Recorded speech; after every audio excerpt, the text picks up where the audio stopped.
star, I do it so well. It's Puma on the toes, but the stars on the clothes. I'm Starboy, fresh at the DF Dub. Yeah, I'm a hard hitter. Don't stare to fit, it'll ego hit you. What is you saying, man? Look at the swag. Please do forgive the brag. I'ma pull up late in the Cowboy jag. Don't you slip on the drip, I'm flossing the sauce. Go so hard for the star. Yeah, that be win, lose, or draw. If you take a L, get the F off my block. Cowboys win. Watch yours. Pull up the shots. Really can't help it, got a star status. Even got it tatted on my arm. Yes, we be 5 ring strong. Left a little room cause it's quest for the six. Starboy really reppin' this shit. Dallas Cowboys to the death for me. Dallas Cowboys to the death for me. I'ma keep reppin' loud until there's no more left in me. Dallas Cowboys to the death for me. Dallas Cowboys to the death for me. I'ma keep reppin' loud until there's nothing left in me. Dallas Cowboys, Dallas Cowboys, Dallas Cowboys, Dallas Cowboys, Dallas Cowboys, Dallas Cowboys, Dallas Cowboys to the death for me.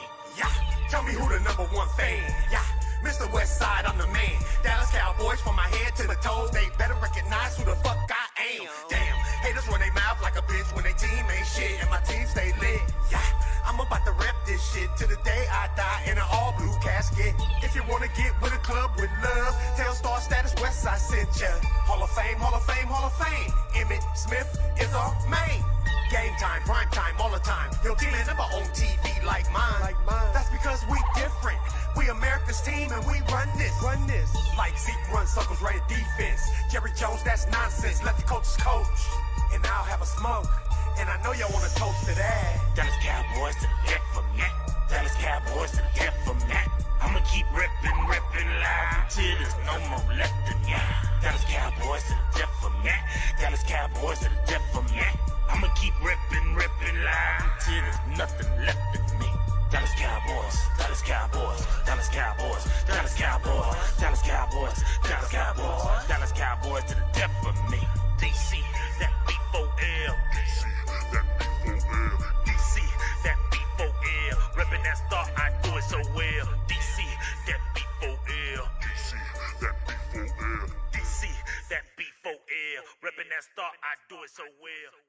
What's up with you guys? It's your boy West Coast. Yo, in 2020, I've teamed up with my hot boy, Jalen Smith, number 54, to bring you guys some of the most exclusive eyewear known to man. CEV. I mean, everybody's wearing them. Make sure you guys go over to CEVcollection.com today and use promo code CEV West Coast to get yourself a hot boy discount today.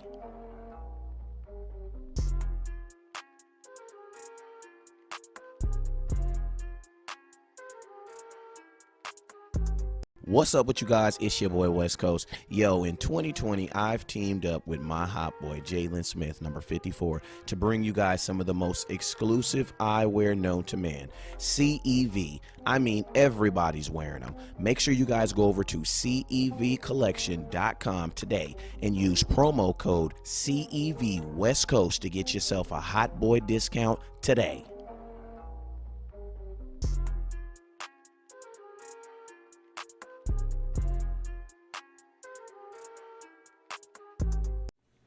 What's up with you guys? It is your boy West Coast, and we live in the building, man. How are you guys doing on this great, what is this? This is a mighty Friday? Friday. Yeah, this is a Friday. The day after Christmas. We still opening gifts, though. We day after Christmas, and then you know how you got that auntie that call you and be like, yeah, I had to work today, and I'm going to bring your gifts over to tomorrow. Well, guess what? That auntie about to show up in the form of the second round picks and the third round picks. Man, shoot, we got my boy West. You got me on the line, your boy West Coast. And we got Boss Cowboy. Let me close this out real quick. I got my boy Boss Cowboy. Then we got Coach Higgins on the line, man, from yesterday. What's up with you, Coach? What's up with you, Boss? How y'all doing today? Hey, what's going on? How you doing, man? Shoot, I'm good, Coach man. Higgins, how you doing? Feeling good. Ready to go. Ready to rock and roll another round. All right. Yeah, we got the second round. The second round should be starting here. And literally about, I think it says it's going to be starting here in probably about like 6-7 minutes. So, I mean, before we just, kind of just do this, we know, Higgins, you are a Washington Redskin fans, but we do appreciate your knowledge. And, so the next thing I want to say is we're going to give you the floor first. What was your thoughts on y'all pick yesterday? And then we'll talk about this Cowboy pick after that. like to see him trade down. They didn't do so. I think the guy's going to be a phenomenal ball player. I do think he's undersized for that 4-3 position at 260. However, we don't pick again until 66, so that was another factor in my decision-making process where I'd like to see him, trade down and maybe potentially get something else, knowing that it's going to be a couple years before we can even compete and I can get on the show and actually talk some junk to you. Until then, I got to just sit here and just take it, man. So it is what it is. We got some happy cappers, I'm sure, right there at the Cowboys Nation. And you know what? The Giants didn't do too bad either with their pick. But anyway, let it rock and roll, and hopefully we do better in the third round here with pick 66. Hey, well, if you guys, I ain't gonna lie, you guys, I posted a video to let you guys know how I felt about my boy CD. And hey, before, I got a new thing, man, because y'all know. Hey, listen, before we do the show, look. Good evening, ladies and gentlemen. We are tonight's entertainment. Let's go, man. Hey, so let's get this thing popping. And I got something for the commissioner too. I got a couple of new things. I got a couple of new toys, couple of new sounds. You know what I'm saying? But yo, I was extreme. I put a video up about the 17th pick and what I thought about it. I want to know in the comments, what do you guys think about that 17th pick? What did you guys? I know you guys liked it because I saw a lot of feedback on it. And since I already got my feedback, Boss Cowboy, I'm gonna let you have the floor, man. What was your thoughts on the 17th pick for the Dallas Cowboys, and why? While Boss Cowboy is telling us how he feels, I want everybody else to put your comments in there. I will be in the comments. If I see anything negative, I'm gonna block you on the real because you weird. If you don't like CD Lamb, I can't trust you. 100. I need you out of my life. Boss Cowboy, what was your thoughts though? Man, it's a good pick. I mean, it's one of those. It was a pick that was surprising because 2019 was such a pump fake that I didn't know if we was gonna get pump faked again. And I think all of the people that were wise prepared themselves for Chason because we pretty much saw us go the so-called philosophy of best player available according to need. And I never believed that there was such a thing as that, because if you're picking anything with the word need in it, it's no longer the philosophy of best player. Just period. Once you put need in the definition, it is no longer best player. So even though he was sitting there, even though I had a high grade on my board, I didn't expect it. And it was a good surprise because they took all the complaints that I had straight out of my mouth. Because I was saying right before that at some point they need to really invest into Dak. And they did. I mean, and it was a prudent decision. It shocked me because, I mean, Chason is a good player too. And when you have a good player with another good player, you're not going to be mad at pretty much either one. But the fact that they went with literally who was the obvious best player, it was a good surprise. And I accept it. I wanted to move down, but I'm never going to complain when we have a good player. Yeah, man. And, I mean, I was on the phone with Coach earlier today, and we were talking about this. It's like, not only was it we get a good player, but it's like if you just looking at, like, a guy, like, once you have the thought of we're not going to trade out, we're going to keep this piece. Appreciate you, Jeezy.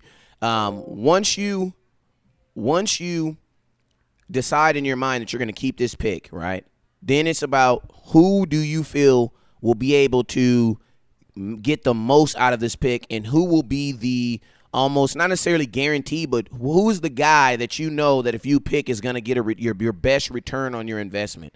And I'm going to be honest, basically what I'm saying is who's the safest guy you could pick at 17. So it's like not only was he the best player, but I honestly believe that CeeDee Lamb was probably the safest player that you could have taken at 17, where it wouldn't have been like we're hoping, because I mean the Murray kid would have been a hope. You know what I'm saying? You're hoping that he could have been, you know what I'm saying? But you have a guy, Murray's never been talked about as being, the number one linebacker. You know what I'm saying? There's always been Simmons out there. You know what I'm saying? So it's like you get a guy who's always all the way up to the draft is basically depending on if you like apples or oranges, but it's all a tree.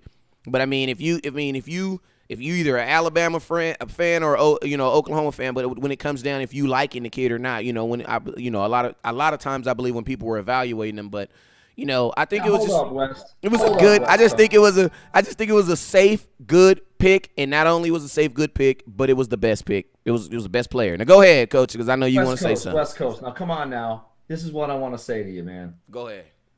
When you have not only the safe pick, but the pick that is, in my sense, and I remember what I had on my board, and I said that for wide receivers, I had 1 and 1A, Ruggs and Dede, and I said Lamb could have been 1. So now at 17, when you have the best pick, the safe pick, and not only that, but the need pick to spread the ball around in a new offense with Dak, and obviously if you bring in Dez or you don't bring in Dez, you've got Gallup and you've got Amari, and you're gonna get obviously Zeke's gonna get his carries. Anyway, the point is you are in a perfect position. So I don't know if you're a Cowboys fan how you could not just be in love with what happened at the 17th. I mean, listen to Boss Man. He wants to trade down. He's a businessman, so to speak, and he's what? Sometimes when you spend $2 and you get $6 worth, well, then you know what? It's time to spend the money. And that's what happened. Right. Yeah. Yeah. And the cool thing about it is, in business, it's all about spending a little bit and trying to get the most out of what you spend. So it's like if you're sitting there at 17 and you're about to spend that money on, this player, and you look at what else is out there, you get a guy who has been looked at as, the best, one of the best at his position in this class, and he also meets the need that what you have. Why? Because, man, his touch, he had, the funny thing, not no shade on Amari Cooper or Michael Gallup, but combined, he had the same amount of touchdowns. This is a guy who gets in the end zone. Not only is he a guy that gets in the end zone, there's another trait that I like is the fact that, look, man, he's in play. He was there, I think, 4 years, had 3 different quarterbacks. You know what I'm saying? That's a guy who understands how to adjust, and that's a guy who knows how to, each quarterback was pretty damn successful with him too. You know what I'm saying? Like in each quarterback, he took it to another level. So, I like that. I like that. That almost sounds like you can almost make an argument that maybe he helped them guys. You know what I'm saying? Because he had some pretty damn productive years with Baker and with the hurt kid. You know what I'm saying? So, he actually gave a lot of credit to Baker Mayfield as far as him, his football knowledge and stuff like that, which was one of the few positive things I've heard from Baker Mayfield coming, out of there, which was actually pretty cool. I ain't gonna lie to you. But I like the pick for the Cowboys. At the end of the day, we need points. You know what I'm saying? And right now, like if the Dallas Cowboys do not decide to get Dez Bryant, for whatever reason, I still feel like we okay because we got points. Now Dez is just like, how you get to he's the icing on the cake. Like he's for sure the icing on the cake. But now if you get a Dez, he's like the icing on top. You just gonna have a sugar rush. You know what I'm saying? Now it's just about if you want to have a sugar rusher now because you definitely, this guy's definitely your icing on the cake. Now, man, the draft has started. Man, I'm excited. Let's see who's gonna be on the clock first.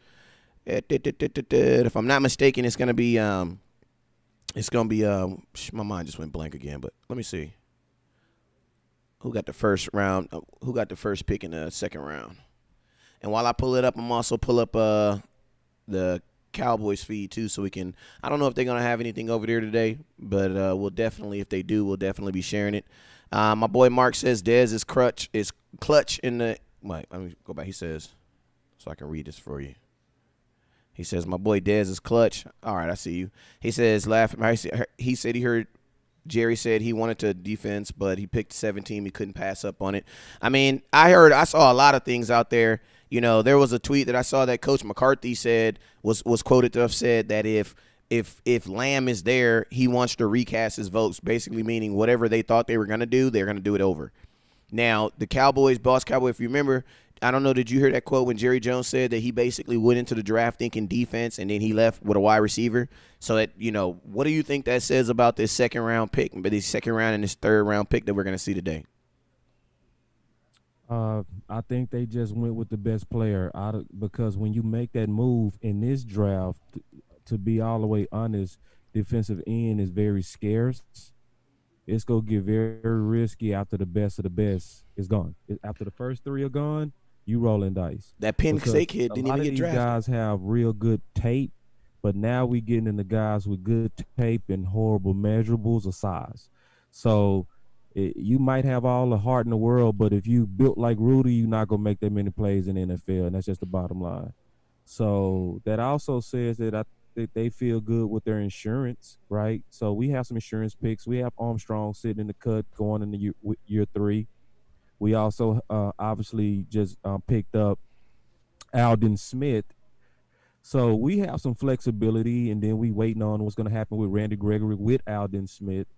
So it says that the offseason moves, the free agent moves, put them in a position to be able to make that move for best player, and they did it. And one good thing, because you said points, and you bringing up points, and that's super important. But one thing also about him at 17, CeeDee Lamb, is CeeDee Lamb is Dez ish in high pointing the ball. He is one of the best in college at high pointing the ball. So he can be in a circle of defenders, but he will perfectly position himself to get the ball at his highest point. And that type of guy that's a route runner and a guy that can go get it, like they were showing his combine highlights and they showed his red zone route. I don't know if you remember that, Coach, but he showed him in the red zone in the combine. He ran a route, did some wiggle off the line of scrimmage, and high pointed, and everybody was like, "Oh," because he made it look smooth, graceful, and easy. So we getting that with this guy. He's not going to be day one Dez-ish, like in terms of how acrobatic Dez was in the red zone, but he's going to make plays that's going to remind us of Dez, and that's certain. And he's going to fit in, though, too, right? Because he's going to have guys around him that are already supposed to be making plays and will make plays with Amari and Zeke, and, of course, now TP coming into his second year, Tony Pollard. And he's going to be in a position where he's going to be given an opportunity to make the big play, but it's not going to be a situation where he has to make the big play, if that makes sense. So they're going to be in a great position to kind of mold him, bring him in. Amari will take him under his wing. I think now with the competition, Michael Gallup will really step it up. And, let's just be real. Whoever's on the roster, and there's other guys on the roster, we're not speaking about Cedric Wilson or whoever the other receivers are down the bottom of the depth chart, they're all going to have to perform. And one thing we know about Jerry Jones and obviously with the new regime, if they don't perform, I mean, number one, the bench is a coach's best friend. And the second is, your pockets are going to get kind of skimpy because you're going to be on your way out. But I'm not saying that's happening to anybody. I'm just saying that competition is going to breed consistency, and consistency is going to breed, that competitive edge that the Cowboys already had. Now with just no whole new culture and just from getting that pick right there alone, it just sets that excitement up for this coming season. So I'm excited to see what they do, And Coach, I could tell optimism. And I think you should be afraid. Like, I could tell you're afraid. Like, I think all of our division opponents should be. You got to respect everybody and fear nobody. But the point is, though, but how can you not? Like right now, if I'm talking about playing defense now, I'm wondering who my nickel slot is. Right. Yeah. Okay. Yeah. I lost Josh Norman, right? Right. Okay. So we got Kendall Fuller. We had him before. He played in the slot. He's probably going to be the corner. We lost Quentin Dunbar. Quentin Dunbar is gone. So, even if we had 1 and 2 cover, and who's my 3, but I'm not even having 1 and 2 set up right now. So I know I'm going back to the Redskins, but we're going pick 66. And I think it's just going to validate my case when we start playing football that we needed so many players that we should have moved down. If this pick is anything like I say, I think he's going to be a good football player. Right. But with his size, I don't know that he's going to come right in and just be dominant, especially when we don't have a back end. Because if guys are getting open quicker, then what's it going to mean? Or he's coming off the edge. It's not going to mean anything. The ball's out. So we'll see. We'll see if Coach Higgs knows what he's talking about. But that's why we have the draft. That's why we hire coaches, and that's why there's guys, getting millions of dollars to do this. And their job is to win. Their job is to make plays. And their job is to put people in the position to make those plays. So we'll see. We'll see how it goes real soon. Yeah, but one thing I will say about the Washington Redskins is I feel like like Ron Rivera, that stickler of always being this defensive minded coach is going to be like to the detriment of him, because it's like, man, this is a score first NFL. So it's like you bring in, it isn't like even if you don't know who your quarterback is, an extra wide receiver or a weapon is not going to do nothing but help him. You know what I'm saying? So it's like, even a situation with the Dallas Cowboys, it's like no matter what happens, like having CeeDee Lamb even protects you against a Dak Prescott saying, if I'm not going to play this year. Why does it protect you? Because guess what? Whoever plays quarterback for the Dallas Cowboys got a pretty damn good wide receiver core. And all you really need to do is get him the ball. You know what I'm saying? So it's like it's a pressure. Weapons do provide a pressure without providing a pressure. You know what I'm saying? So, I totally feel you on that. I feel like y'all could have helped out either one of your quarterbacks. You know what I'm saying? Out by getting something like, Chase Young. And then the cool thing about the game is like, I don't know. Do you think 10 sacks. 10 sacks from a rookie defensive end. What does that do for you guys on a season? That's what he's, at his pick, I would think he's going to get between 10. He should get between 10, 12 sacks next year, right? So what is 10 to 12 sacks? I mean, that's what them other boys came in here snatching them down. You know what I'm saying? But I'm just saying, even if he gets a 10 sack season for you as a rookie, defensive rookie of the year, how does that help you in the division, and how does that help you win more games? I'm just curious. Well, I guess the only way it would is if you could produce on the other side of the ball, right? I mean, if you're definitely gonna have more opportunities. You have more opportunities, definitely. But now you just throwing that pressure back on, whether it's Dwayne Haskins or whoever ends up, being the man over there. But I'm just looking at needs. Of course, that helps, and you got to build. But when you have needs on the offensive line, you have needs in the skill positions, you got to need at least, even if you don't think we have a need at quarterback, there's definitely a need to grow.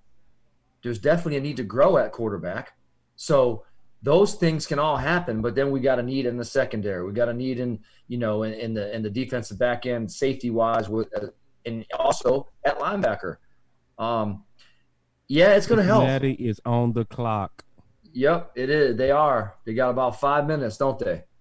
5 minutes and 52 seconds. To your point, though, it does put it, in a positive when you can say Montez Sweat and Kerrigan and Payne and that's man. Nasty. See, Coach Kittle, you not gonna trick me, man. Y'all sitting pretty good over there. Y'all sitting good on that defense for sure.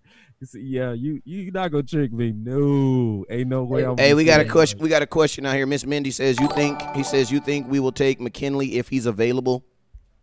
What position? And what? That's a Cowboy question. Go ahead, boss. Come here. What's your thoughts on that? McKinley. Safety. It depends, because if Delpit there, you got a choice between him. I would be okay with that. I would love it actually on round 2. Okay. I would sleep very good at night about that pick. But the more that I was looking, because I was actually going through the board and what's available, I'm starting to go back to team move down even in the second round, because it's so rich. I mean, the second round is rich. Like, if I just keep naming off names, you go love the options, and I want to get more of these guys. I'm like, Coach, I want to build a team. I'm not looking just for one person. And one thing about also somebody like him, when you're looking at safety at this point, except for Delpit and athleticism, they don't separate enough for me to feel like I got to get this guy. Like, I don't feel like that about the safeties at this point, except for the Delpit type of athleticism. Jesus. He's separate from everybody. Bro, do you see the chain? But on play, they the same. Do you see the chain? I would feel good about 5 safeties right now. And when I feel good about 5 safeties, depending on what it's looking like by the time we get to 51, if we still sitting on 5 safeties, I'm going to be like, move down. Let's just get some more, because likely we go get one of the ones that I feel very, very good about. Bruh, you have your TV on, right? Yeah. You have it on. You have it on NFL Network. Yeah. All right. Did you see Michael Pittman? Pittman just came off. No, he was just on the TV, man. Did you see the chain on this dude, man? This dude had this dude, bruh. This dude had a goddamn helmet on this. This dude had a goddamn helmet. Looked like he had see, his whole man, high school helmet on his neck. And I like these second round receivers. I feel like they're gallops, man. I feel like these guys gonna be just as good as first rounders. I'm serious. Like the Michael Pittman. I think Michael Pittman has a chance to come in and be just as good as anybody that was drafted in the first round. My I boy, think Claypool has that same potential. I think Mims has that same potential. You know, I think On Claypool these too, guys. when he does go, boss, when Claypool does go, I think if we really look at that, and I want to when we get to it, let's look at that team, and I bet you they're having a need for like a flex tight end slash, that type of style play. Yeah.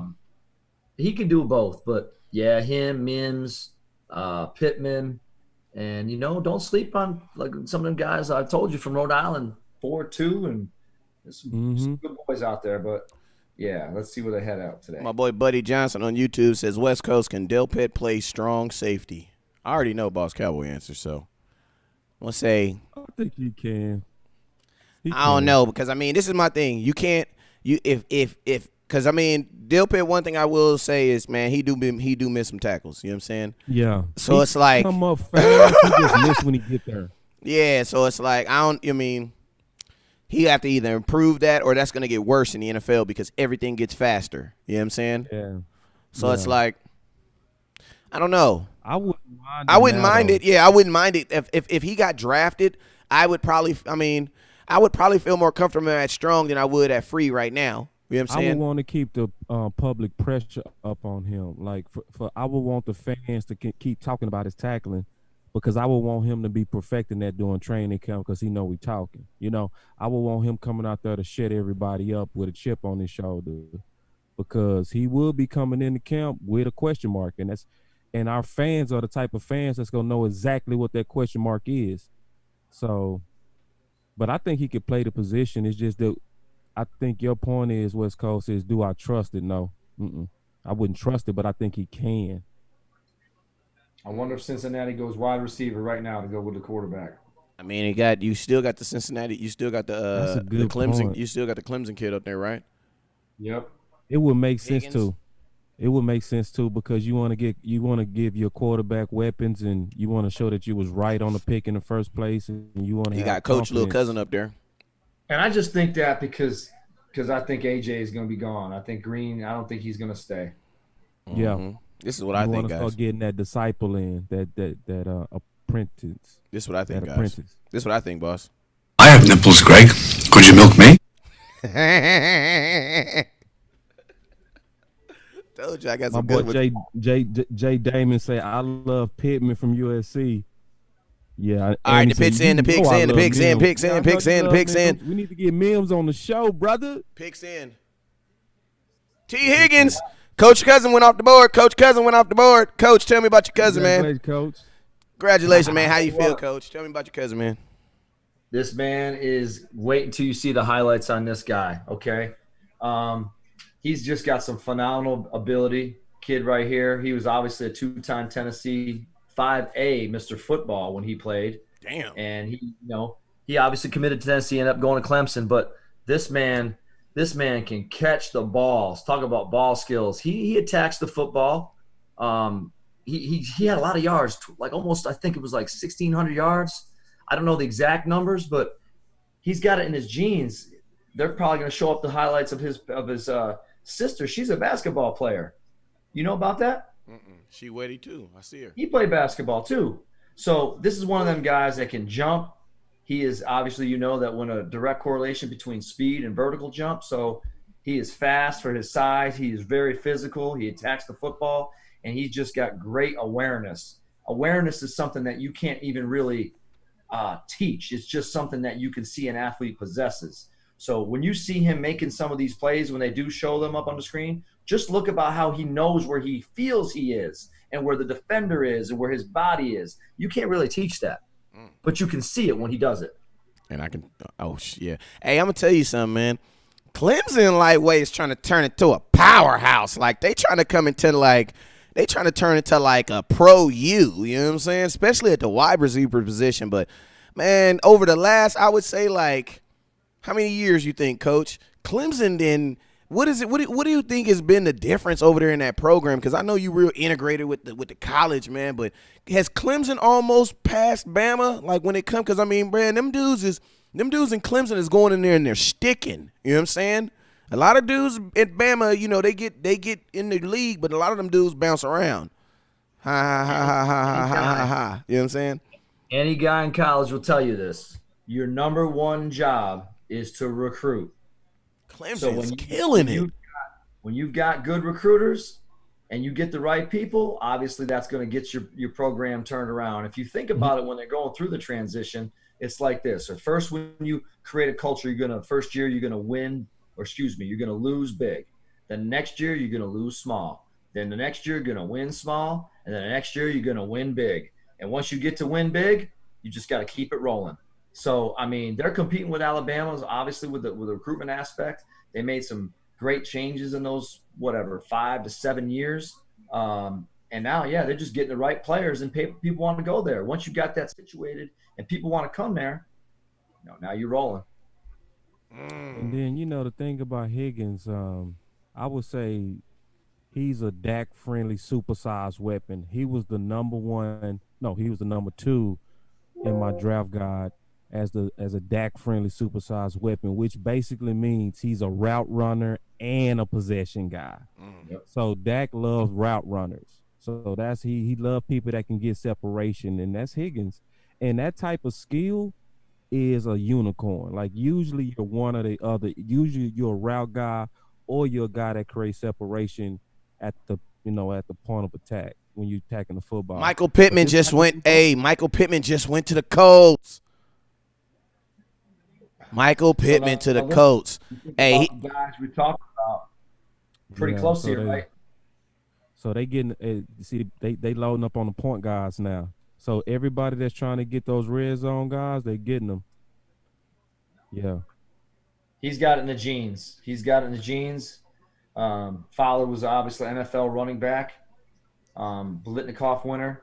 This guy is 100-something catches a year. Again, good ball skills. He's more of to me, he runs his routes a little bit more smooth than Higgins.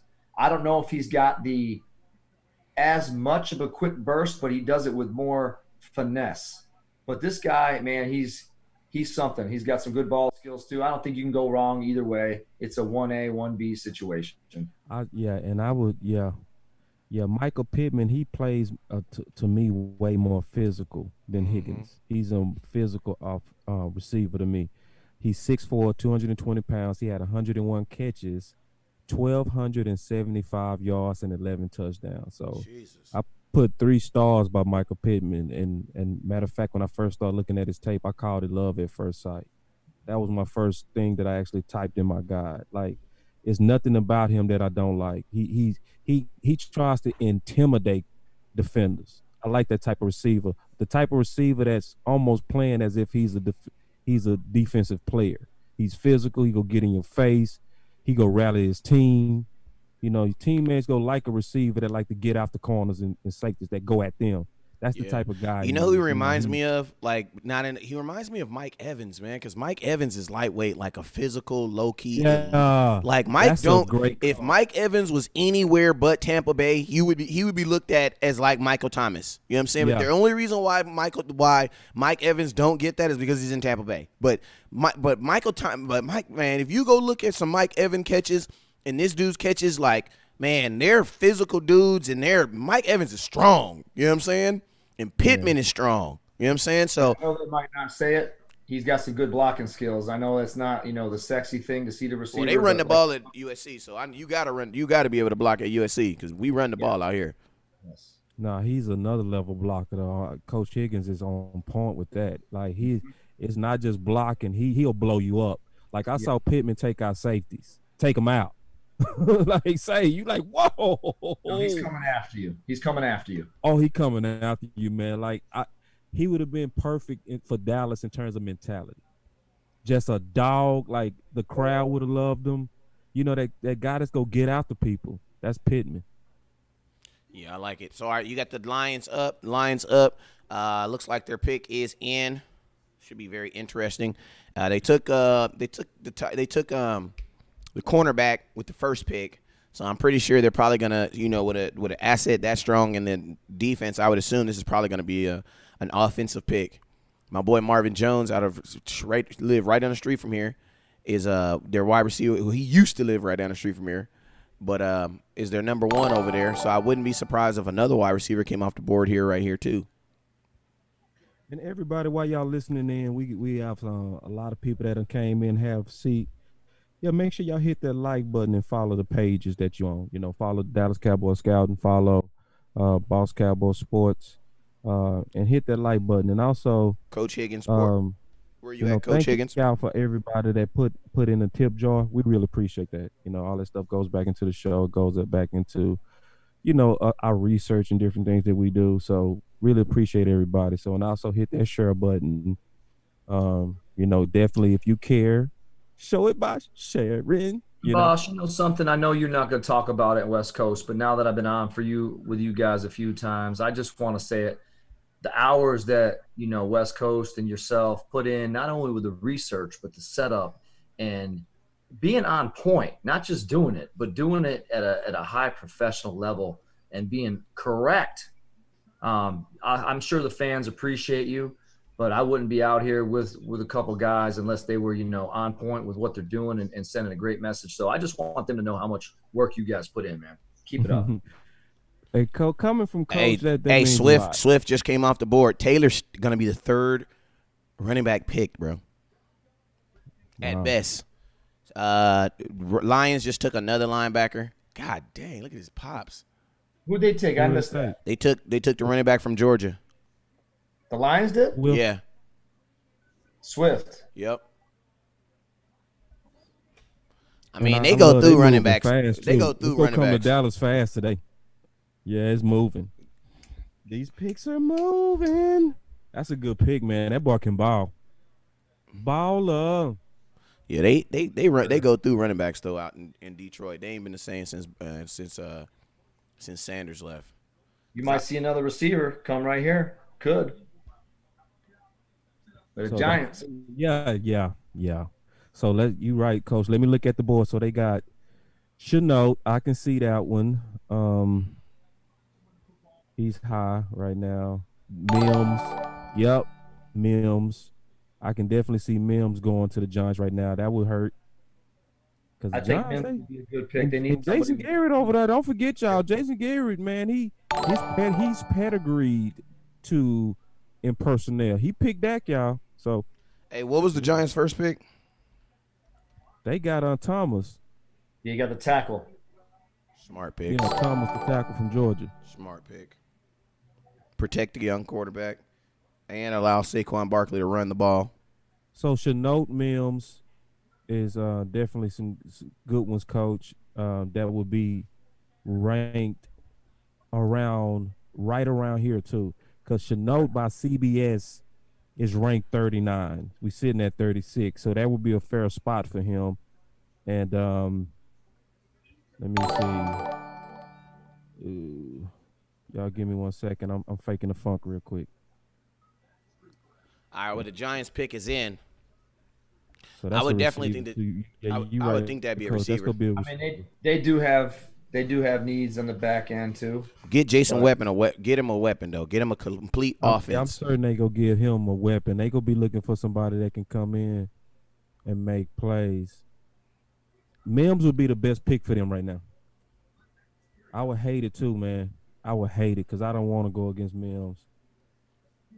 I'd rather Mims in New York than Mims in freaking Philadelphia, though. And this is a team where I would not say they would get like a Claypool because of Ingram. They want to get something different. That's yes. I mean, yeah, yes. They could also be smart too, Coach, and like let's get us 2 Ingrams. Yeah, right. Because that would be hell. Ooh. Yes, sir. That would be hell. The Giants pick is in. Yeah, I don't see them. I don't see them going O-line again, but they do need. They picked up the 1 tackle. Let's see, they need receiver. William Kill on my page said Giants need a pass rusher, so It's some still the killer pass rusher still sitting here too, man. I'm talking about people that was ranked first round grades on them too, y'all. So we still got Gross Mato still sitting right here, first round grade. Who else? And matter of fact, he was ranked 19th overall by CBS. So that would be a steal for the Giants at this position. So that's a good call on that, William. But I'm thinking with Jason Garrett being the offensive coordinator and the fact that they was looking at him for Wide head coach, receiver. he gonna want a receiver because he gonna want to show that he's worth it, and he's gonna look out for himself first. Mims makes sense. So I'm thinking it's gonna be Mims. It's we all know Jason Garrett gonna look out for himself, and I'm not saying that like he's selfish or That's bad. what you're supposed to do in your first year. Shoot. It's your first year, man. You want to show y'all was right about me. Y'all might be wrong about the Hey, and let me tell you something Right also. about me. Let me tell you something too. This thing, man, that I keep hearing that was just so amazing to me, man. So, in 15 years or 14 years of Coach McCarthy being with the Green Bay Packers, they never drafted a weapon, a wide receiver, running back, tight end in the first round, right? His first year with the Dallas Cowboys, what did he draft? Wide receiver. Right. You know what I'm saying? Yeah. So it's like, you see, like I was kind of blown away by that. You know what I'm saying? Like, True, bro, I was blown away. It didn't fit any of his Green Bay patterns. No. To your point. Out of his 13 years at it Green sounded like Bay, it was some. It sounded like it was some picks politics. Of the first picks was defense. Yeah. It So sounded like it was 10 some out of politics. 13, literally defense. So, man, they head faked us good. And that also says how good and how much that they see in Lamb. Where everybody, they said themselves they went in thinking defense and was like, I know we thinking defense, and we just can't be this stupid. Hey, we got a question to Coach. I want to throw this. Actually, I'm gonna throw this to either one. It says, Macho supporter, appreciate your support. I need to add you to the group. So support. For everybody that becomes a supporter, make sure you accept my friend request so I can add you guys to the group where we be putting secret information. Not even secret information, but just anything that I get new, I always drop it in there first, at least about an hour first. I'm not really big on breaking news, so I mean, if I get something, I'm gonna give it to the scouts first. So make sure and I want to make sure everybody gets in there. So please accept that friend request. Macho says, "Where do we go with this number 56?" Not sure if you guys answered. Let's kind of give like a one word. Let's just do this. If I had to say right now, 1, 2, 3, I want to know your one position, and we'll go through the line. I'll go last, Coach. Since you're the watching the Redskin fan, and your draft's not going as good as ours, we'll let you go first, okay? Coach. What position? What position? Dallas? No, for you. Huh.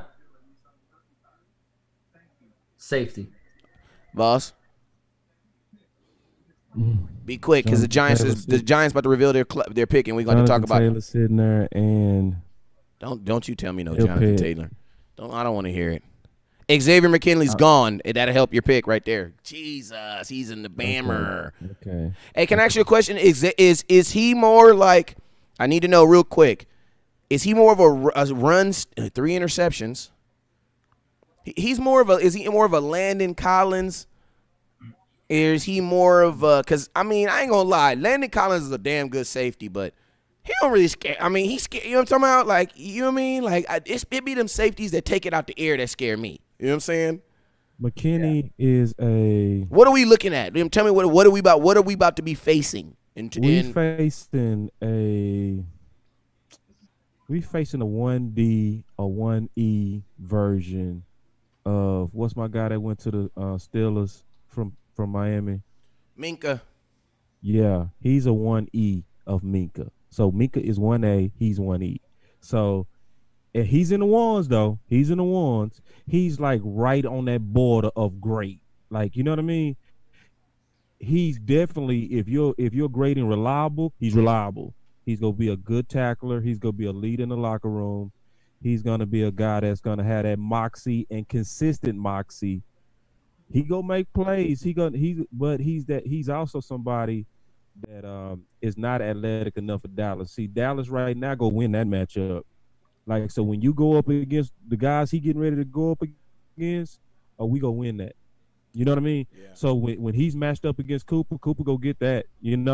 if he get in that slot with him. You know what I mean? It's so Gallup go win that, and so is CeeDee Lamb. So far, if I'm trying to gauge the chess match of who's winning, the counters of what we're doing, somebody gets a tackle, somebody gets a defensive end, somebody gets a receiver, somebody gets a safety type stuff, we winning. So you're gonna right now, but I'm not gonna fear him at all. All right, go ahead, Coach. What you're saying? Patriots pick take Brown right now. That's what I think. Patriots pick is in. Let's see if they pick their future quarterback. Wow. What's up, Robert Cherry, man? Kyle Duggar? My boy Kyle Duggar's a patch Patriot. Salute. My dude's going to be a Hall of Famer, man. Oh, Duggar, don't see, man. See, hey, my boy Kyle Duggar. I'm going to tell y'all right now. Kyle Duggar. I'm happy for him. I'm selfishly mad. I'm going to turn balls down because I'm selfishly mad. See, because New England. See, I told y'all, grade him over. Man, real quick. I'm gonna tell you this, man. I'm not even trying to put nothing out there, but I'm gonna say this right here. The type of student of the game that Kyle Duggar is, and how ridiculously athletically he is. This interview that I did with him, I'm gonna hold on to it for a long time because this kid is gonna be really. I'm gonna tell you this right now. Kyle Duggar was the first person that we interviewed this year for the 2020 season. And I'm going to tell you, his tape was so good. I flat out asked him, like, look, bro, your tape is so good, bro. Like, your tape is so good that it's like, it just looked like you playing against little kids out there. Like, his tape is ridiculous. Bill Belichick, and he's a learner. When we interviewed him, Coach, he was out there with them boys from Athletic Only or Athlete First, and like literally, he was like, man, I got to get permission to basically have his cell phone so that he can even be able to get on there and have an interview with us. Like, man, his focus and preparation for this year's draft was ridiculous, man. Like, bro, like he's an engineer. Yeah, and he kid's smart, bro. To be an engineer, right? So he could have just did the typical jock route. Like, he's gonna be a monster, bro. Right? I'm gonna do the policy. I'm gonna do the degree that's gonna just get me in and out. Oh my God! And you add that to a defense that had 29 interceptions. Add him to a defense that already had 29 interceptions, bruh. And then he was 5'9" coming into college. That's why he was. Matos is gone. Matos is gone. Just went to just went to Carolina Panthers. Who? Matos. Gross Matos, DN. Gross, yeah. 9.5 sacks, 15 tackles for loss. Damn, that's a lot of to go back to both of those two safeties, and you were making the comparison to Landon Collins. I think the safety that went first, I think he's got maybe slightly a little bit more range, but they're comparable. But again, I agree with Boss. He's not somebody that's going to, cover your every down inside slot. But he's gonna be able to run with your tight ends mostly. He's gonna be able to play in the box. But he can come off the edge, I think, a little bit better than Landon Collins. The second one, though, he's new to me. I didn't know much about him until just seeing some of that film. And he actually, I know he looks like he's men among boys. He looked like he had a little bit more range. He looked like he had a little bit more giddy up, a little more strength. And now that you tell me how strong he is, I think they got who they wanted. I think they wanted that guy from the beginning. Wow, Kyle Duggar was the guy we was trying to get. It's crazy because Kyle Duggar went before all these other big names, like Dale Pitt still up there from LSU. He's still up there. You know what I'm saying? It's crazy, man. Yeah. And so, a lot of people called. New England did their freaking work, bro. Hey, you know what? Can I tell you something, boss? Remember they said because he was at the Senior Bowl. You know what's so crazy about Kyle Duggar? He didn't even get invited to the Senior Bowl until like 2 days before. It was crazy. Like, he finds out at practice. Like, you know what I'm saying? Like, it's just, man, his story is amazing, bruh. His story is amazing. New England defense is going to be ridiculous next year. It's amazing that they value. You know what this also makes me think? This makes me think that they're about to get one of these veteran quarterbacks that's available. I think they're going to who they got available, who's out there available? You got Cam. I still think Cam. I would do Cam, bro. I want to check my board. I'm gonna check my book real quick and see if I had Kyle Duggar over. Let me see. I wanna make sure I wasn't. While you do that, go ahead, Coach. Finish what you were saying about what quarterbacks are out there. You got Cam Newton, right? Jameis Winston. I don't see why they couldn't go after Jacoby Brissett. Bring him back. I don't see why not. I mean, we'll see. But yeah, but you got some interesting picks coming up. Dolphins pick is in right now too. Dolphins is in. Where do they go here? What do they do? I had Kyle Duggar 4. What were you, the 3 in front of him? Delpit, and I'm mad at myself. It's all good. I had Delpit as a 17th round, as a first round pick at one point. Well, I mean, not necessarily. I'm mad at myself because I think I might have, even though I try not to be influenced, I think I got influenced on that. The question that they asked me, hardcore independent. Appreciate you, man. The question that someone asked me was, who is going to be my first round pick if I had to take him out of this pick? Hey, shout out to the person who just sent that to that super chat, or not super chat, to the feed. Zeke, I'm gonna give you a new one. Listen to this. Playing with my money is like playing with my emotions. I appreciate you. All right, let's see what we else got. We got some couple comments. Courtney says, so safeties that's left, if y'all want to know, getting closer to we got a little way out for Dallas. Yeah, we got Winfield. God, please, God, please hear your son. Let Winfield be there for Dallas. You got Winfield and Delpit available. Yeah, and Jeremy Chin. He's 6'3", 221 pounds, ran a 4.45 at the combine. Can bench press 225 20 times. So with a 41-inch vertical. That's Jeremy Chin, and he's 6th on my list. So we got some good stuff still sitting here, bro. Like, so as far as safety, if we want a safety, we go walk out okay. We go walk out fine. We go walk out actually feeling good. If that's really what we want to do. We want to bring in a box guy or a baller. We still got Terrell Burgess out of Utah, 5'11", 210 pounds. Had 81 tackles and run a 4.46. I'm not even to the good ones yet, you know? So, and we still got my top safety out of all the safeties is Antoine Winfield. He's still sitting there. So, in terms of safety, Dallas can just sit back. We fine. Man, if you get Winfield, because I mean, I'm looking at the teams right now, and there's not a lot of teams that need safeties. Like Pittsburgh's in front of us. Pittsburgh, they traded for Minka, so I wouldn't think they would go all in on another one. You know what I'm saying? Yeah, exactly. Good point, West Coast. And yeah, I think actually a lot of safeties got gobbled up last year, West Coast, to your point. You know what I mean? So this to me is falling for us to do safety. If we just want to just say, okay, we go do BP. Appreciate you. But this gonna be mixed with some need. I want me some glory. Sorry, I had to get somebody some Glorio. Are they going offense here, Miami? Miami going offense. Do that. What's the running back situation? Appreciate you, Miss Tony. Miss Tony, right now, let me give you. I got you. Wait, where's this? What did they do for running back? Hey, you know what? There's another name you might know me by. Star Lord, got you. They need a running back right now because they So traded. Jonathan Taylor makes sense. Yeah, he does.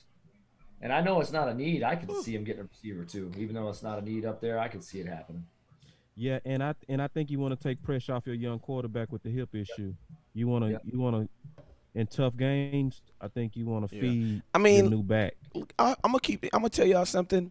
If I'm Miami and I really want to let's have a real conversation about. You have Ryan Fitzpatrick in Miami. Like, if you put these weapons around Ryan Fitzpatrick for a year, I think you'd have a pretty because they play pretty damn good toward the end. So what are my thoughts on like doing like a Patrick Mahomes and just sitting him for a year, man, and just guaranteeing your investment? It's not a bad idea, man.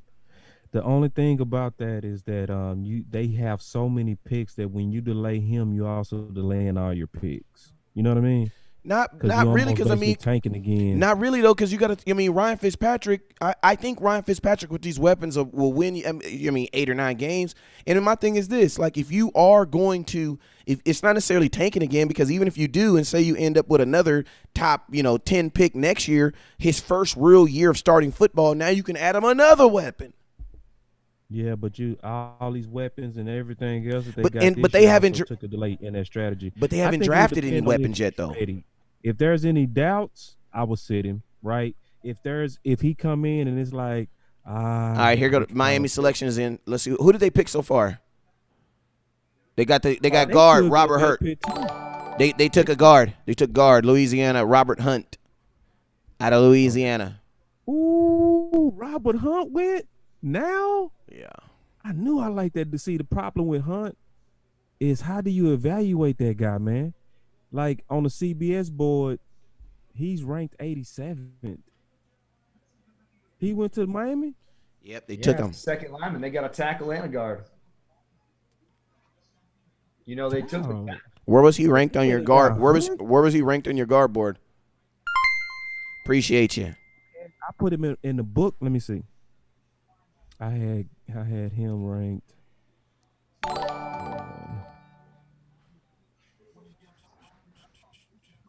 Man, I didn't even put him in a book. I think I put him on the tackle though, cause he could play both. Give me 1 second.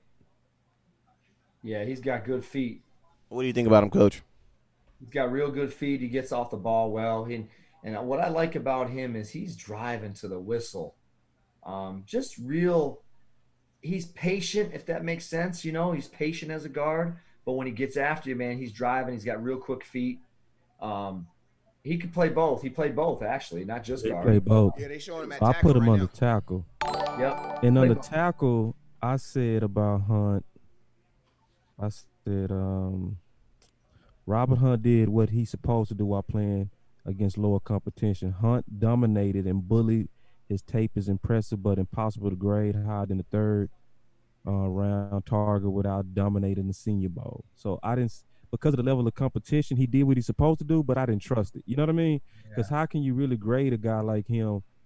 Because you're doing what you're supposed to, but you're dominating. But I need to see you against bigger competition before I trust it. So on a guy like him, as good as his tape is, I still couldn't give him more than a third. You know, but he passed what you see. You go like what you see, but Do you think I there are need to better see you guards do that on available? Bama. I need to see you do that on Auburn. You think there are better guards available? Hey, Yeah. the kid from Oregon's still on the board, huh? What kid from Oregon? The guard from Oregon. Yeah. He's sitting there. Shane. Yeah. Yeah, Shane. All right, Texans pick is in. Well, if they get the receiver. Had they get a receiver yet to replace So Hopkins? Robert Hunt went. What pick was that though? 39. What pick was 39? Okay, because I'm up. Damn, Ross Blackburn, TCU. TCU put some boys in the league this year. That's good. So TCU, yeah, y'all gonna have to help me now because they moving fast. I gotta keep this board updated. So let me see. Ross Black, TCU. Okay, and I got some guys what pick was that? 40? 39. That was 40. It was 40. Okay, thank you. All right. So Houston. Houston should go defensive end here too. Wow. Houston should go defensive end. They lost Clowney. Texans took Ross. Blaylock. Oh, they Black took. Ross, Yeah, they sorry, needed Black a Ross, DT exactly. too. Yeah. I knew they needed a defensive end and they needed a one. So you got Indian, man. I have a strong feeling the Cowboys are going to take a safety, man, because you're going to have Dilpitt and Wilfred Winfield there. In Indianapolis, they have Malik Hooker available for trade right now. You know what I'm saying?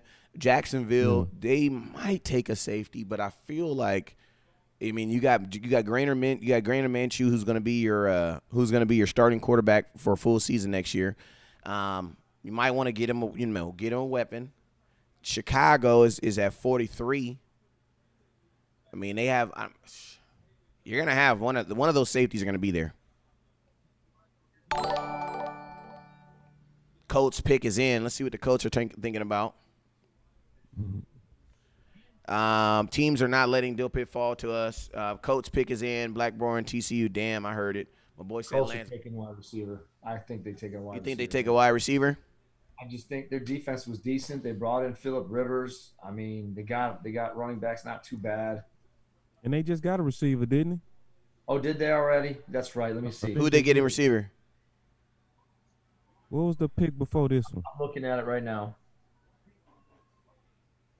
Man, It's a lot of boys from Texas. Black They Lock. did not.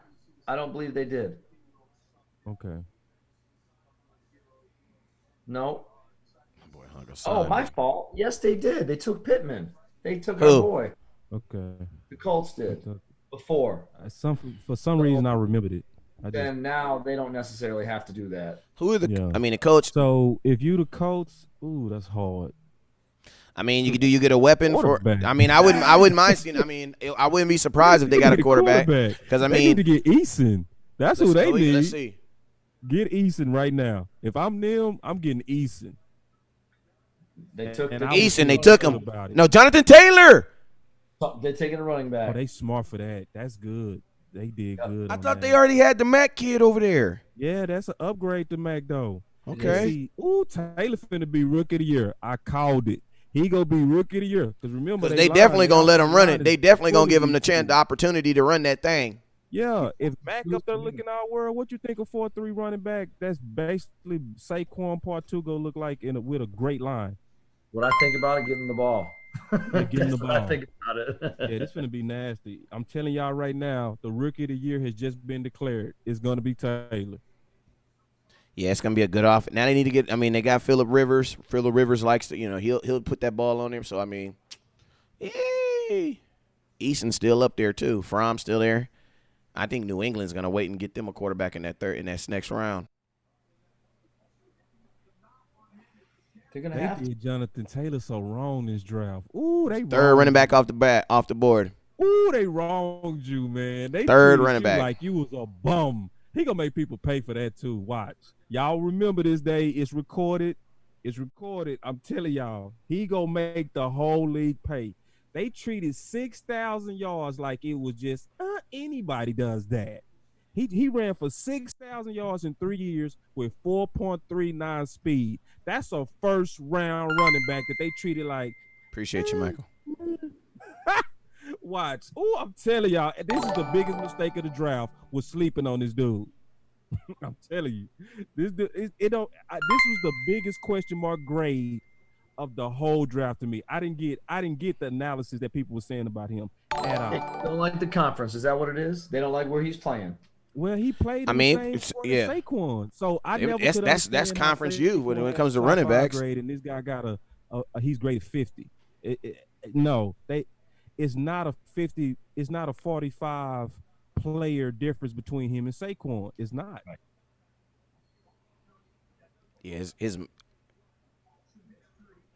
And then if he hit that third level, he gone, bro. Yeah. Like if I'm telling you, Foot in the ground, he's gone. He's gone, bro. Like you don't get too many running backs that can. If you miss, it's 6. Yeah. I mean, y'all remember what he did to Ohio State, man? He shredded them dudes, man. Gone right there. Shredded gone. I'm looking at his highlights now. You missed that last level 6. And the thing I like about him is no matter how the team played, he always balled. Like he always, Yeah. no matter who. Ooh, the Colts got Michael Pittman and Jonathan. Ooh, the Colts. Ooh, look out. Look out. It's going to all depend on what the quarterback play is now because they got everything now. Oh, my God. No! God, please, no! No! No! No! Ooh. Phillip can still sling it, man. They're gonna be all right. He can sling it. Yeah, you think Rivers going to be okay? I mean, they're gonna protect him. They're not gonna play him like they did in the old days. Just let him throw it around the horn the whole time. But Right. obviously, think about it. They just put the running back in the crew just to make sure that doesn't happen. Mm-hmm. So, Right. yeah, if he manages the game and he gets the ball to those playmakers, they got a good defense right now.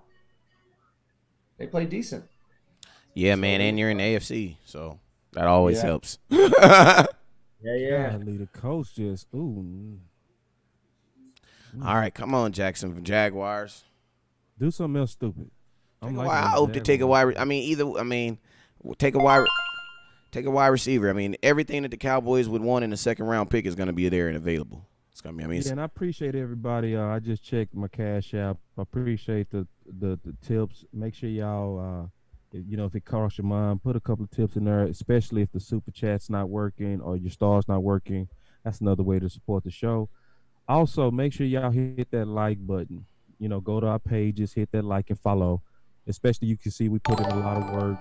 We know all of these guys. We're gonna know these guys all the way down around 7. So we're gonna be giving you the comps, the measurables, we know these guys. We put in a lot of work, and so if it just crossed your mind and put a couple dollars in there, that'd be great. Or just go follow us, and because we got a lot of content coming that's after this as well. Because we're gonna do recaps of all the players. We're gonna have Coach Higgins back, hopefully, to where we'll talk about the Redskins in detail, where we'll do intel work on our enemies. So we got a lot of stuff coming. So y'all stay with us and show appreciate all the likes, loves, and anything else. And if you ain't got $1, just hit that love button a couple times and that like button and that share button. That'll be fair. All right, man. I got a supporter on the line. I got Buddha Badass. Let's see what he talking about. Call from Buddha Bookie. He's boy. To send a voicemail. This boy got his name is Buddha Bookie. I see the love. I see it. Yeah, let's rock Buddha. And I see it. Buddha. What's up? Bro, you about to get us in trouble, man. Talking about your you have an incoming call from Buddha the Bookie. Man, if you don't change your name, you about to get us in trouble, man. You about to get us caught. Lord, let them know. Please let the state know that we lost more money this year than we won. Trust me when I say we lost more money than we won. Buddha the Bookie. Buddha, exactly, on them damn Jaguars, too. The damn Jaguar. Buddha, what are your thoughts on the draft so far, man? Cowboys are up next, too, so give me your thought on that one, too. I like speeding up. It's definitely speeding up. I was kind of disappointed with Duggar. I wish he would have fell a little bit, at least gave us an option. Winfield and Adele Pitt is there, but I don't know. Like, I called because I don't know if he's going to go safety. That Zach Barnes was heavily scouted by us. He was heavily scouted by us, and I read that we was high on him. So I don't know. Like, I keep saying, put in the chat that I think they might go Barnes. They might go Barnes. The linebacker? Yeah, I can see that. But Del Pitt there, let's hope it, though. I want Del Pitt. I don't know about y'all, but I want Del Pitt. Well, you know your boy Boss Cowboy, he want Winfield, so. Oh, nah, he know. I like Winfield, too. They ain't really do too much. I really don't know because I just heard you say out your mouth that you want Del Pitt. They go BPA again, man. What'd you say, boss? I'm really confused. No, because I'm really confused. What you said was different than what you telling me I should know. Yeah, I want us to move up, but we'll see. I think we're just gonna stay still. Well, I mean, if we pick a safety at this right here, I'm pretty sure it kills anything that has to do with Jamal Adams, right? Jaguars pick is in. Oh, yeah. The Eagles. Big wide receiver. I think the Eagles. Man, they was. Hey, they called was it. Look, dang, this boy got a name on him. Lavisha Slavantavon Jr. A wide receiver? They took the kid out of Colorado. Okay. You should know. All right, man. We'll see, man. All right, man. I appreciate you for calling in, Buddha. Yeah, he was too good. Right. He was hanging around too long. His grade was too high to just keep sitting here. So just eventually somebody's gonna say that type of deal was probably what happened with us, where he was just too high of a grade in the second round and just sit around too long. You feel like Mims is falling for some reason? Mims shouldn't be falling. It's crazy, but I mean, Mims should have went before Reader. The kid from 2CU. Yeah, I could see that. So that's why you gotta say he's falling. Yeah. The Bears are in. The thing about Mims, he got that long stride, man, and it's deceptive to the eyes. He's the most deceptive player to the eyes because when you learn about his 4.39, he looked like a 4.39, but before you know he ran that 4.39, you don't see it. Yeah. But then when you look at it again, you say, "Yep, he's fast." Yeah.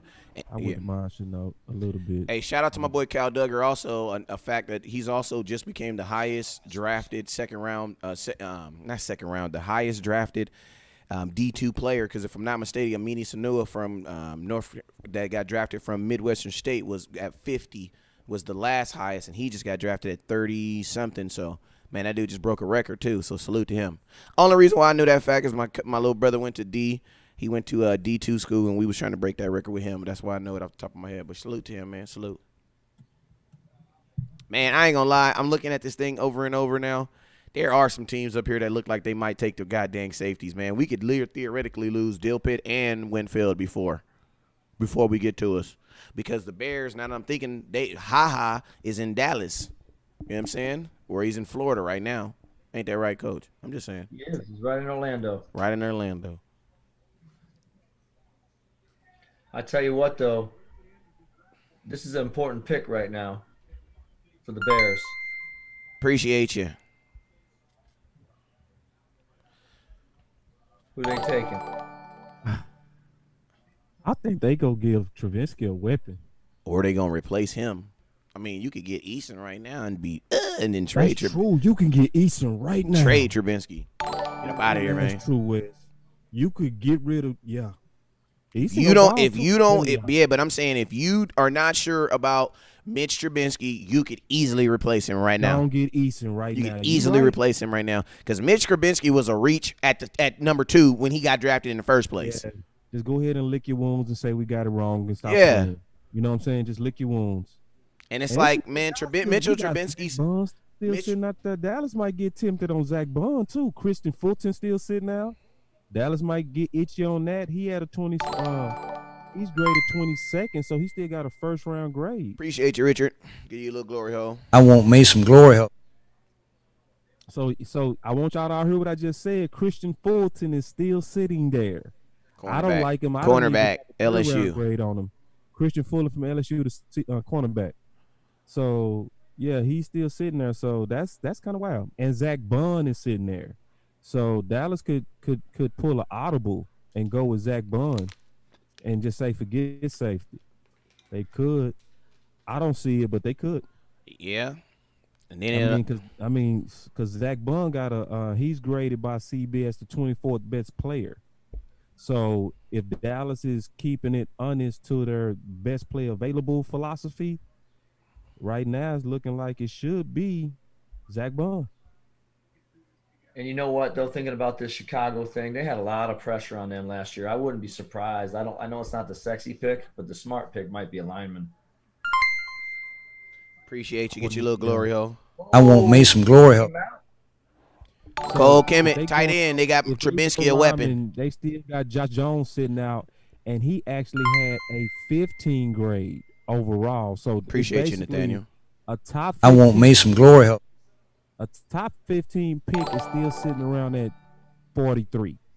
So, well, Cole Kemet just came off the board, tight end. They putting him up there, giving. So I mean, let's see, man. Well, I think the most interesting thing to me is that these teams that are obviously that need quarterbacks that ain't took one. Like all the obvious teams like that needed quarterback took them, but like teams that you would think that would need one, like haven't taken one. So if I'm Cam Newton, I'm sitting at home like it's a good day for me.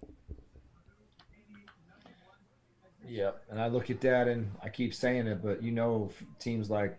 If you're trying to win now, Cam is if you're trying to win now, and obviously I think Cam is not probably like your long-term goal, but I mean, I think you can get probably at least 3-4 years out of him. If he stopped running and just stay in the pocket, probably even longer. They got to be worried about the injury, West Coast. It's got to be. I mean, he was a baller, went to the Super Bowl. Remember all those interceptions he did not throw because he had like 40 to 50 touchdowns and less than 5 picks. They're just worried about the shoulder, but once he shows he can do it, man, he's going to be on fire. I agree with you. He's got to be. Eric LaFleur, he a draft head. He said Chicago got Nick Foles. Trubisky is finished. You're right. Yeah, but you also got to think like this. Trubinsky couldn't beat out freaking. Nick Foles couldn't beat out freaking Grainer Minshew. So I mean, they gave him $24 million. They couldn't beat him out. He was injured. Yeah, but even when he came back, they still gave the Kong to Granger, because he came back. He wasn't out the whole season. And they weapons are so trash over there, man. Nick Foles. I'm surprised Chicago didn't weapon up though. Because I don't consider that guy like a. Like you could have waited to get a tight end. Like, what you thinking, Chicago? All right, Browns pick is in. They took an offensive tackle in the first round. Let's see if they get. Who they get though? They re-signed. They re-signed Kareem Hunt on the low for a 1-year deal. They re-signed him like 3 days ago.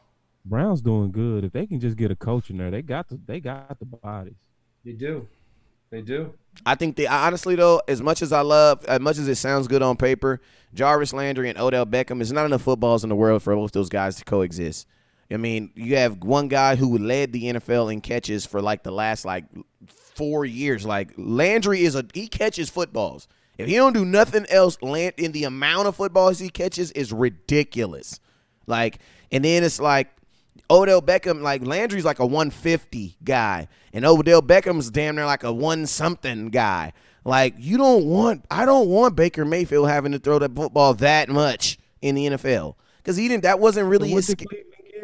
Who did Cleveland get? Well, they're still in the clock right now. But I'm just saying, I think they honestly may need to look at maybe splitting those guys apart. You know what I'm saying? And be honest with you, if I had to split them, I'll let Coach. I mean, I want your opinion too. But if I had to split, man, I'm probably gonna keep Odell. You know what I'm saying? I would see what I can get for Landry. Landry is a good player, but Odell, when he's on, you just don't let once in generational players go. I just feel like you got to try to make it work. I got to go with Landry because of consistency. Go ahead, Coach. I'm here. Go ahead. I'm gonna be greedy, and I'm not letting either one of them go. And I'm gonna keep. You gonna make it work? I'm gonna keep them on the team and see, because if you think about it, which we don't know, and some people might not know, those guys get along real well. They do. They do. Yeah. So keep them together until there's some type of rift. But I think you're right. You got to get Baker straight where he doesn't have to do it, but we still want the ability to do it. So protect him. If you need another lineman, go on defense here. You got the running back straight. You forget about Chubb, right? Yeah. Chubb's a baller. So we got Chubb. We got the receivers. Go lineman or go on defense, and that culture will be changed this year, like Boss Man said. And I think they'll be all right. The paper's gonna be fine. It's written on the paper, but it'll be fine this next year when they got the right leadership. Boss, who are you taking? They just need leadership. That's it. Yeah. They got a good team. Who you think? Who would you take, Boss? If I'm the Browns? Yeah, if you had to take one or the other. So, man, I'll get a quarterback. You crazy. You crazy. I'm serious, too. But because they like a quarterback away. Because everything in Cleveland. Hold on, real quick. I'm sorry, I'm joking on that. Now, really, I can't remember. Did they take a tackle? They took a tackle. They took a tackle. Okay, so yeah, I would. Who did they take? I don't know. They had to be good because everybody up there was pretty good. They took Willis from Alabama. Oh, so they said so. Okay, because I know they had a tackle issue. Give me one more second to think about it. You gotta go linebacker. Coach. No, I go Eason. We finna push you, Baker Mayfield, because I'm sick of you. I'm sick of your tantrums to the media. I'm sick of you, man. I don't believe in you. We've given you everything. We've given you the lead in Russia. We gave you Odell Beckham. We already gave you Landry. We gave you everything, and you can't beat up Pittsburgh. No, I'm getting ready to push you right here. I would get Easton and say, let's go. Because in terms of the team, they almost a really complete built team. Like, I can't even think of what they need, to be honest. They got weapons. They got a good tackle. Maybe they might want to re-shore up the trenches a little bit more on the offensive side. They got pressure on the defense. They got good linebackers. Maybe they can go safety right here. Yeah, safety. But remember, they got my boy for $2.5 million from the Raiders. What's his name? Who? What position? Remember they got the guy from God. What position? My God. Carl Joseph. So they got Carl Joseph sitting in safety as well. So the Browns, they need coaching, and I will get a quarterback. I promise. Right here, I will get Easton. I still think they get linebacker, but we'll see. Here we go. I don't think they're going with no. I don't think they're gonna do no quarterback. You Boss Cowboy be on there. I would, man. I'd be like, we gotta push you. They now, took man. Delpit. They took safety Grant Delpit. And then y'all gotta remember, I like Easton. I'm high on Easton, and I don't like him because I think he's a good guy. I like how he plays. I like that he has a strong arm. I think he has good character. I think he'll be able to handle the press. He's not gonna be going crazy on the press. He's not gonna be doing all that stupid stuff. Easton gonna be a professional. What's with this dude's picture though? What? So the Browns took Delpit. Yep. Good. He fit y'all missing all them tackles. That just makes sense. Our best safety available now is Winfield. You got Buccaneers up. Buccaneers pick is already in. Who the Buccaneers? They have yeah, their pick is up right now, and they are ready to pick. It's in, huh? Hey, Diggs is still out there too, isn't he? Yep, Diggs out there. All Now right. the Bucks already got their.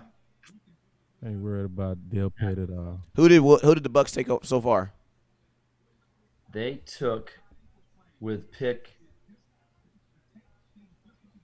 number. Let's see, what was it? 13 is where they took Tristan Wirfs, the offensive tackle. So if they don't trade, they actually do need another lineman if they're not going to go after somebody like Trent. They had some problems there. I don't think they get a receiver. They could go defense if not, but I wouldn't be surprised they need another lineman. You got Buccaneers. The Buccaneers up. Shoot, I wonder. I mean, my boy says Buccaneers need a defensive tackle, edge, running back, and quarterback. My boy, I mean, Tom Brady is a 2-year deal, a 2-year thing, but I don't think they do it this year.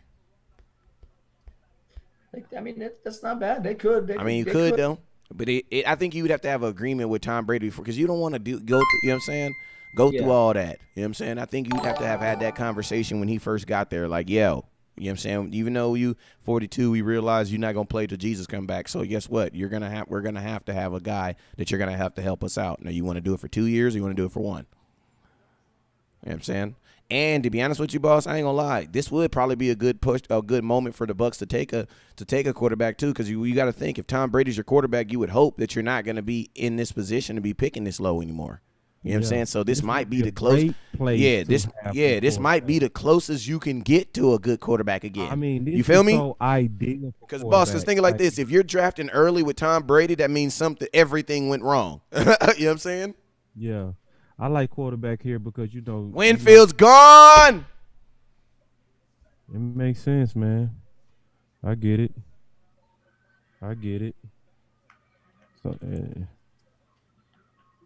So, yeah, all the tears. Yeah, it's a lot of Cowboy fans. I can just hear the tears. I hear it. Grant Delpit is gone. Wow. It's epic tears on that. There's people that's right now, and there's tears on Whitfield right now. It's just epic tears. What safeties are available? Let me know what safeties are available, man. Stop your damn crying. Let me know what safeties are available, boss. What does the guy say? What book? What? Going back to the book to say what's available, and I'm going to my book. I'm keeping it 100. It's getting uglier than a pair of masterpiece sneakers. So Antoine is gone. Xavier McKinney gone. Del Pitt is gone. Cal Duggar gone. That was my top 4. Terrell Burgess is still sitting here, and he's a dog. He's a baller. He's worth it. He's the man. I will feel real good about him. 4.46 speed, 5'11", 202. Great tackler. He's Lewis X.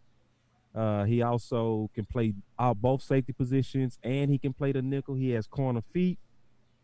Yeah, I will feel very good about Terrell Burgess, and that's my number 5 corner. Number 6 is Jeremy Chin. I already talked about him, but I'll recap. 6'3", 221 pounds, 4 interceptions. Also ran a 4.45.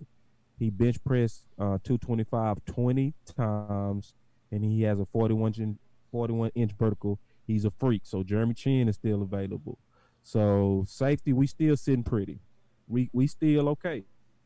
So if Dallas really wanted, and I'm talking about these guys gonna come in good. They're starters. Day 1. Oh yeah. Chris Herndon, good point. We still can go back and look at corner. Now, I don't really like this corner right here, but I won't be mad if we get him, and I will support it. I just personally don't believe in him. I never really liked his film. I think his hips are square, but Christian Fulton is still sitting there, and he had a 22. He was graded 22 overall by CBS. I didn't even put him in my guide. That's how much I didn't like him, but he has great measurables. Denver Broncos are in. Pick us up. You gotta get a weapon. KJ Hamler, Penn State. Hamler out of Penn State just went to the Denver Broncos. They got Sutton. Who did they pick in the first round? They are weaponing. Who did they pick up in Didn't they just pick 2 wide receivers? Yeah, they got your boy from Bama, Judy, and they just got him. So So they all took that's a wide added to receiver Sutton. first round and second round? Yeah, all that's added to Sutton, man. That's Sutton got all that. That's extra commitment to your young quarterback. That's what Yep. we're witnessing. Drew Lock is ready to go, and they got John Elway running the team. I mean, And that know? makes sense because what they trying to do is they trying to outscore Kansas. They trying to say you got super firepower, so do we. You know, because in that division, that's what you're going against. You're going against a high octane Kansas City. So they saying, okay, we want to go toe to toe with you. That's the message that they putting out right now, and that's actually right now currently the message of the NFL based on what we've just did. You know, with the Dallas Cowboys with CeeDee Lamb, what they just did again. And you looked at what Kansas City did. They invested into the offense. Let's look at what the coach just did. Invested into their offense. Like, so the league is sending a signal. The league is saying, we don't believe the defense win championships. We want to do what Kansas City did. We want to win it with offense. Well, I think it's like this. I think they believe like this. The league believes this. Defense will get you to the Super Bowl. You know what I'm saying? But you're going to need some offense to win it. You know what I'm saying? Because you got to remember the season, and it takes 18. It takes at least, a season 16 plus about 3 playoff games. You know, it's going to take you about at least 12, 13 good defensive games. So your defense is what's going to get you there. But when in that one game sphere for your life, you better score some points, bruh. Like, you better score some points. Yeah. So it's like, I and, think and that's the way they drafting right now. Everybody is drafting to say that we are trying to keep up with Kansas City. And yeah. it makes sense because anybody right now, if you're trying to beat the current champs and dethrone the champs, you saw them come back on Houston when Houston was up 24-0. So that was scary to look at. You know, they came back and ran away from them, so. Appreciate you. Yeah, you little glory hole. I want me some glory hole. All right, so Falcons are up. Falcons pick is in. And we getting close to the Dallas, y'all. So that means start sharing. Go to our pages, hit that like button, follow the pages because we got a lot of future content that's coming out. Because we go do a lot of film on these guys, the guys that we pick, and we go talk about how they fit. We go have coaches on like Coach Higgins. You know, that's go break down receiver and the receivers that we pick. And so we got a lot of content that's coming. So the way that you're going to get the notifications is you got to just pause, go to the Boss Cowboy page, go to the Dallas Cowboy scouting page, hit that like button and that follow button. That's all you got to do. And you go stay in touch as every time we go live.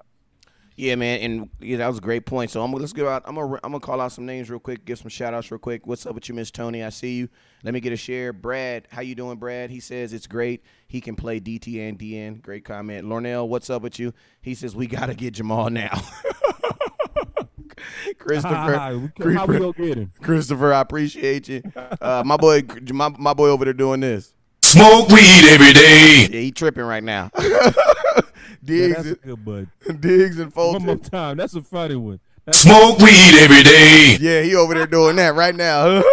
That's funny. Rodney, what's up with you? Funny. Hey, they said that Zach. comment was pretty much that right there. Hey, and on that note, How we gonna get him? Hey, on that note, Zach Brown had a delight. He had a diluted piss sample. So Smoke weed every day. that's all I'm saying. I ain't saying Buda Brown or Diggs is the pick, but look out You for finally got a Davis's. button I don't hate. That's a good one.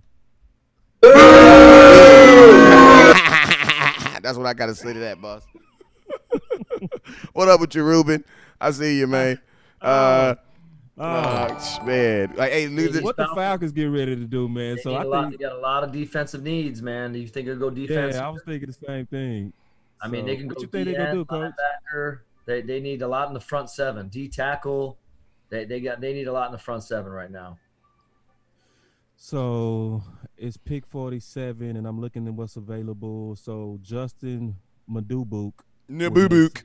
Atlanta, right here. Super freak out of A&M, defensive tackle. This also could, and they missing the corner. Marlon Davidson also looks good right here. I can see that. Who's the best available on the defensive side right now? So you want me to look at the best available? That would be Neville Gallimore out of Oklahoma. That would make sense. And AJ Espinosa would make sense. I can see that one of those two because those are actually what's the real, truly best available according to what their needs are. Yeah, like straight up. And then maybe Zach Bunn. Maybe Zach Bunn. He's So the DN is what's his name? The DN. yeah, that's the Well, Offset. Wisconsin outside linebacker that obviously. Be still when you talk. But I mean, that's a first round graded guy, and they still have to replace Vic. So if I'm gonna narrow this down with Atlanta, I'm seeing Zach, and then I'm seeing on the best player. To your point, Coach, and I think you're right on that. I think you calmed me down a little bit. I was going a little bit too shoppery. And then AJ Espinosa and Neville Gallimore. I think it's gonna be out of those three. Yes, I think it's in the front seven, definitely. All right, the commissioner's in. Evening.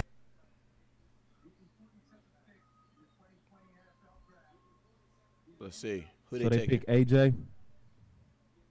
I see people saying AJ. I'm trying to see if I got it right. No, they didn't. They took Marlon Davidson, defensive end, Auburn. Oh, Marlon Davidson. I called his name too. I like him. I like him. He a dog. He's a dog. He's front that. seven. I mean, Yeah. they didn't help at DN, tackle, linebacker. So going in the front seven, and can he do both, boss? Is He does everything on the front. He literally played all the 17 positions. career sacks from the defensive And- tackle position. Oh my God. Yeah, he literally played, the 1, the 3, the 5, 7. He played everything. It was weird. Like, I literally wrote about him that he must be genius because the coaches have great faith in him to move him around the way that they do. He has to be a cerebral player. That's what I wrote about him in the guide. And he can think about that this, and came he out can in the stand interview up that too. He's a very smart guy. Interviews with everybody loves him. Everybody loves him when they interview. He's a team guy. He's that guy that's gonna be a coach. You know what I mean, Coach? Yeah. You know who he remind? You know his attitude reminds coaches. Marlon is gonna be a coach. His attitude reminds me of DeMarcus Lawrence. Like when he gets in front of the camera, he knows he's in front of the camera. You know what I'm saying? Good attitude. Like good attitude, real upbeat. Like he reminds his personality reminds me of DeMarcus Lawrence. He seems like such a slim 303 pounds to me. Right. Like, But he stands up, so you got to be. I mean, if you're standing up, you better be. I mean, he's just an athlete at that size, 303 pounds. He's an athlete. Athletic. So they got AJ. So Falcons rebuilding that defense. They got AJ Terrell in the first round. Then they got Marlon Davidson, two guys that'll probably be able to play week 1 from them. That's good for them. All right, man. I think the Cowboys, man, I'm starting to think the Cowboys could have maybe, I don't know. We're going to see what we're going to do in this 51. Let's see what's available. Trying to think, man. We could have probably traded up a little bit, man. I don't know. I still like what's sitting out there for us, man. It's not going to be any names that everybody go fall and scream over and shout, but they good players. Does Seattle go offense now?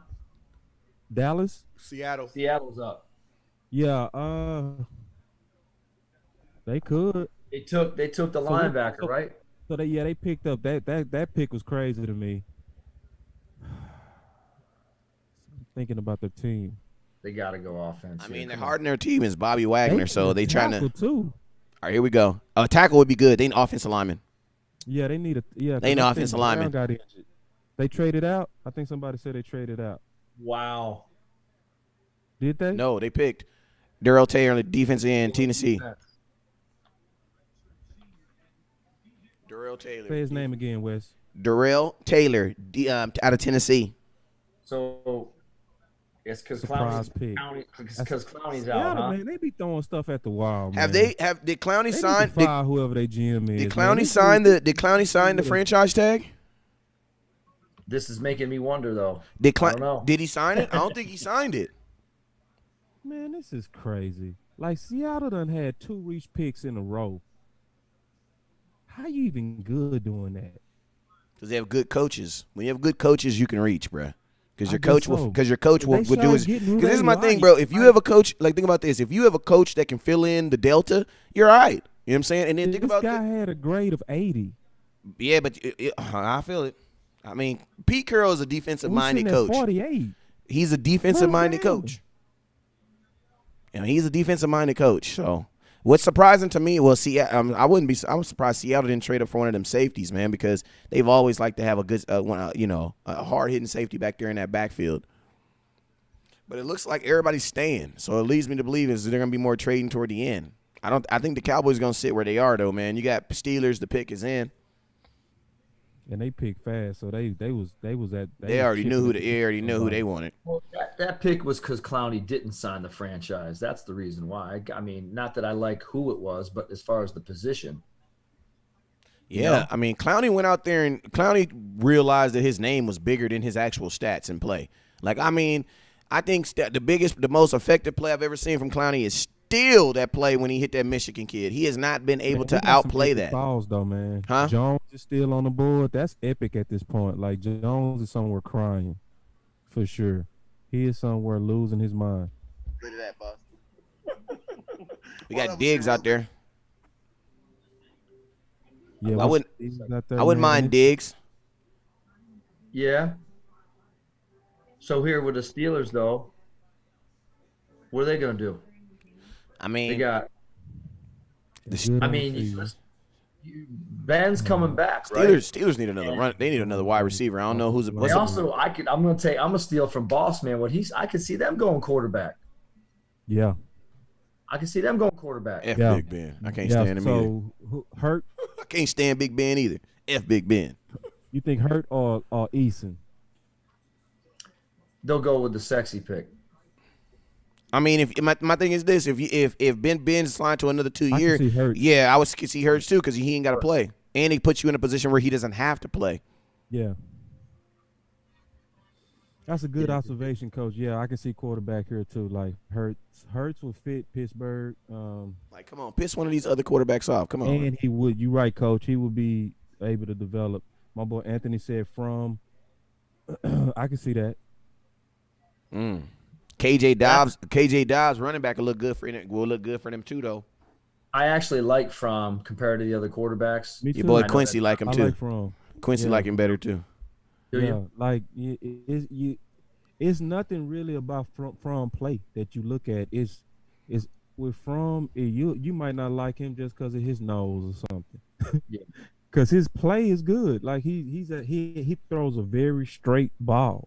I like his demeanor and his consistency and just I don't know, just feels like he's just nice and easy and poised and he throws a nice touch ball or straight ball, but and of course he's playing at a high level at a big big conference, so he's got the talent going against him. He's done it for a high level. It's a couple of people that's sitting out here too that's now at this point they are dropping like hot rocks in soft hands. AJ Espinosa is still sitting out here with a grade of 34. So you could also just take the receiver because Mims fell. So you could be like, I gotta take him. That'd be a good pick for them. Another weapon for Ben. That would be a good pick for them. Mims makes sense for Schuster because Schuster needs another dominant receiver on the other side. You know what I'm saying? Yeah. He needs another guy. You know what I'm saying? So get him a running mate. Very realistic and fit the Pittsburgh Steelers type of picks. The quarterback, Mims, Hurts, we talked about. Yeah. I think we probably named them. I'm almost certain that one of us named them. Tomlin. It's Mike Tomlin. I am Mike Tomlin. Let's see what Mike. And I hope they do not take the lineman they need right now. Take him later. All right, Pittsburgh pick is in. Pittsburgh pick is in. Available, Coach. Jones from U of H. He's still. Yeah. That's the big. All right, here we go. Guess what? Chase Claypool, wide receiver, Notre Dame's gone. No. Ooh, they smart. Boss man, think about when I said to see the team that takes them to fit in, and think about this. They like all that spread stuff. They run a lot of the 10 personnel sometimes, flexed out. Or this is a good pick. That makes a lot of sense. That makes a lot of sense. Mike Tomlin, I'm punching your nose, your smart pig self. Yeah. Pittsburgh. Anybody that Ralph Dallas, I'm spit on you. Yeah, and the cool thing about it is, man, not even the cool thing about it is, but it's like, if anybody's watching this show, you guys are noticing, the research and the time that we put into this has really paying off because we're literally within like 1 to 2 positions off of these guys that they're picking now. You know what I'm saying? And so it's like, the pick to Chase Claypool to the Pittsburgh, it kind of just made sense. You know You know what I'm saying? But you guys are definitely getting some high quality content from the 3 individuals on the line. So man, make sure you guys hit that support button. Remember, if you want to become a supporter, all you got to do is hit that support button at the top of the page. And if you want to tip, the tip lines are up there. We got West Coasters up there, you got coaches up there, and you got Boss Cowboys up there. Or you can support right where you're sitting, right there looking. It's going to be a little link that comes up in there. If you want to become a supporter, just hit that support and you'll become a part of the support nation. We just want to let you know, as we know, we appreciate you guys, man. The Bears pick is in Dallas. We are literally 1 pick away, fellas. We are so 1 pick away. Share. Because we let's want not forget this. I want to go this moment. This is the moment. What you said right now, everything you saying. So who is Dallas going to pick right now? Say it now. I want to hear no crying. Who we getting? Share. Who we getting, guys? Tony, I appreciate the stars. Give you a glory hole. I want me some glory hole. So let me see who we're getting. So Dallas can get one of those safeties. Jeremy Chin. We can go with that. Not mad at that pick. Let me see. Man, we could go Jones too, man. We could go Jones and I doubt we do that though. I would like Jones though, but I doubt we do that. I would love that pick from U of H. I would love it. I would literally cry. Just real quick though, let's not forget about Claypool being 240 and running a 4.4, jumping. All right, Chicago pick is in, and then Cowboys gonna be on the clock. And I hope you don't get your quarterback that we thought wouldn't happen. I hope Jerry doesn't do that to you. I think you hoping it do happen. Javon Johnson, cornerback out of Utah. So officially, you guys, guess what, man? Guess what? The Dallas Cowboys are on the clock, man. You got Fulton available. You got Diggs available. You got Jalen Hurt obviously available. Yeah, he got available. Man, you got some options out there available. And drop them in the comment box right now, man. Drop them in the comment box. Hey, man, this second round pick, man, is going to be brought to you by my buddy over there, Jalen Smith, man. So and CEV. Hold up real quick, boss. Give me 1 second. This second round pick is going to be brought to you by CEV. Shout out to my buddy Jalen Smith over there, who was a second round pick himself, who fought the odds to come back, man. And he had a clear eye view, man. So if you want to get yourself a pair of clear eye views, make sure you go to CEVcollection.com today. Use CEV West Coast today. We appreciate you guys, and thank you for your support. Shout out to this second round pick being brought to you by CEV. Go ahead, boss. What you were saying, Big Dog? So if we saying that we going with best player available, we got guys that actually took visits. So Christian Fulton took a visit. He's still here. Denzel Mims took a visit. He's still here. We talked to Diggs. He's still here. Share. So, yeah, share. So we definitely got some guys, and we got my Bun from Wisconsin. So if we're sticking to the philosophy of best player available and boards, then it got to be either Bun, right? Christian Fulton. We got to be looking at him. We got to be looking at Diggs, and we got to be looking at Mims.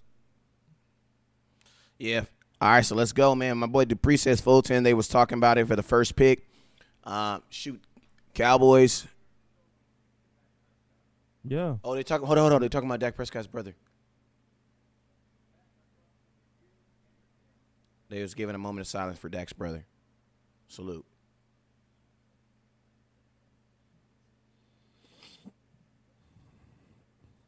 I mean, I can see Bun or Fulton at this pick, and I think Cowboy fans gonna love it. I would love Bun more. I would be ecstatic over Bun. I would love the Bun pick. Matter of fact, I'll go get UGK album 10 times and rap it all day. Hey, salute. Hey, you guys, if you have a belief process that you would believe, man, make sure you send some prayers and some warm hugs and stuff out there to our quarterback, Dak Prescott. Regardless of whatever happens on this field or today, man, real life happened for my boy yesterday. So we want to make sure we keep him lifted up in prayer, man.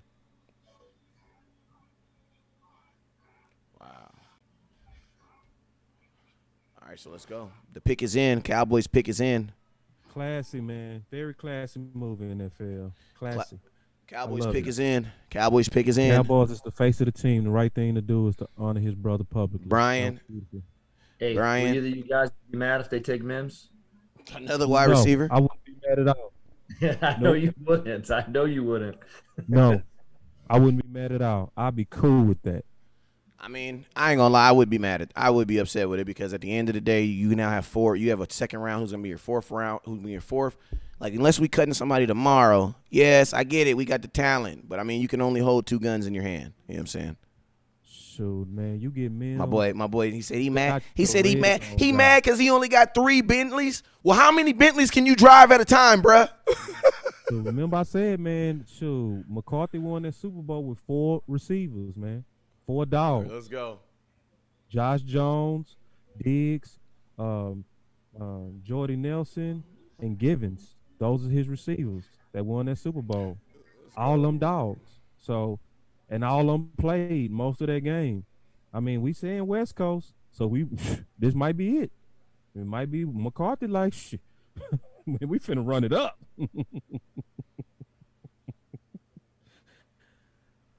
Bun would be the responsible pick, though, because he got to be higher on most of the boards. Like, he got a first-round grade by most people. My boy Ty says he wants a corner. He says McCourtney says we can go with another wide. He said we can't go with a wide receiver here. It's Tony. Appreciate you, Miss Tony. Share. Who's the best available lineman right now? And I like how people putting their stuff. Hey, in. you still got the kid from Oregon. You still got the kid from Oregon that's still up there too. I see you, my boy. Say things. I like it. Put Tony, your stuff appreciate out you. there. Say it. Who's gonna be our guy? My boy Brent says I'd be happy with Josh Jones, man. That's a solidified offense for a while. If it takes seasons to adjust McCarthy, you are solid. Tony says Letty in the house. Jacob says, come on, DN, let's go. Okay, Tony Peace. Whoever it is, we gonna be happy. My boy Gary says Diggs is my pick. 6'2", good size and athleticism. Hope we get him. Yep. He got a 32 grade too, so that means we got a deal on that. So good observation on that. Yeah, so Diggs is definitely appreciate you, McGee, Little Gorio. It's gonna likely be Diggs. I want me some glory. It's gonna be Diggs. I'm certain. I just you're right. It's gonna be Diggs. I'm certain, bruh. Like, it's been too much talk on what we're gonna do to replace Byron Jones. You know, that was a big thing that we lost when we lost Byron Jones, and here it is. It's getting ready to be Diggs. Let's go. Man, it seems like there's always more suspense before the Cowboys pick. Yeah, they do appreciate that on purpose. They know everybody sitting here watching what Dallas getting ready to do. We killing the draft. Hey, remember, you guys, this pick is brought to you by CEV. We appreciate them for sponsoring the page and holding us down this year, man. They held us down last year, too, so shout out to them. Salute to CEV. I'm going to like Diggs in this pick. I'm going to like it. I'm going to feel good about it. I don't appreciate really like you, Miss Tony McGee, with Glory Hole. I want me some glory hole. I like it. I like it. I think we've all fit. I'm already happy. We can't cornerback, safeties, center, edge, and tight end. Let's go. Come on, Cowboys. Come on, Cowboys. Man, somebody said Chin. Don't play William. You play too much. Talking about Chin. Appreciate you, Miss Tony. It's going to be Diggs. Come on, Cowboys. See Zach Bond, Denzel Mims, Josh Jones. Ooh, hey, my boy Tony Peace. My boy Tony. One of those, I'll be like, cool. Come on, Cowboys. Come on, Cowboys. Come on, Cowboys. To go crazy. We must win. We will win. Come on. Win is the name of the game. Name of the game. Come on. Trayvon Diggs, Dallas cornerback. Oh! What, Diggs? Yes, cornerback. Oh, yeah, good pick, Dallas. I want me some glory hole. Hey, man. Here's the deal. I'm the best there is, plain and simple. I mean, I wake up in the morning, I piss excellent. Hey, we got squadron, bro. That's a good pick. And think about this, bro. He's going to be asked to be your third corner. Yeah, or he going to probably play outside, and they going to move one of the guys inside, and we going to have a solid 3. That's a solid 3. That moves Anthony Brown to reserves again, unless it's Dom. So that's a solid 3, man. And that means we can match up pretty good against the high-octane offenses. Great pick, man. Good pick by the Dallas Cowboys. Good pick. Now, Coach, you want to take that real quick and I'll follow up? Or West Coast? Yeah, man. I'm pulling him up right now just so we can get some film so on I'll him. talk about him real quick. Trayvon Diggs, athletically, is what you want. 6'2", big corner. So if you like big corners, 6'2" is perfect as you can get 4.4 speed, he got that. Good hips, he got that. He attacks the ball, he does that. The thing about Diggs that I hate is he loves to trail receivers. It's a very lazy way of covering, and usually receivers that do that are doing that because they trying to anticipate a receiver stopping, and it's a way to stay ahead of a receiver. It's almost cheating, right? And you can't do that in the NFL because then, if you let a good receiver get a step on you and these great quarterbacks, they go drop it in there. That's my knock on him. He also plays just a little bit high. He needs to play off his toes a little bit better. But other than that, it's a good pick, man. And if you get him with the right coach, he has the right measurables to where he's going to become what he's capable of, similar to Byron, right? To where Byron came in with the athleticism but needed to be coached up. Same thing with this guy. Except it won't take him long. But you can see from his highlights that they're showing, he looks back, he attacks the ball. So the things that we hated about Byron Jones, you're going to like about him because he's going to go look for the ball. Plus, especially as a former receiver, he's very comfortable tracking the ball. And you like a guy and want a guy that's an ex-receiver. Why? Because when the ball is in the air, they turn into a receiver. That's mine, right? So we getting the right type of traits with this guy. So Boss, he just hit another one out the park. Good job, Dallas. Boss. Bang! It's Who that? Dallas, don't you do us like Cowboys that. killing it. Woo-hoo. Oh! Boss man, Well, it's his range. It's his range that makes him play like that. So since he's so tall, you're talking about that trail technique, and I know you're talking about him playing high. Yeah. But I think that he will learn from that when he gets to the NFL and he gets beat in practice and realizes, okay, I can't be trailing as much. Yeah. Now, you know what? He's athletic enough that he's going to be able to read the 3-step, keep his eyes on the quarterback, open up, get on top of the route. And now with that range, okay, as a former receiver, someone can go up and get the ball. So that's a really good pick. And think about the guys now that he's going to be going against in the division or in, not only that, but in the conference. Some of them guys have that, that range that he needs to go against, and he's going to have it because he's tall. So I don't know about staying high. Maybe I think he's high just because he's tall. I think maybe he's athletically just so much dominant that it looks like he's high when really he's just kind of peaceful in his back pedal. But he can improve that too. He's got a lot to go, a lot to grow in the NFL. He's going to be a good pick for the Dallas Cowboys. Changed that in one practice. Yeah, and it's something else I like about something I think I like about one thing that I really really like about him, man, is I like his last name, bruh.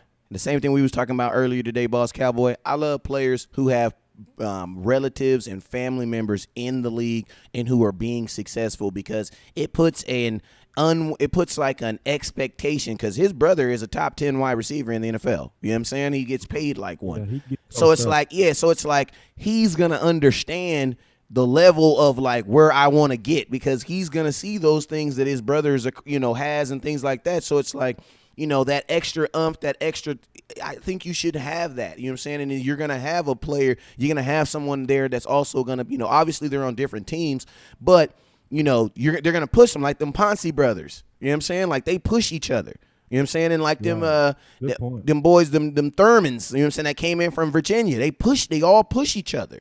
You know what I'm saying? One play for Buffalo, the other one play for Pittsburgh, I think. But you know what I'm saying? But I think that's going to help him out a lot with his transformation into the NFL. And it's like, who else, in them off seasons when you need to get better on something, who else to work with but a top NFL wide receiver in your brother? You know what I'm saying? So it's like West Coast, there's something to be said about that. There's a lot when you're talking about a coach. From a coaching standpoint, it's almost like not instant credibility, but a much higher respectable credibility when it's in the genes. Dang, the Eagles just picked Jalen Hurts. Oh boy! So it's in the genes, and like they're playing against each other. So Eagles are fools. The Eagles did it back to us, bro. They did it. They did it back to us, right? Yeah, we took their quarterback. We took their wide receiver. We took their wide receiver. So they take our quarterback, and they took it. Big dummies. See, you thinking about Dallas too much, Philly. You ain't even being smart. It's a dumb pick. Well, matter of fact, it's not a dumb pick because Carson Wentz get hurt. Yeah, it's not a dumb pick. I hope I Carson Wentz want to say loses his one job thing to about Jalen Dallas, Hurts. though, Could you imagine real if Carson quick, Wentz loses about his job? the Diggs pick as well as now the CeeDee Lamb pick? Both picks are first round graded picks because Diggs had a grade of 32, the last pick of the first round.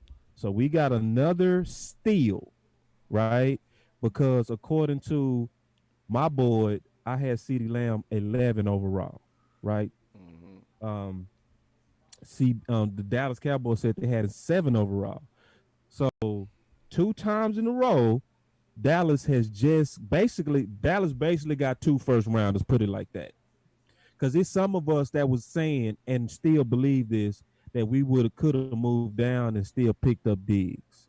So just kind of consider that, you know? And also for those, I was saying I didn't like Fulton. Fulton is still sitting there. You know what I mean? I never even put him in my book. So now I'm telling y'all that if you're really watching this tape, people go see it generally. If you're really looking at it generally, we go see the same things. Yeah, man. I mean, and I like the fact that you get a corner who's played in big games against big receivers, and he knows, you know what I'm saying? I like it, man.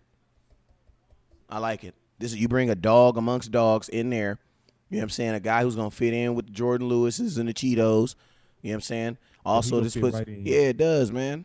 Yeah, it does. West Coast, they saying turn me up a little bit. Turn you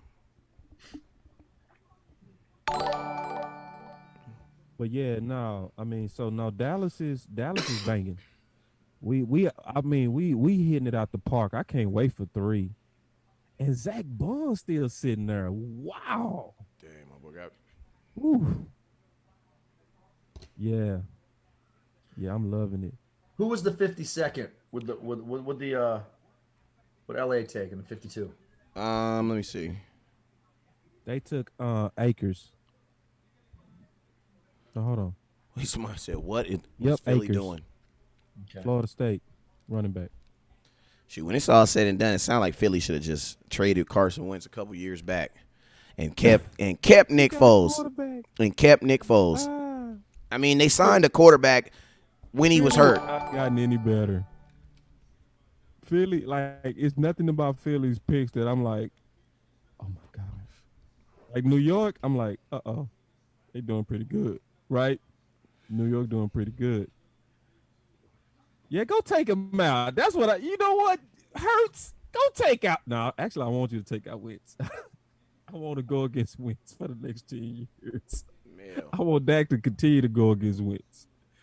Oh, man. Oh, and I know all the Dallas fans that hate Dak, they are sick right now because they wanted Dallas to get Jalen Hurts to go against Dak, our own fans. I mean, but my thing is like, why would think about this? They took him over Easton too. Easton's still on the board. Oh man, this is so sweet. This is why you got to be nice, man. This is why you got because this is sweet karma. I can't wait to go into some of these Cowboy groups. I can't wait because they know I'm coming from. Who I'm coming to. I'm gonna be vicious. We need to go ahead and get Hurt so he can take out Dak. Look. They did it to Philly. Yeah, so that same party you on your own quarterback went to Philly. And now our quarterback is home free. You ain't got to worry about no competition. It's not going to happen. Yeah, the cornerback room is looking nice right now. You got Cheetah Bayru, nice. You got Cheeto, you got Quish Restry still out there. He's probably your 4th. You know what I'm saying? I mean, your cornerback rooms is looking good right now. And I think that also puts some pressure on Anthony Brown. Like, I mean – yeah, he going to the dime. Oh, he might not ever hit the field. But you pay at $5 million a year. He gonna have to figure it out. Yeah, he going to dime. Yeah, Jordan Lewis and them not giving that up. And they honestly, in my opinion, they need to start Jordan Lewis, man. I'm gonna be sick if they, because how many times Jordan Lewis go get benched for nothing? Now everybody else get benched for reason. Well, Chris Richards ain't there no more, so it don't matter. They put Anthony Brown twice. They benched him twice. Lewis always plays. AJ Espinoza just left. AJ Espinoza just left to the Bills. Oh my God, that Bills defensive line is nasty right now. They better do something on the offensive line. Oh yeah, but they lost. Where did your boy go to? The D tackle. Where'd he go? Phillips. Where did Phillips go? From I don't know what Phillips. yeah, that's right. He did. Phillips left, but they still got Shaq Lawson. They got the other boy they drafted last year. That defensive line gonna be able to get after you, boy. Yeah, I mean they were already getting after it. It concerns me though with the offensive line with them. He was under pressure a lot last year. A lot. They got to do something about that. Hey, Coach, I want to know, what are your thoughts on moving? Have you seen Cheetah Bay Awuzie? Have you seen a lot of film on him? A little bit, not a lot. What are your thoughts on moving him to safety?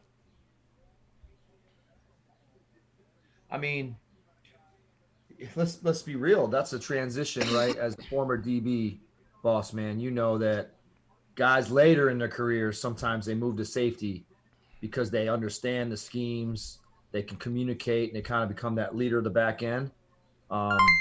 If he's already got, the intelligence in the background, if he's got the range. Here's the deal. I'm the best there is, plain and simple. I mean, I wake up in the morning, I piss excellent. But if he's gonna play heavy in the box, I mean, it depends the scheme, I guess. But he could do it. What do you think, boss man? What was the question? About having him move to safety. Cheetah Bay Awuzie.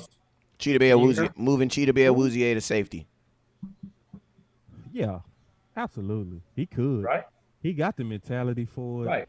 It's not going to definitely be – he's not going to go against athletes that's as gifted.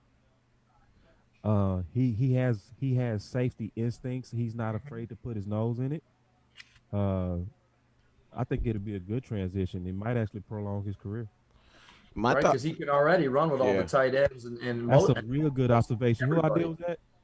Now that came out of the comment box. Hey, shout out to I'll find it and give him a shout out. But that question came out the comment box. It's moving him to safety. I love it, and I think Mims also fit Baltimore right now. Just real quick, because they got the speed, but they don't have the outside big targets yet. They almost like us, where we still need that jump guy. We still need that red zone guy. Baltimore. Hey, let's talk about it. I want to throw a question that has nothing to do with the Dallas Cowboys or anybody. Do y'all think I want to go around the table real quick? Quick answers. Y'all think Antonio Brown? Real quick. I'm sorry to cut you off, West Coast. I wouldn't cut you off unless it was real good, bro. Because I want to come back to this question. Well, let me finish let me just finish the question. Go ahead. It's something that Philly is. I want to come back to that, but go ahead. Man, I didn't forget my question now. Okay, so I'm sorry, bro. I didn't mean to do you like that. I'm sorry, bro. I really am. Antonio Brown. Everybody's comment is good, so we're gonna make sure everybody's comment. Just remember, you guys, the rule of the show is this: if we don't see your question, keep on posting your question in the comments until we answer your comments.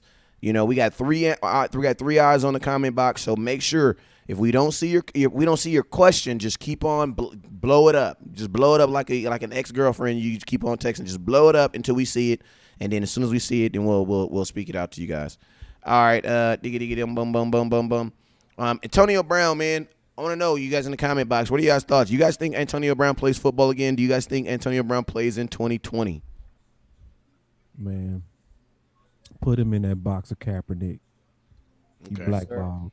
So your answer is no. Yes or no? I think he's gone, man. I think he's disgraced the league, and I think they protect the shield too much. Like he's a true embarrassment. Coach, like, he's a true embarrassment. Like at this point, and I would want to see him come back, but the fact that he came out and said I don't need football, but the problem is you actually conduct yourself that way. Exactly. And if you conducting yourself that way, you're gonna make a mockery of people that's putting their jobs on the line for you. It's too many people that's dying to get in the league for somebody that actually really feel and conduct themselves in a way to say, I don't need it. Like you're above it. And it's too many people that's dreaming to get in, that's trying to get back doors, that even want to do a podcast and get paid for it because they love it so much for poo on a game like that. So I feel you. So I mean, personally, I love the game too much to even want to see him. Coach, your thoughts? What are your thoughts? He's not playing in 2020. He's not playing in 2020. I actually had a tie. I know his father, Eddie Brown. I don't know if you guys know that. He's one of the best arena football wide receivers ever to play the game. And I hope Dad works with him a little bit, But I kind of echo a little bit of what Boss said. I don't think intentionally he embarrassed the league. I think he felt like he was a little bigger than what the league feels, and that's what the league is showing him right now. So the only thing though is, and this is what I will say, with the amount of ability that he has, and I know that it's not always about that, but I think that in 2021 he may get an opportunity, but not 2020. And I hope he does get one. Phenomenal, top 5 in my eyes in the league and as a receiver, unarguably top 5, but not in 2020. He won't be playing in 2020. And I can see that where he takes that Dez approach to where, Dez walked out a little bit with his chest out, as some assumed, and then came back a lot humble. That could happen with him. That could definitely happen with him to where, and he would have to do it kind of like Dez did it, in my opinion, where he has a kind of humility to him. Because that's what this last tour, this offseason was with Dez. He almost started to crack yesterday, but he pulled it back in, I'm gonna come back and show. I'm gonna go to I'm gonna go the road of I'm gonna go the road of optimism when it come to AB, because one thing I know about the NFL is thirsty for attention, and it's thirsty for talent, man. Like, if you can still show that you can do it, they had a workout for Colin Kaepernick in the middle of the season. You know what I'm saying? So it's like, I'm going to take the road of I definitely think that what you guys are saying is real possible, but at the same time, I think if it's any time for him to get back in the season, it'll probably be now, because the biggest subject in football is not going to be Antonio Brown. It's going to be freaking the coronavirus. So it's like, man, I think he just needs to find a team. Well, first off, he needs to have a sit-down conversation with the commissioner. Like, he needs to have a conversation with him. You know what I'm saying? Because, it makes no sense for him to talk to any team before he talks to the commissioner first. Because to me, the last time it said J.K. Dobbs, just running back, just went to the Baltimore Ravens. Yeah, Dobbins. Doing them so you know bad. What, West Coast. And answer this, because I know where you're at with this. Think about. Let me just. Roger to. Okay, go ahead. Yeah, I just finish it. But that's where I think it starts off with if he has a conversation with Roger Goodell, and Roger Goodell allows him to, because Roger Goodell put out a statement that basically said that he was going to get suspended as soon as he signs to a team. You know what I'm saying? That's basically the way I translated it. So it's like, in my opinion, if he sits down with the commissioner and he's able to work something out, I think he is going to be suspended. I think if he even did something like a voluntary suspension, like he go to there and offer him like a 2-game suspension or something, some type of show that the NFL, because the NFL allowed a guy a billionaire to get caught, walking out of a freaking hoe house. Let's just be real. And nothing ever came of it. So we have seen worse in the NFL. You know what I'm saying? What's up, Kevin? I just think he needs, he needs to sit down and have that conversation with Roger Goodell. And if Roger Goodell is in that, I'm a forgiving mode, the Coronas did so much and blah blah blah, and then he says that he's able to come back, I think he does. I think as soon as he gets that okay, I think teams will be interested, because you got to see it like this: teams technically were interested in him when he couldn't play. You know what I'm saying? Because that's just the vanity of the NFL. I'm never gonna think that someone's gonna use their integrity to choose over someone's talent. It just doesn't work that way. And from what I've seen in football, it doesn't work that way. If you can still play, if they think you can play, they're gonna use you. You know what I'm saying? He just has to stay off of Instagram, and most importantly, he needs to have a conversation with the commissioner. Like, he has to, because he said some crazy stuff about him, so he's gonna have to apologize too. Yes, sir. That's where I was going to go with that. Number one, there's teams that are highly interested, and why wouldn't they be? But what I was going to say is how strong I don't want to say in a bad way, but how strong Roger Goodell could be with like the discipline and the players in the league. I think it goes a step further. I think that conversation may happen, but he may actually put AB in a position where he has to issue some type of public or NFL or some type of statement or an apology. And I just think that AB's got to be ready to do that, and he's got to be able to be sincere about it. because there's so many things that have happened that don't necessarily relate to the league.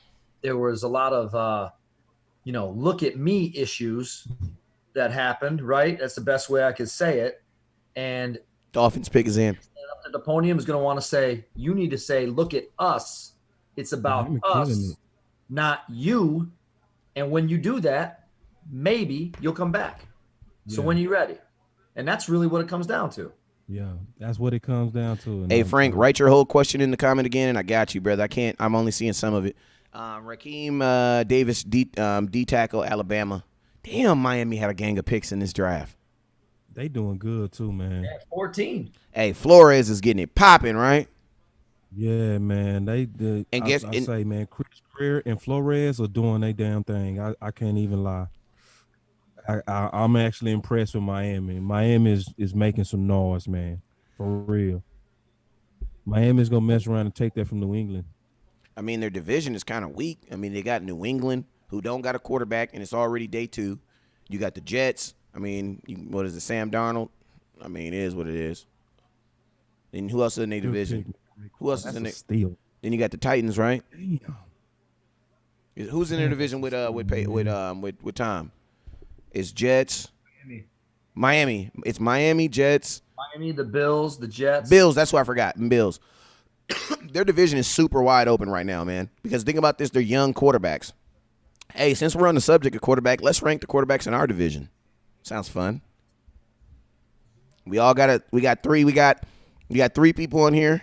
So we're gonna start with the worst. Hold on real quick, West Coast. Answer your question. Shoot that question. That question, my boy Anthony Terry had a good question. He said, and then Ty got a question too. Let me know something about Wentz health that we don't know, and obviously we don't know that. He gets hurt every year. Thought question, because he basically scratching his head and so am I. Like hurts, but he gets hurt every year. Think about this though. Be paid against Dallas, or like he said, do they know something, or they doubting him now? Yeah, but man, my thing is this though. If you just look at Carson Wentz and the situations that he's put them in, he has not finished a NFL season since his rookie season, which was also his worst season. Yeah. So it's like if you are the Philadelphia Eagles and you don't want to get stuck in a situation like, bro, like there's no way to say that he's not injury prone. There's no way to not say it. And there's no way for you to not and into all the stuff you're investing into they're trying to do this year. Man, you got to go get a quarterback. You know what I'm saying? And then, hey, if you don't work, Carson, man, I said they should have traded Carson Wentz when they had Nick Foles. They had to make a pick between Nick Foles and goddamn Carson Wentz. And even I remember boss, because they had a rumor out that people were saying that Carson Wentz wasn't a good leader. Remember, boss? We did a show about it. And I was like, right now, I ain't gonna lie. That was surprising to me because Carson Wentz, I'm a Christian, he a Christian, you know what I'm saying? I would think we live by the same morals. So it's like, dang, like, maybe he reading a different book or something, I don't know. But he just don't come off as a kind of a douchey. But it just was multiple sources was saying that he was not a good leader. Like they weren't feeling him. You know what I'm saying? So I was thinking and sometimes leadership is sometimes even how you come in. Like you can walk in with an air of arrogance where you don't really interact with your teammates and different stuff like that. You don't do anything to bond the team. You missed the second overall pick and you walking around, you got your flashy car and you got your own parking spot and you walk, it's a king mentality. And it's almost, I'm not knocking Romo, but that's what they used to also say about him, right? Is that he was almost like it was him and a couple of clique guys, and then it was almost like the rest of the team. That's how they used to say the team felt. I don't know if that's true or not. I'm not in the locker room, but that was the rumors, So I can see it to where he can be a guy that's a strong faith guy, but still have the wrong type of leadership skills. See, and that's one thing that people don't give Dak enough credit for, is Dak has a master's degree in organizational leadership, meaning he was also institutionally trained to be a franchise quarterback. So the stuff that we just poo-poo on is the reason why we have greatness in our locker room. Like he's educated, not only natural as a leader, but also went to a master's degree level. Like literally, Dak put out his rookie year that he really want to start slowly working on a PhD. That's what type of driven quarterback that we have. He said he want to have a PhD before he's finished playing football. So that leadership is very true. And sometimes don't mean you're a douche. Sometimes you don't know what you're doing. You don't know how to lead. Like And that's why I really love Coach Higgins on the show. I was super impressed when me and Coach Higgins was going back and forth, and you asked him a real good question. You say, what would you say to Gallup to fix his drops? And the first thing he said is, your drops is my fault. And he took all the pressure off of him by doing that. And also that keeps his mind trying to create creative ways to make him a better catcher. So obviously Coach has been somewhere trained on how to lead, or he has incredible instincts on how to deal with people. One of those two. So, yeah, and I think that is valid on Wentz. I think sometimes you can be stuffy, and you can be a stuffy Christian. You can be a stuffy Muslim. You can be a stuffy atheist. You can be a stuffy anything, and that can all still make you a bad leader. And you know something, boss? And you can piggy off this West Coast, and I'll give you the coaching perspective. And I know you both know this, playing at high levels and being around, regardless whether you're in the locker room, being around guys that come out of the locker room. And I'll put it like this. You're evaluated at every single thing that you do. Mm-hmm. You're evaluated how you walk in. You're evaluated who you sit with. You're evaluated of how you speak to the valet attendant. You're evaluated on how you stretch. You're evaluated on when you put your cell phone on silent.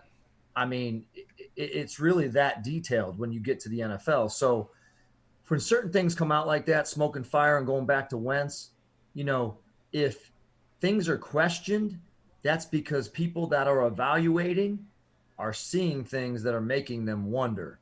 Rams just took Van Jefferson out of Florida. Wow. Good pick. God, the Rams.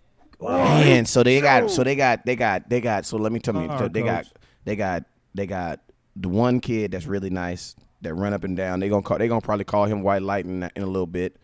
They got that's Woods. Yeah, I know. They got Woods. And then they throw Van runner. Jefferson in there. I know. So all them route runners. That's the science to them. You got to be able to win with your feet to play with the Rams. You got to be able to get that separation with great receiver body language. And he likes a lot of receivers. They took the running back, didn't they, too? No, they took a running back. They have Gerald Henderson as their running back. That's probably going to be the starting running back with the other boy. Henderson from last year. Okay, from who Memphis. had the 52nd pick and took Akers, the running back from Florida State? Oh, my God.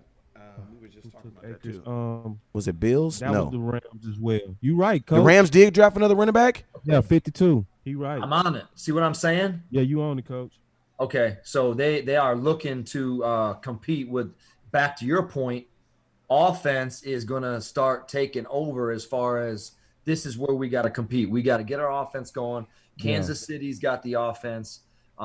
Even San Francisco. I mean, I feel like San Francisco's a quarterback away from being a dynasty team, but the league is signaling through this draft that teams are trying to take the Kansas City model. It's a copycat league, and we're watching them copy. That's what's going on.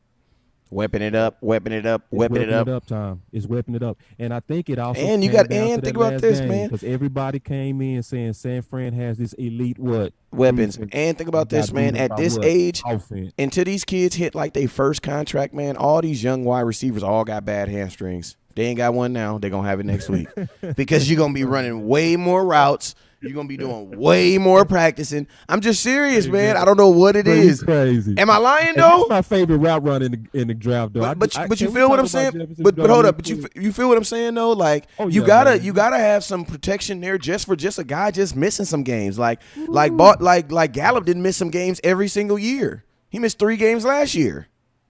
So it's like Minnesota's up, and they got to take a lineman at some point.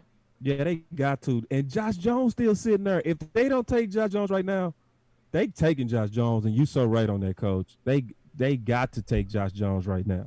No, they took Erez Cleveland. Well, they took Erez Cleveland out of Boise State.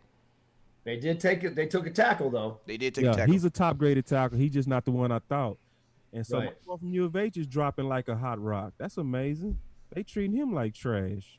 Come on, y'all. That boy had a great senior ball. Don't do U of H like that. Are we that trash? Don't answer. Y'all had the one kid out there that threw his coach's jacket, though, remember? Yeah. He in the league killing folks, too, Ed Oliver. So it is. So they got Ezra. Ezra Cleveland. Kelly Clarkson. So, Coach, we called it. We called offensive tackle for them, and we just got the pick wrong, but we was dead on. Well, you got to do something to do two things. You got to help out, obviously, the talented running back, and you got to help out the pressure that Kirk Cousins took. Because I mean, there's something that I know on the show you guys talking about Kirk Cousins, and he's throwing and he's got the completion percentage, and I've seen him in person, and we talk about that it. Well, now when you protect him and he doesn't have any pressure, we're going to find out if he has it. Yeah. You know what I'm saying? So, yeah. I mean, they got to do it. They got no excuse not to do it. They needed to shore up some offensive line protection issues that they had. And of course, giving the running back the ball, man, he's definitely a talent that helps out Kirk Cousins and the whole team. So now look at what Minnesota did, getting going for – they got to replace the receiver, which they did. They got to still have Thielen. They got the tackle. I kind of like that. They have a decent draft so far, Minnesota. Yeah, they having a good draft. So gladly, right? Back up to the Giants. So this is division rival. They haven't taken a receiver yet, and we know we sitting there dealing with Jason Garrett. They getting Mims. Yeah, I can see it too. You got the Jets on the clock right now. Man. Yeah, they own the clock. Oh, that's the Jets. That's the Jets. They getting Mims. That's the Jets. I mean, I don't want the Jets to get Mims because I might want to trade them a receiver for. This is the one. I want them to trade. I want them to trade for. I want them to trade for a certain wide receiver. But right.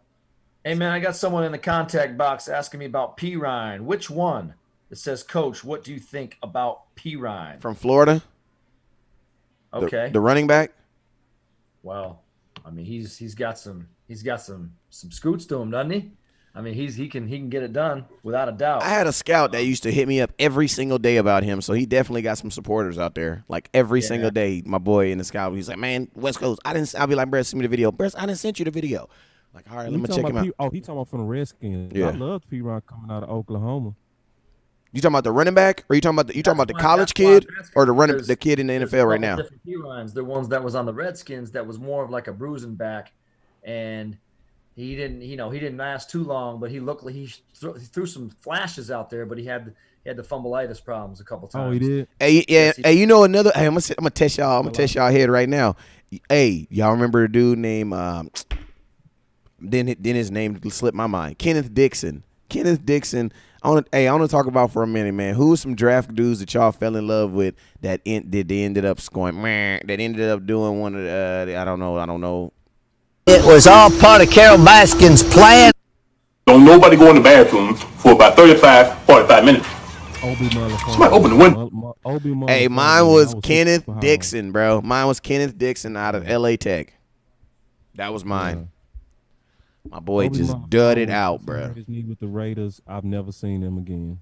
Hey, on a side note, they just threw up there that the Jets, you know how they throw up the people that they picked up in the offseason? Why do they even list Josh Doxson as a wide receiver? That's like picking up a bag of footballs, man. Oh, man. Mm. I mean, for real. He hasn't played. He went to Minnesota with Cousins.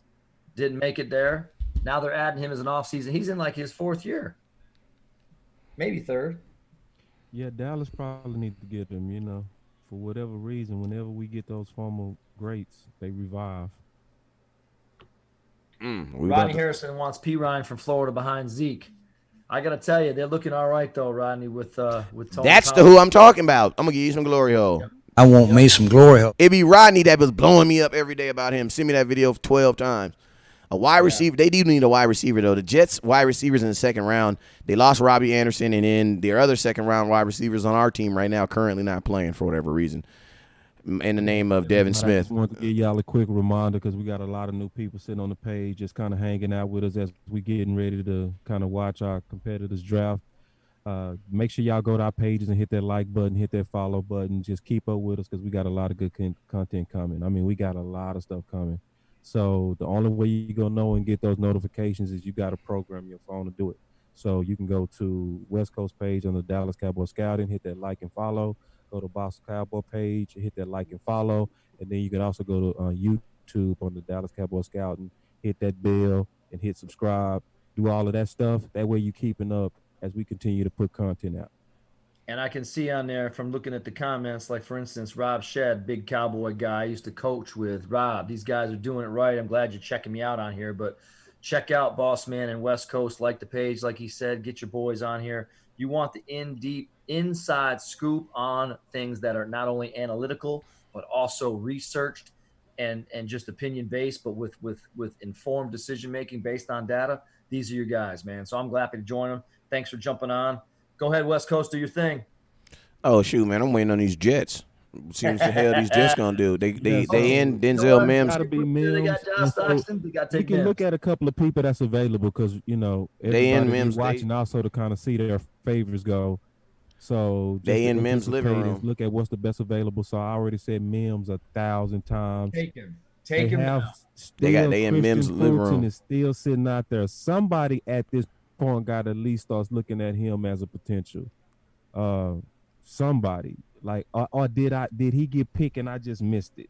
That's what I want. Antonio Gibson, what's up, man? What's up with you, Antonio Gibson? I need you to get drafted to the Dallas Cowboys. He's still out there available. I still got some of my hopefuls out there. I'm gonna be surprised if they don't take Mims. They showing my boy Denzel. I mean, they didn't been in his living room twice. You, Mims. They didn't been in his living room twice. For you, bro. All right, here we go. You did everything you supposed to do, you think, man. You put up good tape. You put up good numbers. You exploded the combine, and they still yawning on you. You got great hands. All right, here we go. Here we go. Mims used to put 2 toes down in college. Here we go. They finna get a steal. Whoever get Mims, man. Ooh. Denzel Mims, wide receiver, Jets. They got him? Yeah, they got him. I told you I'd be surprised if they didn't, right?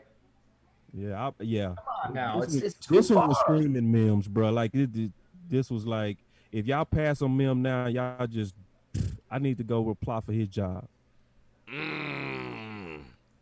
Good pick, Jets. Now, this kid, man, set all sorts of records. Yeah, he did. He's stupid. You talk about someone that's going to come in and show the league. This guy's upset right now. He is going to have a chip on his shoulder. Oh, he angry. Red zone. This guy down the red zone is going to attack the football. Sam has got somebody to throw it up there. He'll go get it. Great body awareness, great body control. But his eyes, his vision on the football, it's just something that is remarkable. I don't know why he fell as far as he did, but he's going to be a big red zone target. Yeah, he is. Now they just need to deep into those eyes because you just spoke receiver language. I want you to kind of break that down a little bit. That was good.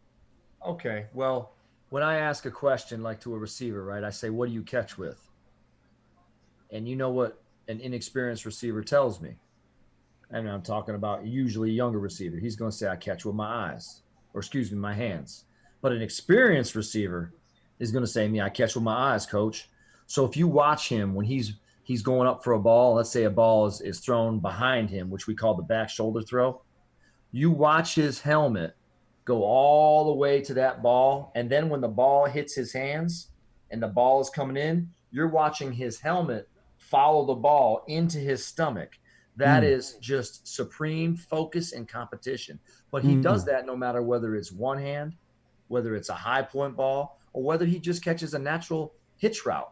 You can tell he's using his eyes and he catches the ball with his eyes. I mean, that's the easiest way I could break it down without showing you on film. But if you watch that, you'll see what I'm talking about. They show some highlights up there. Great breakdown, coach. And, they showing it now. I mean, he high parting so beautiful, like everything that you talked about. His eyes are literally following the ball as he makes his turns, and that's a steal of steals right there, man. They got Becton and Mims. New York killed it. Oh my goodness. Oh goodness, they did good. Oh man. Yes. Well, think about that. They're That's loading a good up. steal, What are man. we talking about then, boss? Offense again. I mean, yeah, right. Exactly. Offense again. Yep. Yeah, this is copycat. This is proof that they're copying. Everybody's saying we got to score. So, and I think this is also just intel on we got to beat the champs, and the champs is Kansas City, and everybody saw them make that comeback. All right, you got the Patriots on the clock. I mean, they're I up. know They're up they're going now. to do something crazy. I don't know what they're going to do, but it's going to be crazy. They would have definitely got Hold Mims. up. I can see them still going after a weapon. Let me look and see what's available. Outside linebacker, Michigan. Okay. Josh Uche. This doesn't tell us Really? that they are up to something. Bro, they're gonna go get a veteran quarterback. They got to, right? They're gonna go get a veteran quarterback. They have something in the woods already. But which one? You think it's Andy Dalton? You think it's someone like that because Burrow is there now and the value's not as high. So maybe we'll see something later on. I don't know. I'm not sure. I think they go get Cam. Cam? If you're Bill, Cam is the best out there. When it comes available, I mean Matthew Stafford. I think Cam has a higher ceiling though, because if it all breaks down, he can get them feet. What about Winston? Nah, I'm cool. He throws too many interceptions. He does have the biggest upside, I will say. That is an issue. But as far as number of years in the league, he can throw the deep ball. Maybe not as good as Cam, but he can definitely chuck it. Just the ball security is definitely a problem. But he's got the most upside.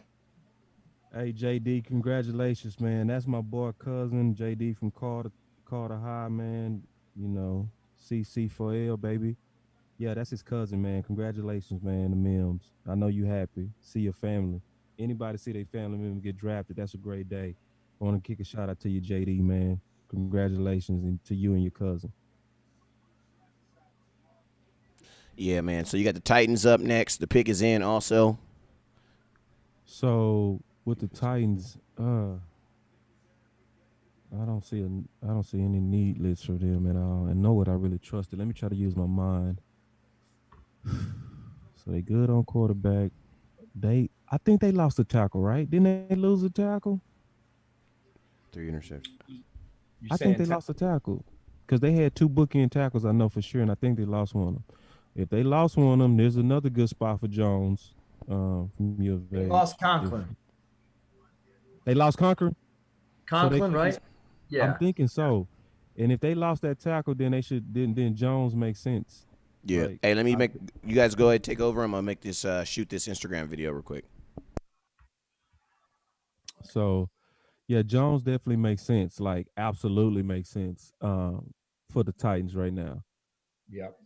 And they could get a little bit funny. Like I think they could even try to get a running back if they want to try to really put some false leverage on their star. Look at Belichick. Yeah. Yeah. Yeah. Belichick, he's so funny. So let me. I want to try to identify some. You want to try to go through a couple of steals that still might be out here? Tell me what's on your board. What do you got? So guys that's just sitting out here that Dallas got a little while. Like we got about 18 more picks. So and then the Redskins, let me see what you got. Oh, you close. Getting there. I'm not really, as you can see, I'm not really excited about it. But yeah, we're coming up. So since we're dealing with you, I wanna kind of look at it from me trying to study my competitor, right? Yep. So we feel like you just took the best player. I don't think you needed Chase, but you took Chase, right? Mm-hmm. Then in round 2, y'all didn't do anything, right? Nope. Okay, so now we coming up to y'all need a weapon, right? That's obvious. I mean, we need a lot. Yeah, but yes. So what would be to you as a Redskins expert? What would be your primary need? I'm thinking your primary need is now going to be weapons for your quarterback. You know what? I'd be real with you though, because we took and didn't go with the philosophy of the trade down. Yeah. Now my philosophy changes. Does that make sense? Say that again. Because we did not do the trade down, like I said in the beginning. Mm-hmm. Now my philosophy changes on this pick. Okay. Because if we traded down, I got the 2 picks and I get them hopefully earlier, right? I get the first round, I trade with somebody, and now I get a couple needs picks. Now it's get the best available player at whatever our needs are. I mean, the highest graded player. So for instance, we could go safety, we can go receiver, we could go running back. We could go tight end. We need all these positions. Linebacker. What's your story corner. on your left tackle? He's going to be traded. So then Josh Jones makes sense for you too, right? Absolutely. So, and that would be the best available. Right. It would be like Josh Jones is sitting right now as a grade of, give me 1 second. Let me just, it's starting to get cloudy. You know how it is. Boys get a little messy. Give me 1 second. Let me just pull them because I want to get the exact grade. Yeah. Oh my God. Grade. He had a top 15 grade by CBS, and he's sitting there at 61. This is the. That would make a lot of sense if y'all getting ready to get rid of your left tackle. You know what else makes sense for the Titans too? No, we was talking about the Redskins. Oh, the Redskins. Oh, you know what? The Titans too. You know something that could be a splash for the Titans, man. Because did they sign Derrick Henry or they still got him under their franchise tag? You know what I'm saying? The franchise tag. So you would think they would do something in this draft. Who's the best available running back right now? I would say Gibson. Yep. And you need running back, and I'm gonna tell you, you need a running back who can catch the ball, bro. A running back as good as I don't know if they're gonna take him. Let's get the pick is in though. Let's see if Gibson's there for us, man. I want him. Me too. I wouldn't be mad at Gibson. Hell no, I wouldn't. Fulton went to LSU. There you go, Christian Fulton. He went to Tennessee. Went to the Tennessee Titans. I knew eventually somebody's gonna say, "Okay, man, he graded too good for us to just sit here." They just love getting everybody secondary. I can't stand the Titans. They get all these good secondary players and then put them on B team. Can't stand them. It's like they just be hogging good secondary players. You know, it's funny. Someone just commented in there. I'll give Washington a third next year for their tackle. At this point, I go ahead and take it if I'm Washington. Wow. Well, what do you think you're gonna get right now? The draft has already started. The longer this goes, is he gonna play for you guys? What do you think? He will not play. You don't think there's anything you guys can do to get him to play? Nope. Then you move him. You take what you can get. Absolutely. So they should be talking. Right. And then the longer this draft goes, the less valuable that we can get something. And to be honest with you, something that could be hurting them is the fact that they haven't really made that decision. Like, you need to really make that decision. Are you going to – is he going to – you know what I'm saying? If you can't get him to play – because you know sometimes my dad always used to say to make no decision is to make a decision. You know what I'm saying? Because time is going. You know what I'm saying? So it's like I think the worst thing they can do for y'all team Washington, man, is to let stuff linger. Make a decision. Somebody make a decision. You know what I'm saying? Because it feels like the team ain't made a decision and Trent ain't really made it. Well, Trent said he ain't going to do it. So the team, they need to decide either this woman going to be with you or she don't. She says she don't want to be with you. I believe her. You know what I'm saying? Yeah. Maybe you should believe her. You know what I'm saying? Let it go. And even if you do get him to play, for you, how much of Trent Williams are you really getting? You know what I'm saying? Not much, because he said, "Go ahead and release me if I'm not traded." So that'll tell you something right there. Yeah, make him happy. Get him out of here. Yep. But I like this pick that just happened too. That's a decent pickup. This is also a good place for tight ends, I would say, Coach. This will be a place. I think we've only had one tight end come off the board so far. Yeah, now we starting to get to where good. Here come the Green Bay Packers. Green Bay Packers are up again. Let's see if they get him a weapon. You know, it'd be funny if they win defense. F you, Aaron Rodgers. I know. Go defense. Get a corner. Yeah, because I was looking for weapons. The weapons are starting to kind of get real thin. So now you got like the Duvernays, you got the Colin Johnsons. Yeah. Now you start to get into the protect the new quarterback. You think?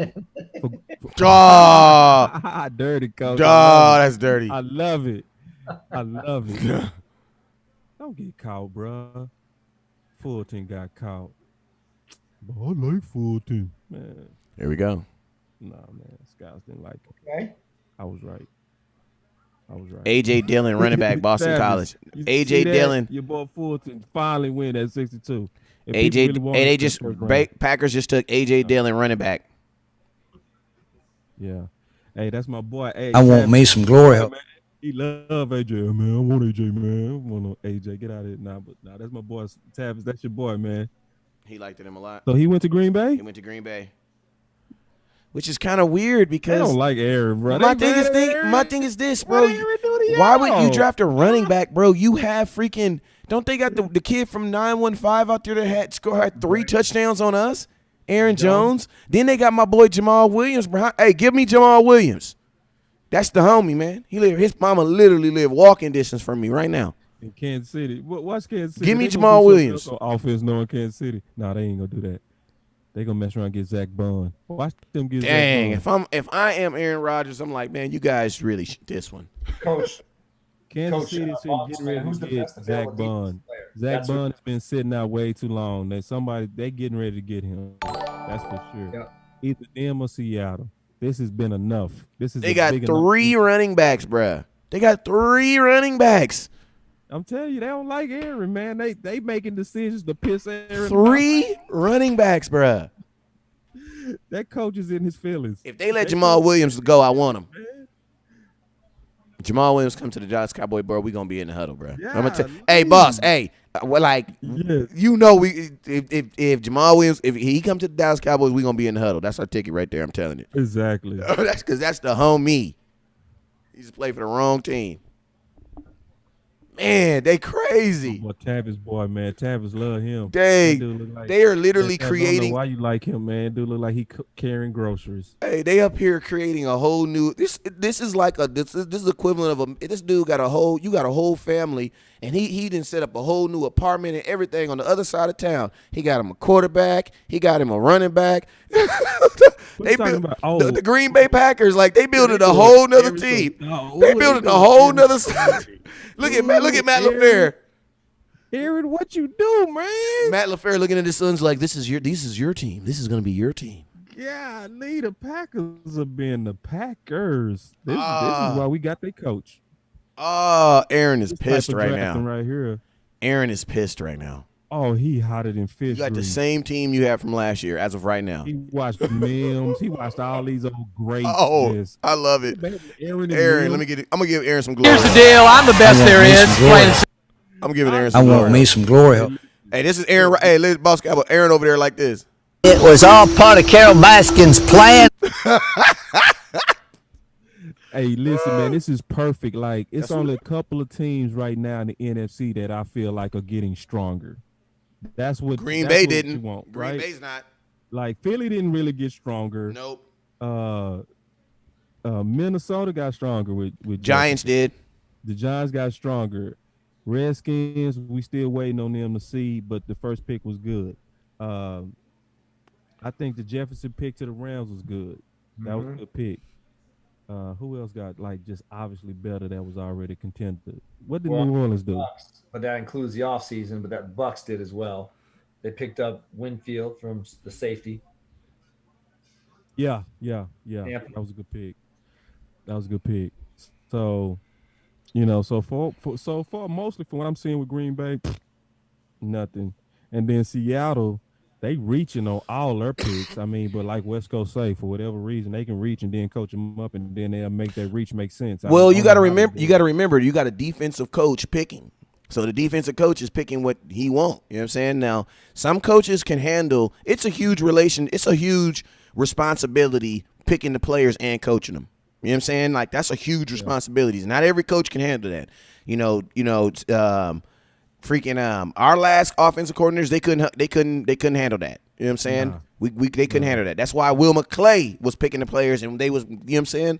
But Pete, the most defining thing Pete ever did to me is when he was a rookie head coach and he had Taylor Mays, the number 2 safety in college, and he had the number 1 safety in college sitting there. You know who the number 1 safety was? Earl Thomas. Now, Taylor Mays had a better season, and Taylor Mays came back for his senior season. You know what I'm saying? And you know what he did to reward him? That dude picked Earl Thomas. And Taylor Mays went to San Francisco and never became really anything. You know what I'm saying? So that's why that's what I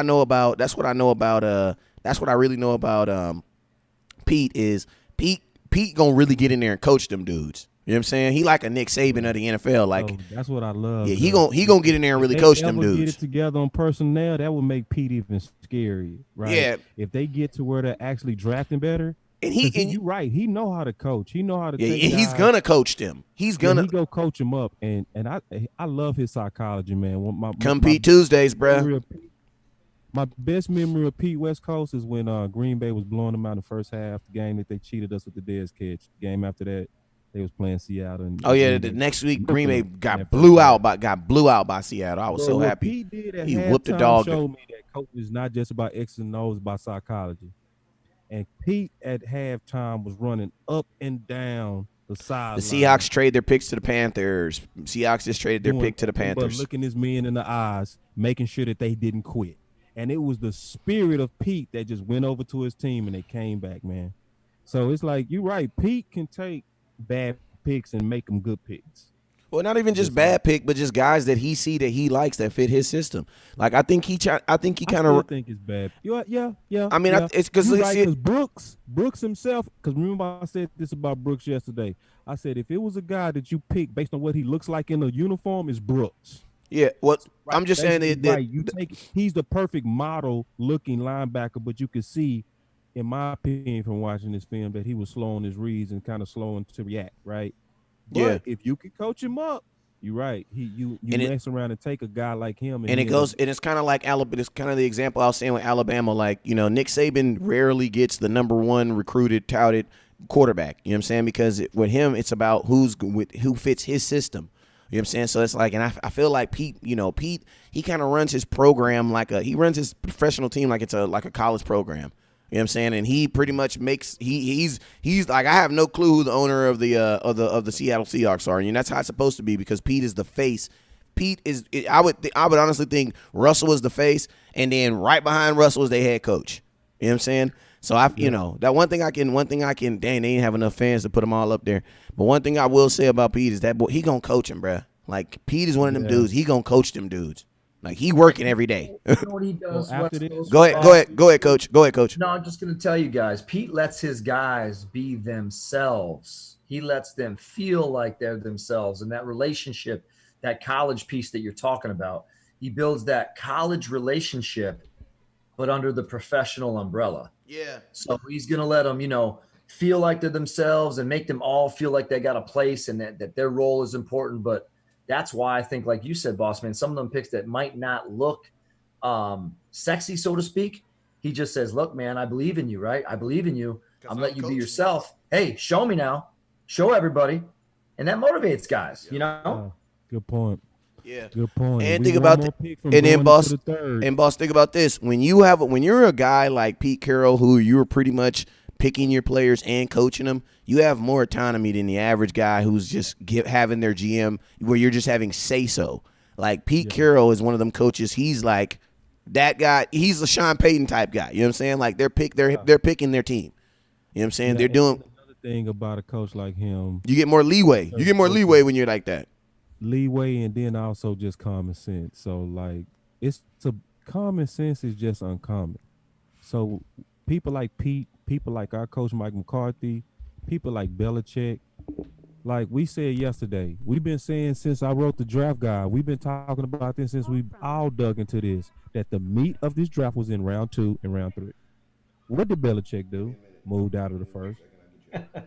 That's true. And so when our logic is matching Belichick, it's likely right. You know what I mean? You know what I mean? Because Belichick is one of the few people. Belichickian. I would still question him, but at the same time, if you're aligning to him, you probably right. You know what I mean? Because it's very few times ever do you say he got it wrong. Yeah, hey, I got a scout on the line real quick. My boy Dakota, I call him my Dak of the group, and he gonna see what he talking about real quick. Edie. What up with you, Dakota? You on here? Yeah, I got a question, and I want y'all's opinion. Why do you think Vaughn is still sitting, considering he was such a high-grade talent coming out of the combine? Repeat that question one more time. You were a little low when I first repeated. He said, why is Vaughn still sitting? I said, why do you think Vaughn is still sitting, considering he was such a high-grade talent coming out of the combine? Shoot, that's a great question, man. And I appreciate you for calling in. And more importantly, I appreciate your support, man. Hey, tell some of them other supporters in that group to get on this phone, man, and call in, man. We want to talk to some folks. All right, boss. I mean, shoot, I'll shoot it to either one of y'all. What are your thoughts? Why you think he's falling? I think sometimes people fall because sometimes teams have different ways that they pick. Like some people pick based on best player. Some people pick according to need. Some are always trying to use a combination of both. And just every now and then you get a guy to where the dominoes are just not falling for him. All of us has played a hand where we say, golly, you pick up a hand and you say, damn, this is going to be a long game on this card game or these dominoes because I just got a bad hand. Like the same thing happened unlogically to some people even last year. It didn't make any sense for DK to drop past 58. It made no sense, right? He had a clear first-round grade. He ran an incredible time. He had real good tape. He was already a monster. But it was so many receivers and it was so much defense. All that defense kept pushing down offense last year. And so finally, he was just kind of like some of these guys that was like, that person is just damn too good for him to be sitting there. So you just got to take him. All right, we got personally, and another thing about him that's weird. You got Jeffrey Chin, real quick. Jeffrey Chin, safety. Call from Jeffrey Chin. No, Jeffrey Chin just got drafted. Somebody like Bun or Fall is because he plays outside linebacker in the 3-4 defense, and he's built like a middle linebacker. So he really doesn't have. It's gonna have to be a exact fit for most teams for his skill set. Because you really don't have the film to really trust him to play in a 4-3 type traditional defense. If a team is already in a 4-3, they're not going to be able to watch the tape, and then you're going to have to do what Pittsburgh did. And even when they drafted TJ, he was going into another 3-4 defense, so he was an exact fit. So the scheme in which he's coming from itself also makes it hard to really pick him, especially if your team has a different scheme. So all those reasons combined can be some of the reasons why he slipped. Jeremy Chin gone. Damn. And to add to that, boss, I know that's why I was trying to. Just to add real quick, it's just I'm just gonna say it's exactly what you're saying, and sometimes too it depends on what these other teams are drafting. Like we're talking about, receivers. Let's say the receivers are gone, and you might need both. But then all of a sudden, if you don't take the receiver like Mims, you might not, make a smart pick. You might draft out of what you need, which will make. And I think some of these teams did that, not out of what they need, but what best available was. Maybe they went after something before getting a linebacker. But I think with him, it was more of a size thing, like you were talking about, and in the fit in the systems of what the teams are, running. But that does happen too. Yeah, this Chin, he coming down. Oh my goodness. Yeah, I'd like to see him coming down. He looked fast. All right, Logan Wilson just came off the board, inside linebacker from Wyoming. I liked him. I liked him. I like Logan too. Yeah. I drafted him in a couple mocks. He went to Cincinnati. That's a good pick. The thing about Logan is his highlight is way better than his actual games. If you look at his highlights, you'll think he should be top 10. You look at his tape, you'll be like, Well, I mean, that's the job of highlights is to highlight. Exactly. Because so when he splashed, but you got to watch. I mean, he's playing for Wyoming too. He is on a consistent basis. Hold on. Jesus. Boss, Cowboy Sports. Metcalf had a lot of injuries that were reported in the mainstream media. I've been following his career since 7th grade. Yeah, he did have an ACL. He did. I remember that, Marcus. But at the same time, he checked out his medical. They did all of that going into the combine, and all that stuff came back okay. So, and me personally, I would always took the chance on him over Tristan Hill. And that's a good observation because I remember looking at him as a senior because he missed part of his senior year with an ACL. And you're right on that. He did have an injury history. But I still don't see a player that physical, that much of a phenom, and 4.29 speed and 6'4" height and great tape and past 58. No, just not me, And and maybe other people just felt like the injury history scared them off, but now all them people like they wish they didn't, right? Because who was the leading receiver in the league last year? All right, watch. So real quick, Washington. Take Jones. Let's, Coach. What you thinking?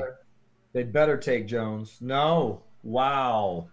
Here's the wow, but it's okay. Antonio Gibson. Good. They got him listed as a wide receiver. Damn. Okay. What? See, that's why I like Washington. Y'all go beat Washington. Good job. Right. Golly, what are y'all doing? Why couldn't we take Jones right there? Well, man, somebody done. They trying to get more weapons for your quarterback. You can't hurt that. Yeah, well, he can be okay on Jones, man. On his back. This slip is crazy. Some came up on Jones. Something ain't right. He got a torn cartilage or something. Hey, man, I got a supporter calling in. Let me see. Man, Call Coach, from what's your thoughts? Scout B Money. To accept, press 1. To send a voicemail, press 2. B Money, what's up with you, man? Yo, what's up with you, boss man? Shoot it. What's up with you? What's your question, big dog? All right, quick question. What position y'all looking for in the third round? Shoot, great question, man. Hey, I appreciate you for your support, brother, and keep on sharing the content. And we'll get your answer right now. All right. Shoot, man. What position you guys thinking for? Before we answer that question, Coach, I want to finish getting your reaction on you guys' last pick. I mean, from a need standpoint, if he grades high and there's something about him that maybe I might not necessarily see right now, then I guess that could be fine because we do need a receiver. But I just think when Josh is sitting out there and you don't have a tackle and you need lineman needs and you're looking to build, I just don't think, any quarterback's going to throw on his back. So I'm going to try to protect him before I worry about the rest. Try to hand him the ball off to my, my backs. Hopefully Geist come back. I would have seen I would like to see a running back before a receiver. Yeah, because I don't know, man. It just seems like you guys have a bunch of mixed parts. You know what I'm saying? You got the arm over here, you got the leg, or you know what I'm saying? But again, if we went back and traded, like I told you in the beginning, it wouldn't matter because we'd have another pick. But we won't have a pick on the 66th pick is the next one we have. We got number 2 and 66. It's just such a big gap that, the talent pool is going to be crazy by the time you get there. So Cowboys, man. Let's talk about little Cowboys, man. Cowboys. Say, what do you think we're gonna pick? Or not even just what do you think? I think the best deal right now is the guy we've been talking about is Braun. If he's still there, I think that's kind of an almost a no-brainer. It allows you to do whatever you got to do on LVE. I think it's crazy that we didn't see any type of because people, you can say whatever you want, but fans, we want to see pictures. More importantly, this is in the digital age, we want to see video. I thought it was kind of crazy that they didn't put out anything of him working out or running or nothing. You know what I'm saying? So, and we haven't gotten any update on the injury. So it's like, if you're able to get a linebacker, a guy like that, who we were talking about second round, you're able to get in the third round. I think that's absolutely a steal. And if you are, if this talk about the Dallas Cowboys going to this hybrid defense, you're going to need some linebackers. You know what I'm saying? Because Jalen will probably be more of an edge rusher than a linebacker. So, you're going to need some more linebackers. So, it just makes sense. It makes a ton of sense. You invested all those resources into the first round with the wide receiver.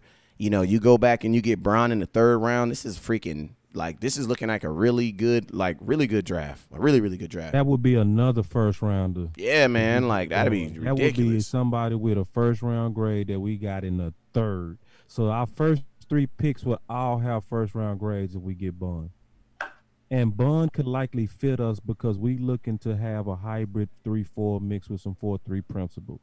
So just like I was saying about Bun, you got to be a team that looks to where somebody that came from a 3-4 defense that's going to fit what you're trying to do. Because other than that, you can't trust this film. You just can't. You can't, and that's why, honestly, that's why we passed on TJ, because Taco was playing hand in the ground football in the 4-3 sitting at Michigan versus TJ was playing at the same school, Wisconsin, as Bun, right?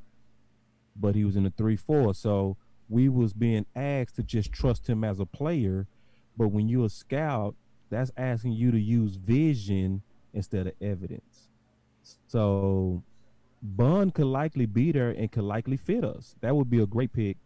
There's some other people out here that's some freaks too, like Neville Gallimore at this point from Oklahoma. He is somebody that could also be a steal at this point. He's a super freak out of Oklahoma. Detroit's pick is in. They're taking Detroit. So they took Jelon. I never even put him in my book. Hold up, Robots. Let me get this pick out. So Detroit Lions took Jelon Okawar, outside linebacker, Notre Dame. Go ahead. Yeah, so just some other, just looking at other potential picks that would fit us. I mean, we could get freaky and go with Terrell Lewis from Alabama off the edge. You know, that would be like a good solid pick. But I'm gonna tell y'all right now, to be honest, we could go safety, but I wouldn't even really care about getting safety right now because actually in free agency there's still a lot of quality safety still sitting out there. Like there are some guys that can come in and compete at a lower cost, like Trey Boston and all those guys still sitting out there. Right now, this would be my guard round because I think right now what's sitting pretty right now and still quality because not a lot of guards have moved. I think you can still go get you some guards. This is also a real good quality tight end round. So tight ends that are going to be sitting there very pretty. You know, if you really want to kind of have two high quality tight ends, you could do it. You could do it right now. So real could likely even save that too. Yep. Hey, I'm gonna be honest with you, boss. If you either one of those positions, I'm down for it. Like either one of those positions, I'm absolutely down for it. All three of them. My thing is this: Dallas Cowboys out of those three positions take the best available out of those three positions, and I'm with it, 100% with it. Hey, we got a supporter on the line. We got Josh Jones still there. I want him. Me too. Man. Yeah, we got a supporter on the line, man. What's up with you, man? My supporter out of what is this? Out of North Carolina, man. Let me know who you are, and let the world know who you are, because I know who you are, and then ask your question, man. It's Taylor Spanks. What's going on, everybody? What's up with you? I hear you. I can hear you. What's going on, big brother? What's going on? My question is, do we still feel as though we should get a safety in the third round since primarily all of them is about going? Yeah, it's a good question. Really, we don't have to, and I was actually saying that because it's still. It's a good question, OG. I'm gonna let you go. Draft is not the end all be all of us being able to solve the safety dilemma. It's a good question. All right, so Austin Davis, safety from Cal just left. Yeah, I figured that. I said he was still sitting there. Yep. He's nice. I like him. He's athletic too. Shore up your offensive line, and I think you should go with the guard or center, whatever the best available. If it's Jones, I think that would be best. Yeah. Yeah. But then the question to go is the Cowboys have a third round pick last year that hasn't even played. That's going to be available this year. So if you pick a third round guard, we still got Connor McGovern, who was picked in the third round, who did not play a down last year for us. Davis, Ashton Davis, that was 67, right? Yeah. Okay. 68. Yeah, so like 68. I mean, the safety that's no, yeah, it was 67 because 68 is up right now. Well, yeah, 68. You're right, Coach. My bad. Hold on, real quick. Yeah, that was 68 because Seahawks are 69. I thought they were.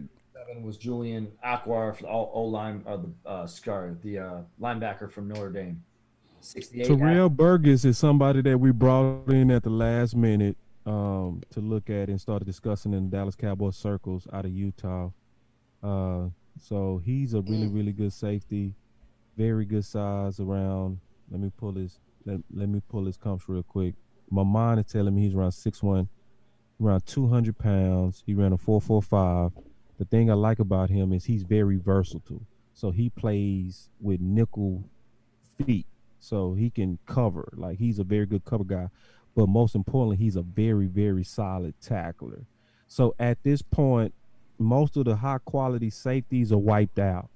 If he's gone, I don't think I'm even want safeties anymore. I'm gonna just have to say let's just handle it after the draft and let's go look at some free agents. Let's go look at Trey Boston. Let's bring him Donovan in. Wilson, maybe. Donovan Wilson. Let's just go ahead and rock with him. But I still want more competition in here with him. But you got Terrell Burgess in it. Yeah, I was right. He's 5'11", 202. He had 81 tackles. How Clinton Dix playing for you? They say free. He said free. Yeah. Okay, so I mean, Yeah. you brought All right, him in. Seattle's picks in real quick. They took Damian Lewis, guard, out of LSU. Dang, they are not feeling your boy out of freaking Oregon. He's still out there. Remember, I said no guards have really left yet. You know what I mean? So if you wanted guards, that's why I say right now would be the time to get them because they ain't really been moving. So if your team need guards, this is where you really want to kind of hone in on. Jess is doing good though, man. That dude there playing with his kids, low key, man, just killing it behind that little computer. Boy, doing his thing, but that boy did his homework. Boy, just killing. How about a shout out to the NFL for making this draft go pretty smooth? It's super been smooth. Yeah, it is. Yeah, it is. Super smooth. It got a full draft feel and it's all virtual. Paul Goodell got to stand up all day. I mean, the real mess was to get through yesterday. I mean, that first round, because I mean, that's the real showdown. Right. Yeah, and then hey, linebacker in the third. We good. There's some good linebackers still sitting here. There's some real good linebackers. I mean, some quality linebackers sitting here. I mean, obviously we talked about Bun, but you know, it's others that's sitting out here. You know that have really good grades on them too. So linebacker still in play for Dallas. Miami. I still want Dallas to solve these offensive line problems. At this point, we need to start really kind of digging in on that. I would want Cameron Clark as well, who's a tackle. I think he's the next Eric Williams. Miami's up again, man. My boy Ty says next picks for us needs to be a DN, defensive tackle, offensive tackle, or center. Y'all thoughts? I mean, center he threw center in there. Rodney says, Coach, where can we find you on Facebook? Coach Higgins, throw your Facebook your Facebook information out there where they can find you at on YouTube too. I'll put it in the comment too, but I'm on Coach Higgs Training on Facebook, and also my name, just Jeff Higgins. I'll throw it in the comments for you. Thanks, man. You can hook me up. Look up me. And thank y'all for sitting here with us, man, because actually we all sitting up together, man. We the only ones got mics, but we all doing the same thing. We got our eyes on the television. We all just talking ball, man, and thanks for hanging with us. Y'all could be many places, but y'all decided to hang out with us. And also just take it a little step further for all the people that just kind of just now joined us. If you want to continue to get the good content that you're getting and just kind of this good banter about, you know, Dallas Cowboy football that's tailored. We even got a guest that's a Redskins fan. And don't take that for granted and don't troll him, because one thing he's doing, Coach Higgins, is first of all, he's giving us Cowboy info as a Redskin fan. So that's super quality when you can have somebody that's really the enemy that's giving you intel. And he's not the enemy, his team is the enemy. So we doing all that kind of stuff. So if you want to kind of continue to get that thinking out the box type of stuff, go to Boss Cowboy page on the Facebook, on the Boss Cowboy Sports, hit that follow, hit that like, do the same thing. I want me some glory. Right to Dallas Cowboy Scouting, right to it, and hit that like and that follow. And then do one more thing. One more. Go to Facebook, go to YouTube, hit the subscribe and the bell. You're done. I want me some glory. Already know. You ain't first, you're last. And if you ain't first, you're last. And what did Jerry say? We must win. We will win. Win is the name of the game. What up with you, Jay? He says, I'm sick we didn't get him or Shin. Travis says he hasn't seen any centers get picked since Ruse. I don't think any centers have got picked. Good point. Yeah. I want me some glory. Good job. Caesar. Yeah, Caesar went from Michigan. So 2 centers. I like that Wisconsin center. I can't remember his name. But I finally really got into some film on him. I was like, man, no, that dude is nice. I like him around round 3, round 4. All right, so you got the Dolphins on the board. Dolphins are going to be up again. Dolphins, how many picks they done had so far? God That's what dang. I was saying, man. It's like they're up every 10th pick. They got 14. ¿Cómo se llama? No, Kelly Clarkson. Dang, Miami go have a Super Bowl team. So right now, your twice. best available, they're saying, is Zach Brown, Josh Jones, defensive tackle, Justin Mabrouk, running back Zach Moss, and tight end Adam Thurman. Mm-hmm. Those Adam Thurman. They like Adam. I've never out of Dayton. Yeah, Adam. I thought the kid from Florida looked better than him. Yeah. Was it Harrison? Harrison Bryant looked better than him. Yeah, I see the same thing. And actually, to me, about 4 other tight ends. But like I say, this is the rounds you want to get your guards and you want to get your tight ends because a lot of them are still sitting there. So if Dallas is like, man, we want to just – because you know what we can do? We could also, instead of just feeling like we got to get a guard like right now because it's some good ones going to be available, man, we can go get Leary and still plug up all the rest and get better. Like, let's get one of these solid tight ends for the red zone, you know? We can get a super solid tight end for the red zone. And Ron Leary, who said, I still have a house he said, I still got a house in Texas, West Coast. I said, I heard that. Yeah. Man, we can go straight get Leary and be done. Brandon Jones, safety. Say what Brandon Jones, safety. A++. Brandon Jones, safety. Texas, gone. Oh, man, trash. God forgive me, he ain't trash. Ain't nobody in the NFL trash. I'm sorry. I ain't gonna lie, I don't trust Texan players in the only the only one I really like was Earl, but I don't know. University of Texas, they kind of fell off to me. And I know I'm about to get some hate because of that. Jones? Who picked Jones? Miami? Yeah, Miami did. Yeah, Miami tripping. Dude, a good football player though. He can play, but there's something about him. So sometimes it's just something about you. Miami got Tua. Miami got the DB, Noah, IG, because I had trouble pronouncing that. Miami got the tackle from USC. Miami got the boy we just took right here. Miami got Robert Hunt, the guard from Louisiana. And I think I got one more. A++, Anthony. I'm not saying that biasly. We got an A++ because both of our picks, every pick that we got so far got first round grades. And every one of them was like, damn, he's sitting there, you know?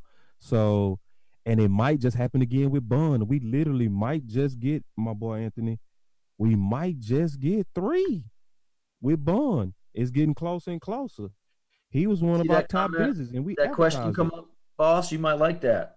I'm not to cut you off, but one came up, Cinco de Mayo says, Coach, what do you think about the Cowboys trading their 3rd round pick for O.J. Howard? Now, you just talked about tight end. I wouldn't. I like the tight ends that's here. Like, I would rather get Harrison Bryant than do that one at this point. Yep. I mean, I would with O.J. Howard. I think he's going to go for less, so I wouldn't want to give up more.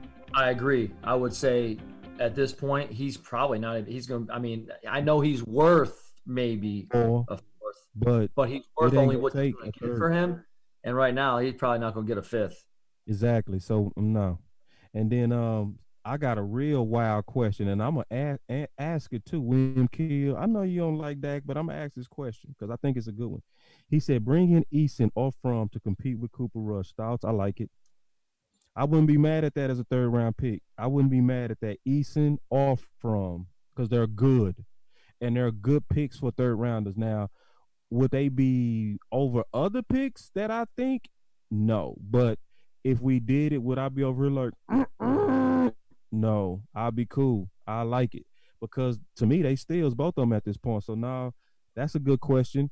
And sometimes the best insurance in the world is a quarterback. Look what happened to Philly, right? Will Philly have a Super Bowl without that insurance in Foles? No.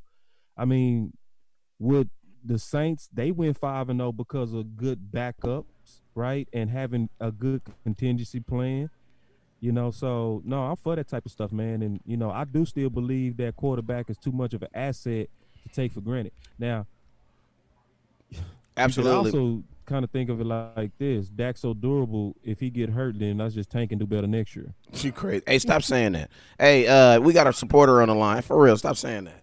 I'm just saying that's an option. I didn't want to. I got a supporter. I got a bet on him. I'm not saying he go get hurt. I'm just saying. I feel it, but I got to let me get this tank because either way, when you talk about backup quarterback, it's always gonna be about somebody getting hurt. Yep. All right, let me get this supporter. Let me get the supporter on the line real quick though. All right, so I got a supporter on the line. Let me know your question, man, so we can get you on there and get your answer real quick. Hello. Hey, I heard you. This is Dakota again. Hey, I got another question. Shoot. If Bond is gone, what if we take maybe Jake Fromm or Josh Fromm since Dak's doing this holdout? I should hang up on you right now. You know that. Not for the holdout. Nah, I'm just playing. I like what you said. If you were saying, I didn't like the reasons. I didn't like the reasons. For the holdout, that's when he lost. Yeah, that's when he lost me too. But all the way up to because he's a good player and because you can mold him. I was cool. And okay, but you want to now? There's no quarterback that's available right now that's gonna make Dak take his Dallas hat on and put on a Dallas Cowboy hat on. It's not gonna. There's just not. No, I mean I don't want From, but I mean, we would have at least something. I don't think feel you though. Rush is the answer. So can I ask you a question though, Dakota? What's up? You think Dak holds out? Or do you think it's like Quincy Carter said, he just got too much football in him? Because Quincy said he had too much football in him to not play. What you think? Man, I'm not seeing this TV. Man, hey, so I'm gonna tell you right now, money talks, and money makes people do things that you would never think they would do. So, money's a big thing. You know what I'm saying? So. And y'all don't need to be calling in here sneaking y'all little Romo love in here, man. Don't be doing that. That's Dakota, man. I'm messing with you, man. That's Dakota, man. He keep it 100. Nah, he keep it at 100. All right, Dakota. Hey, holler at me later, man. Real good thought. Hey, and real quick, man, how you getting in here twice, man? You know the cheat code? Because he's a supporter. That's why. And all the rest of them supporters don't be hitting the line. So like, I'm back. Hey, the line is open for those who support. If you support part of your support. Got it twice. That boy know the buttons. Yeah, part of your commitment to getting on, part of your commitment to supporting is my commitment to making sure that y'all voices get heard. Josh Jones finally So I appreciate y'all. Darius says no Dak will be gone. Dallas always chooses. Right there. Yeah, they got it. Damn, they won. Think about what they just did though with Kyler Murray. Talking about. Oh, they killed it. Arizona killing it. Talk about a value pick. House. Now, that might be an example right there of that call that called in and asked, okay, why wouldn't the linebacker go? If you're Arizona and you needed somebody else, and now he's sitting there, and you got Kyler Murray, and it's a tackle, you do not pass it up, and you got to take him. Yep, because if your quarterback, he likes to run. So you got to make sure when he runs, he's able to get on the ground. Because the worst thing in the world is to have a quarterback who likes to run, but he ain't got no good blockers. So he ain't got time to get on the ground. So he takes hits. You know what I'm saying? You get lucky. You get lucky with like Russell Wilson. Russell Wilson, man, he's blessed. Because man, he shouldn't be walking some of the hits he take. And everybody can't do that. You know what I'm saying? Everybody ain't built like Russell Wilson too, so I think that's that makes him definitely different. But I could definitely see the Cow. I mean, it's crazy because it feels like we're in the 4th round, but we're really in the 3rd round. So many players have coming off the board. Like, dang, you know what I'm saying? And then one more thing too, man. Hey, whoever the supporter I just called you right now, I'm the supporter that just called right now. My hand was greasy. Hit me back in 2 minutes. I got you. Go ahead, boss. Let's boss go. Zach Bun is officially now the highest graded player left. So we dealing with one more player with a 1st round grade still sitting there. Now the question is, Zach Brown had that I made fun of it, but this makes sense now. He had a dialect. He had a diluted test at the combine. Makes sense. Well, the same thing happened with Peppers, and he went in the 1st. Yeah, but think about this. With that virus, he was like the only one. That was like the only big player that got put out there like that. You know what I'm saying? Yeah. Because after he got put out there, everything got shut down. Yeah, and this is a time to where, medicals are going to start knocking guys. Because, see, everybody with any medical history that might even be fine right now, the Coronasaurus Rex, it made it harder for teams to evaluate you and do their due diligence to make sure that you was worth whatever risk they was going to take in that pick. So right now there are going to be some teams going to get burned and some teams going to come up right now. Just period. They're going to get guys that was unexpected steals, and they're going to get guys that's going to actually be broken, and you ain't going to see it until they actually start putting on your pads. And a good case in point or player to take as an example that you're talking about would be like Tua. Miami took him. For me, and I said before, I don't know, he might have fell, not sure. Didn't get to see him since he's claimed to be healed. The doctors say there's all right, but you just don't know. So that's an example where they might have made a great pick, or it could go the other way. Jacob Eason sitting there. The other way. Yep. They really could. And especially during these times. Now we get into the riskier rounds to where people that's actually sitting here might have been the good players with the medical issues. Hey, you guys, I got a supporter on the line real quick. Got a quick question. Let's see what they talking about. Hello? Hey, this West Coast. Hey, how y'all feeling today, West Coast? How you like our draft going on right now? Shoot, man, I'm loving it, man. I'm over here eating a McDonald's, because I'm Mick loving it. You know what I'm saying? Man, you should see my little brother calling me every 5 minutes talking about he went to school with Tavon Diggs and everything. Talking about that's his little man. We going to go to the Super Bowl and everything. You can't get him across the moon. Well, you know what I need you to do, right? I need you to go ahead and start working that angle, you know what I'm saying? You know that angle, you know what I'm saying? I got a homeboy that got a little show, you know what I'm saying? It's real cool, you know what I'm saying? You may want to come on the show. You know what I'm saying? You know what we do. You know how we do it. You know how we do it. Hey, man. Hey, go ahead. Hey, how you feel about getting Thaddeus Moss on the third pick? I don't like it. I don't like Thaddeus Moss. I like him as a player. And another thing, the Cowboys looking at Notre Dame center too. Yeah, Notre Dame got a good center out there. He's gone. He's gone in the first. Oh, he gone already? And I like your idea. The problem with Moss is he didn't actually perform at the combine. I think he was hurt or something. So he's a I think he should have stayed a year. All the information on him. I believe he should have stayed an extra year, man. I still believe if he comes out, I believe if he stays in another year with the tape he put on last year, because it was very electric. LSU was going to be on a lot. The LSU already on primetime games, but they was going to be even on more primetime games. Man, he could have got himself in the first round if he would have come back another year. That's what I believe. Not the LSU center, the Notre Dame center. No, you talking about the center? I'm talking about I was talking about the tight end for Moss. Oh, okay. Oh, I thought that is Moss. And you said which center was you talking about? Notre Dame center. Oh yeah, the Notre Dame center still there, if I'm not mistaken, right? He's still available, right? Yeah, hey, that's a good guy right there. That's a good man right there. My fault. Shoot, what you think about him, boss? Where'd you have him in the guide? I didn't actually even have him in the guide. The disrespect. Yeah, so at this point, I wasn't. The guy that I would want would be the center from Wisconsin. I just can't remember his name at this point of the draft. That's who I would feel comfortable with. Hey, the Jaguars up here. Devon Hamilton, Ohio State defensive tackle. Jaguars got who? Devon Hamilton, defensive tackle. Oh, they got a good pick. Golly. God, they killed that one. He's small. He's smaller, though.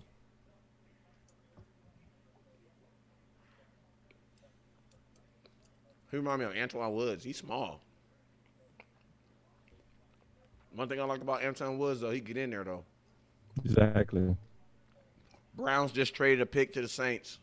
Saints are on the clock. Who they coming for? You think they coming for Easton? No, they got a backup quarterback. They got their backup quarterback, Tatum. I don't know if Hamilton plays like him, but he reminds me like a Jonathan Randall. Bruh, coach, don't be saying stuff like that on here. No, you remember, though? Yeah, I know exactly who Jonathan Randall is. Well, he just that short and stout, but quick, and I don't know. Remember, we don't compare HOS on this. We don't do that on this show. We don't do that, Coach. We don't believe in that, Coach. we don't do that. Well, you give me somebody that's still playing. That's just way too high, Coach. Well, I didn't want to say Warren Sapp. That's what I need. For real. All right. All right, New Orleans Saints is up. All right. Hey, y'all notice how the commissioner was dang there. All right, the Saints are up. They traded up for this pick too. Let's see who they went and got. Let's see what they got. Zach Brown, offensive line. Oh my God, Brown's gone. Linebacker. Who got him? Saints. That's a good pick because you guess who's gonna mentor him? That boy Davis, who wears the man of God. Oh yeah, he'll get him right. Yeah. Okay, so now it's interesting. And that was one of them teams with them hybrids as well. So you know what I mean? That's that hybrid defense. So Coach just traded their pick too. Coach just traded their pick. Wow. Coach just traded their pick to the Lions. All right, so listen. Okay, so let's go through our options now, because that would have been obviously a. It's getting skimpy. That would have been a super steal there. Lord have mercy. We got how many what Boss Cowboy? How many hours in the store we had? We started off with like 12 hours to shop on. How many hours we got on the store to shop from now? Like 5 hours. No, and we got still some good stuff out here, man. We still can really make this draft like super A1. It just depends on what we want to do. A couple of high-graded guys that's still available, like Neville Gallimore out of Oklahoma, would be somebody to kind of keep you on a 304 type of guy in terms of weight. I think he ran a 4.8. I mean, he has a great 20-yard shuttle. I mean, all the measurables is obvious. You know, he dunking the basketball. Appreciate you, Peter. Doing all kind of stuff at 300 pounds. So he's. Kelly Clarkson. My bad. And so the guy that I can actually see us doing is again Terrell Burgess from Utah. I can see Dallas doing that. He was a last visit. They spoke real highly of him. I love everything that they were saying about him. It was and what I saw about him myself is the fact that he can play the nickel. He can play both safety positions. He's a sure tackler. He has the size. He doesn't really come down with the ball, but you know, he would definitely be an upgrade to everything that we have in the safety room so far, except for maybe Ha-Ha. But he'll definitely be an upgrade, and he's definitely a better athlete than Ha-Ha. He could actually be kind of like a sneaky kind of 1B Thornhill to try to envision a comp on the guy, you know? So, I mean, that would be a good deal for us. I would sleep very well, and I would love our draft and still give it an A++. You put an athlete back there, a real good athlete back there. So that's another option we have. Let's look at some more options. All right, Detroit's on the clock, and they made their selection. Let me read it out real quick. They took Jonah Jackson, guard, Ohio State. Jonah Jackson, guard, Ohio State, goes to the Detroit Lions. All the guards are starting to go. Yeah. Hey, Detroit's not. Hey, I ain't gonna lie. Detroit. If the corner they took in the first round pans out to be pretty damn good, Detroit will have did a good job in this draft too. Like there's some teams in here we can identify that are actually doing pretty good. So who got Jonah Jackson? Detroit. Yep, Detroit. And Tampa Bay is up too. Tampa Bay's up next. I'm thinking, what's a position we still think that's still pretty healthy due to probably tight ends. Mr. Rogers' chair. Yeah, no, he tired now. He tired. He was standing up at first. Yes, that's who I was talking about, Marcus Jones. Yes. Dog. Yeah, Jonah Jackson. That's actually Jeff Okudah. Honestly a surprise to be right here.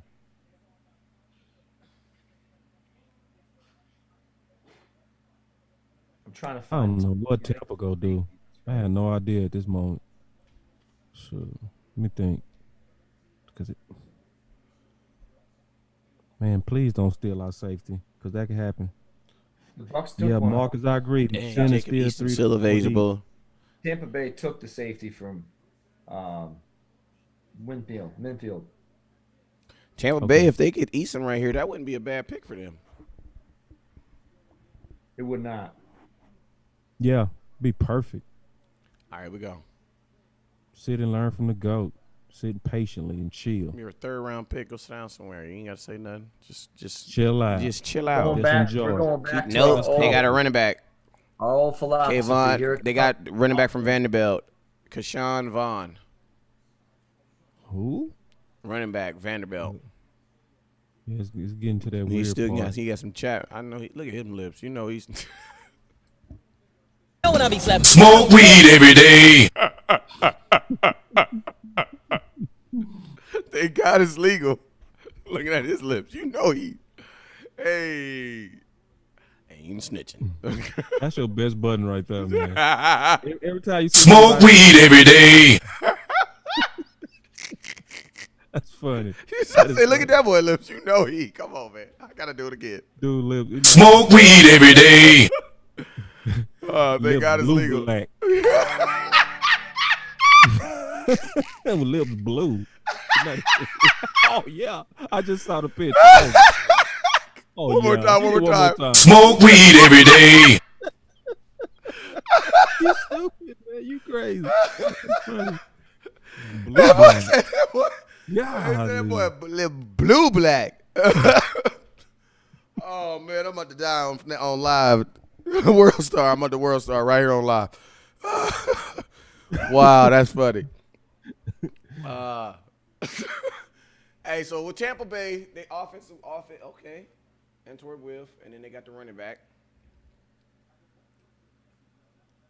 They killing it too. All right, Dallas, we getting close. Y'all I know, hang. 81. Here we go. 81. 81. I mean, Yeah, we almost there. hey, what if the Getting Cowboys there, take y'all. Easton in the third? What would you be mad? I mean, that'd be dope. Take Eason. Yeah. Try to trade him in 2 years. Try to, you know what I'm saying? You guys gonna do them like that? I mean, that's why we about to sign Dak for all this money. Why we going, what I'm talking about? You know what though? In all seriousness, it's been proven that when you have two good quarterbacks or understudies, I mean, you either got to shuffle or you got trade bait, or you're ready to get the next guy in line. We didn't talk about it, but I thought about when you saying it before. As bad as my team was, and they weren't even stellar when we had RG3 and Kirk Cousins. That was like the best decisions we ever made. And they are not even top tier guys. They're not. I mean, RG3 could have been. Obviously, the injuries and the offense and all that debacle that happened to Washington is a whole nother story. But Kirk ended up being what a great pick to get us out of a hole and at least get us to a playoff game as a 4th-round pick, or maybe it was a 3rd-round pick. But it wasn't. It was right around this time, 3rd round, 4th round. Ew. I just don't know, man. I just don't know. I'm looking at my division. Picks away, man. We still ain't had that conversation about the best. Let's rank these. Let's go real quick. Let's rank these division quarterbacks. We're gonna start from worst to best. Worst. Who's the worst quarterback in the division right now? I want everybody to put it in the comments box right now. Put it in the comment box right now. Who is the quarterback that when he leaves the field, you want to say this right here? You got knocked the fuck out, man. Give me. Who is In that our quarterback? division? I think it's very easy. Our division. Yes, our division. The division that we lean so cloud and proud of. Man, okay. Who is it? The best or the worst? Who's the worst quarterback in our division? Go ahead. Comment box. What y'all think? Worst quarterback in the division. What do you go coach? Who do you think? Colt McCoy. He playing it safe.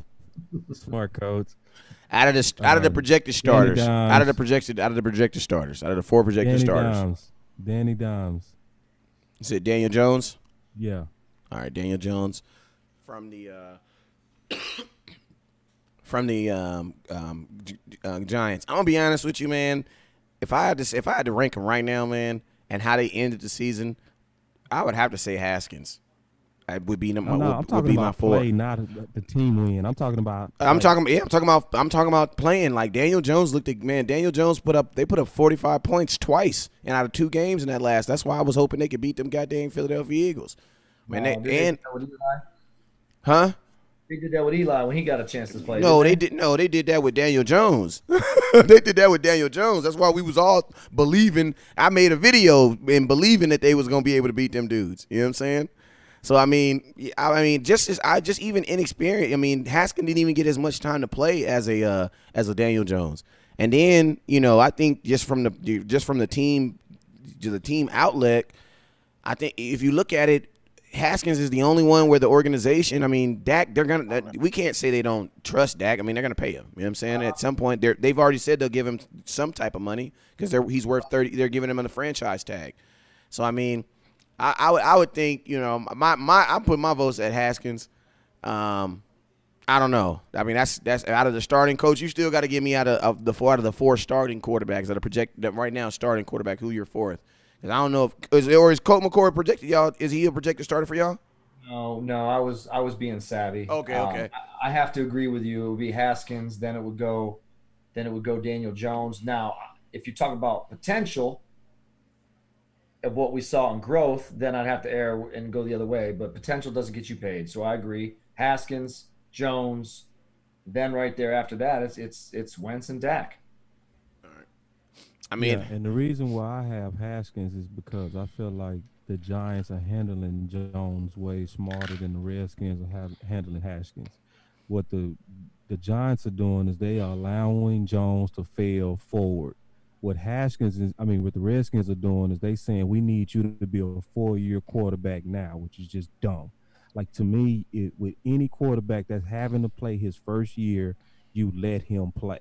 They did the same thing with Peyton Manning. They let them fail forward. They did it with Wentz. People forget how garbage Wentz was his first year. Mr. Interception King, right? But they let him fail forward. So it's who has the most potential to me? Haskins, right? In terms of the three bottom ones. But in terms of who's in a better opportunity, I would say Jones. All right, so let's go next. Let's go to offensive line. Let's rank these offensive line and their whole totality. Let's start with what's the worst offensive line in the NFC East right now? Giants. Who's the worst offensive line, you say? And Giants. Who was this corner that just got taken? Let me see. Michael. I missed 77, pick 77. Yeah, that's Michael. Yeah, I'm trying to keep up with it. Yeah. Who was it? Did you guys see who it was? Yeah, Michael. I don't even want to try the last name. Oh, we see. All right, Dallas, we getting close. Was it three more picks? Let's go, Cowboys. We getting close. It's time to start hitting that share button. Let's pack the house. Let's get this time stamped, and we want to know who is Dallas going to pick. Because I don't want to hear no excuses and no crying when we pick. You have to participate. All right, Atlanta's pick is in. Atlanta picks in. Cowboys, we 2 picks away. Let's see what Atlanta's taking. Quarterback. Oh, man. They got us for that bum pick. We would have surely did that one. I say we going to Terrell Burgess. All right, they took, let's see, Matt Hennessy, center, 10 out of Temple. Traveled, okay. Offensive line are definitely starting to move. You got next, you got the New Jersey Jets. You got the Las Vegas Raiders, and then you have the Dallas. Oh, actually, the Dallas Cowboys. We're 82 or 81? Oh, 82. 82. Okay, so the Raiders got 80 and 81. Raiders got 80 and 81.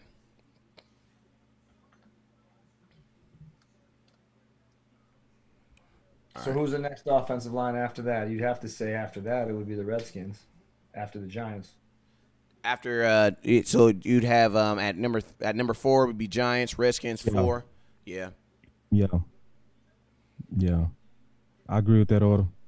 And then 3. What would you guys say between 1 and 2 as far as I ain't gonna lie, man. I gotta this Dallas Cowboy. I just don't want to just assume that we have the best offensive line. I mean, I know we ain't in the bottom, but I don't know, man. I mean, I think go ahead. From experience, I think it's been traditionally it's been Dallas, But if I look at last year, number 2 would be Dallas, and number 1 would have been Philly. Exactly. I'm happy you said it. I'm happy you said it. That's what I was gonna say too. I'm just I gonna can't fight it too, man. I don't. Yeah, especially with the uncertainty. Then we have, and then add uncertainty to 2 positions that play right next to each other. Right, and then also add in the fact that Philly has epic insurance. Yeah. So, I have no problem with having us number 2 in the division on offensive line. All right, we did offensive line. Let's do defensive line. It's the worst defensive line in our division right now.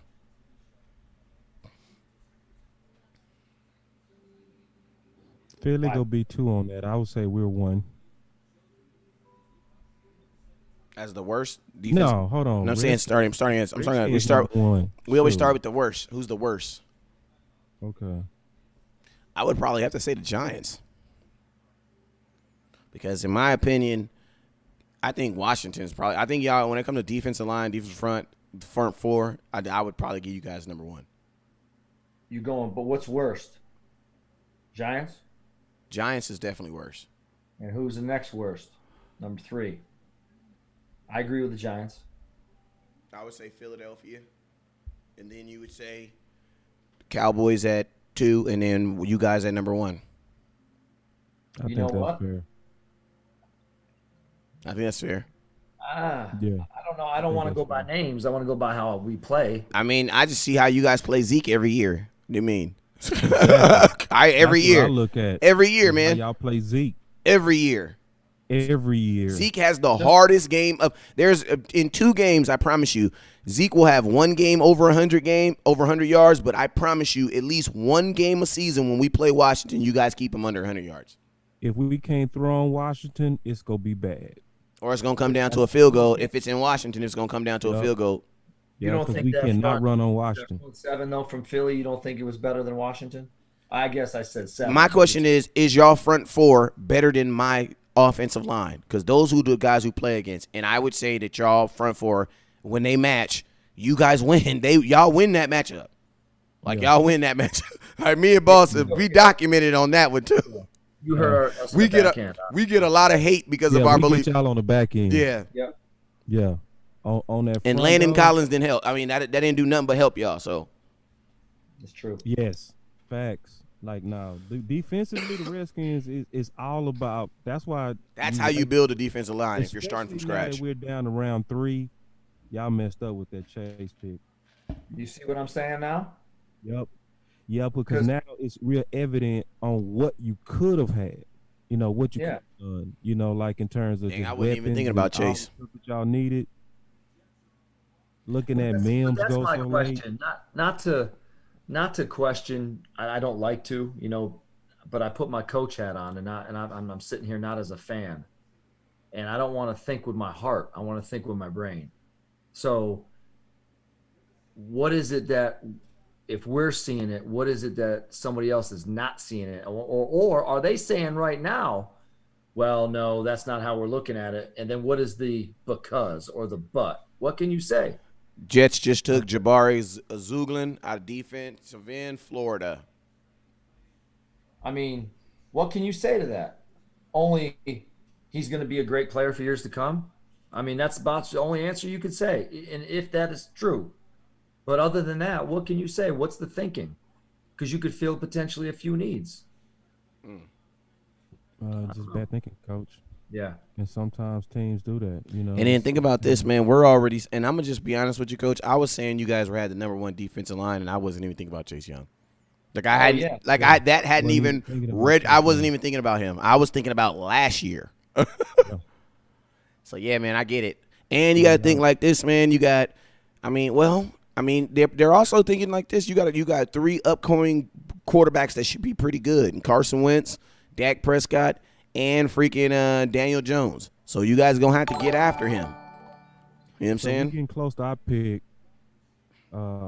Raiders got 2 picks back-to-back, so that should go fast. Hone in on the guys that we're going to likely be looking at with all these guys coming off. Yeah, because Raiders got 2 picks. Raiders got back-to-back picks, so those tend to go fast because they're talking about which two players they're drafting right now. You know what I'm saying? They're not gonna 6 minutes, then think about 6 minutes. They're thinking about what they're gonna do. So we're basically up. Okay, so I mean, it's pretty clear to me, man. Terrell Burgess is almost like the last super quality safety left that I would say is super quality. Hey, what if we just say forget safety? Tell me about the tight end. Okay, good. Thank you. Because, I mean, bro, I have Donovan Wilson, bro. Donovan Wilson should be playing. Because I don't think a safety competition enough for him, but we can. That's a better game to play, though. I like that. Yeah, give me a tight end. There's only been two tight ends come off the board. Nah. Tight ends. It's still a ton of tight ends that's sitting here, bro. That's solid. I know. That's why I'm saying that's where I get my steal at, right? I give me my steal on my tight ends. Yes. So the tight ends that can come in right now, Harrison Bryant, right? He comes in 6'6". Let me go pull his stuff out of my book. Give me 1 second. So give me 1 second. So going to the book, man. I'm in the book now. So he's my number 1 tight end, and I actually got him with a first-round grade, bro. So if we get him, that's another first-round graded. Well, especially to my analysis. Raiders pick it in. Okay. So Harrison Bryant, we still got Bryson Hopkins. Like my top 2 tight ends are still sitting here. You know, still sitting here from Purdue. Bryson Hopkins from Purdue, still sitting here. Albert Okwuegbunam, I tore his name up. I'm certain I did. 6'5". Lynn Bowen Jr., wide receiver, Kentucky. Lynn Bowen Jr., Kentucky wide receiver. Coach, you know him? You know something? I don't know a lot about him. I heard about him. He's supposed to be a real quick kid, but I don't know a lot about him. He went to the same high school as Randall Cobb, right? You see that? Yeah. Yeah. Let's see. Let's see if you guys see getting some highlights on this. Kentucky and Memphis are like some underdog schools that put out some good pros, man. Because we got a guy named Chris Westry, and these dudes work, bro. Like, they work. You know what I'm saying? Memphis is another program that I think that put out some good pros, that put out some good kids that don't get they coaches. They doing some damn good coaching there. You know what I'm saying? Because DT is a real good opportunity right here too. If we want to kind of refill the trenches and have some good rotation, we got some good DTs in here as well. So it's yeah, tight ends is super nice right now. Defensive tackle is extremely nice. He looks right like now. Randall Cobb though. I ain't gonna lie. I was going to say to you, the little bit I do know about him, I know that he was a slot. I know he was a returner. I just didn't know his receiving background as far as stats and that type of thing. I knew he was quick, but this is more of I think a placement. This is a pick on put him in the middle, let him return kicks, punts, that type of thing. Get some jets. I know he played in like he did some gimmicky stuff like the Wildcat type stuff. We'll see what he turns out to be. He reminds me of that guy, Cordell Patterson, a little bit. I like the Cordell. I still like him. He just he don't bring a lot to as the wide receiver. Yeah, man, I think Marcus Jones hit it good. He said Boss Cowboy Sports Barden is a Randall Cobb 2.0. I agree. Yeah, that's what I was saying too. He looked like Randall Cobb. That's a good comp. And those type of players are good. Like it's so crazy, man, because I was talking to my boy Dio, and he built just like a smaller guy, but just like shifty. You know what I'm saying? I'm like, bruh, it's like if you could do it all over, he only like 5'11" too. But I'm like, bruh, if we could do it all over in today's NFL, you can make it. You know what I'm saying? But like, 20 years ago, bro, when we was trying to get in the league, like they would literally just look at you and be like, nah, you don't fit you know what I'm saying? But now these little shifty dudes like a Tariq Hill, man, they would have looked at him 20 years ago and be like, nah, no thank you. You know what I'm saying? Wouldn't even have given him an opportunity.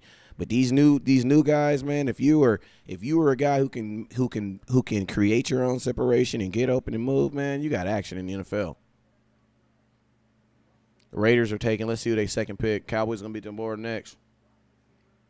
Braylon Edwards, South Carolina. A ton of picks, man. Brian Edwards, South Carolina, wide receiver. That means the Dallas Cowboys are on the board. The Raiders are going back to the Raiders of old. Mm-hmm. You know how many receivers they just took in the draft?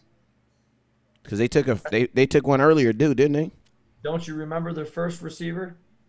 Take a guess who that was. Ruggs. Talk about some speed right now and some weapons. These guys just said offense, offense, offense. This kid from South Carolina is really good, man. He's tall, big, and he's quick. He's quick. He has unbelievable hands, man. Unbelievable hands. Oh!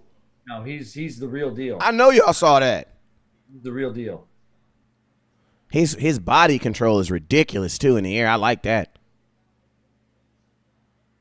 Yeah, he's got some flat out just playmaking ability. He's one of them guys you watch too, talking about the eyes. Watch his helmet, and no matter where his body is, his hands or his eyes are following his hands. The ball's getting tucked. He's just got a real strong aggressiveness to him. All right, it's Dallas time, so that means y'all got to share, man. Catch this moment, put it in history. We go timestamp this. We go likely even record every time, and we go cut up every time it was, and what our real reaction is at this moment. So this is history. Start putting it in. My boy Mickey say, I'm thinking DT. If you can say a who, that'll be even better, but we can go generic like that. DT, safety, or start naming some names. Oh, my God. They didn't drafted 3 receivers in this draft. The Raiders drafted 3 receivers in this draft. They need to go ahead and send us Keelan Dawson. So they drafted 3 receivers in the same draft. Yeah, Mike Mayock being crazy. Crazy. Him and John Gruden. With 2 different quarterbacks. But see, that makes sense, man. That West Coast offense, and then people looking at us like we crazy for going with 3. It's like that's a West Coast offense. Like I said, man, the Green Bay, they have 4. All right, the Cowboys pick is in. Yeah, they knew who they was going to pick, so that means it's probably Terrell. They already love this person. Whoever it is. All right, we took Nelly Gilmore, defensive tackle, Oklahoma. Good pick. Novelli Gilmore. Again. Yeah, we went with best player available again. He was just too high up. This was that free guy I was talking about. Good pick, Dallas. It's a responsible pick. It's a very responsible pick. Good job, Dallas. Dallas ain't playing. Tristan Good Hill. pick. Tristan Hill. Who you think is better? That's a responsible pick, man. This is, that was one of the, he was the best player available. He had a 37 ranked grade overall, and we picking him at 82. So they got experience to move him around too. He can play a 0. He can 9 sacks, man. He moves around, man. He a freak, dude. He run a 4.8, bro. He runs a 4.8, man, at 304. When I say dunking and all that kind of stuff, this dude is a weird freak. And like, dude, yeah. So I'm gonna get his measures. My boy Anthony asked for his measurables. I'm gonna give y'all his measurables real quick, cause I got it all in my book. All this stuff is in the guide too. So let me see. So I'm going to the guide right now to pull him up. I'll tell you where I had him ranked. So in the rank in the guide, I have him ranked. I had him ranked 5th overall defensive tackle, and I had a round 2 to round 4 target on him. He ran a 4.79 at the combine. He bench pressed 225 23 times. His 3-cone 7.97. His 20-yard short is a 5.01. So he can move, man. This is Antoine Woods on steroids and faster, right? 6'2", 301. He go get after it. He's a dog. So that's just basically, honestly, just a good pick. It's a responsible pick. If you really just sticking with your board, you did the responsible thing. They didn't reach out for any needs, So what we gotta hope now is that Terry's gonna be there. And good shout out to the people that said DT. Let me go up here and see who said DT, because I saw some people in here. My boy said, yep. Mickey said DT. I just wish you would have said who, but you called it. David said DT. Good job. I see you. Let me see who else. Yep. So only Mickey. A couple of y'all said DT. And so good observation, man. Real good job. And it's a good pick. So Dallas, overall, I'm still giving this draft grade an A plus plus. Yeah, You man. know, and I know some people probably scratching their head because they like, damn, why didn't y'all get Terrell? I mean, it makes sense though, because I mean, the D tackles that you just brought in are all on short contracts, and then you got Gerald McCoy on a 2, you got Poe on a 2, you know what I'm saying? You got Antoine Wood on a 1. You know what I'm saying? So it's like it absolutely makes sense. And if you get a guy who's a second round pick, that's a good pick. You know what I'm saying? You have Tristan Hill. But I mean it's gonna put a little pressure onto him. So I mean, I like the pick. And man, right? You just ranked all the defensive fronts for each team in our division. And think about where you had your team. And if you're trying to compete and get up to 1, well, you just got a lot closer with that pick right there. Yep. You know? You got to compete with everybody in the division on each one of your, position groups, your front, your O-line, your quarterbacks. So I agree too. It's a good pick. It's a good pick. It's a very responsible pick. Yeah, Dallas. You could tell that Dallas was very serious when they was interviewing Coach. They was interviewing Jerry and Steven, and they was being funny, and it was like, what is it gonna be like not having Steven in the room with you? And Jerry started being funny, so talking about, well, he kicks me in my shins and all that kind of stuff when I be getting ready to make picks that he don't like. It was ha ha ha funny stuff. Right. But then Steven got serious. He said, really 99% of the time, we already have our board aligned in a way that when that pick is there, we all know what to do. He said that's how organized we are and committed to really fine-tuning the order of our board. So if you notice, they picked him real quick. They didn't hesitate. They didn't wait the time out or anything. They put that card in. And that's an indication that they already knew, and I was in agreement that, hey, we getting this guy because that's just too obvious. So Dallas is just doing a good job, man. This is the time of the year that if this time of the year was a sport, we would be like 4-time champions or something like that because we get this part of the year right generally. Yeah, I agree with that, man. Let's look at these Mel Kiper's best available. You got Utah running back Zach Moss, tight end Adam Thurman, Jacob Eason still out there, Devin Duvernay, wide receiver, and Missouri defensive tackle Jordan Elliott. Now, the Cowboys, we have no more picks until tomorrow unless we trade back into us. But, I mean, there's how many more picks left for this? Let me see. I just round. I think we have like 7 more, 8. I think there's how many picks? There's 3. About 9. Yeah, about 9 more picks. So about 20 more minutes. So we got Denver up right now. Lord Cushberry, there you go. A lot of people in the comment box were asking for him. Yeah. Asking for who? That center, Lord Cushberry. I've heard his name passed around a lot. That boy Eason dropping like a hot rock. Yeah, he is. That's why he would be perfect to go to the New England Patriots right now. That's the same. I mean, Tom was a 6th rounder. The more he dropped, the more angry and determined he gets. But I am very curious to see, I'm very curious on how Monday is going to be with these free agent quarterbacks. Because let's name some teams that we still think is still in the market for a quarterback for 2020. You got the Patriots. What's another team that we know that's possibly in the market? Ouch. I mean, if you talking just anybody, or you want in the NFL? That was for the comment box, but it's NFL too. Everybody in the league. Is who would Carolina pick up? They got Teddy B.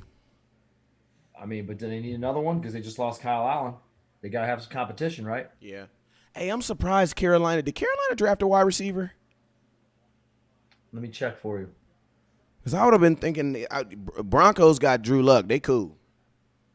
He over there bumping young Jeezy. He ain't going nowhere. I don't think they did. I'm almost done. Oh, they going to make Teddy Bridgewater be the savior, right?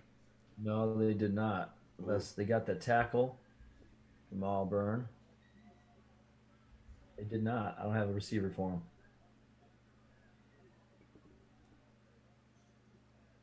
They got another D end. Hey, boss. Now, I mean, what y'all think? What would y'all think about trading next year's first round pick for Jamal Adams? I'm gonna tell you why I be in for it. Because I'm going to the Super Bowl in 2020. So I'm gonna give him pick 32. We going all in, baby. I mean, if the time to make a trade is now, if you go do it, you know. And But would it's you gonna give him? still Would you give him cost next year's first? Would you be down? Would you be open? Yeah, I would have gave him this year first and third. Well, goddamn, boss. Absolutely. I ain't do more Without deals with blinking. you. Yeah, without blinking. You know, yeah, without thought, I would have been like yeah, Terrell let's do it. Lewis, outside linebacker, just went to the Rams. Yeah, it's starting to speed up now. Good. They trying to get this day over with.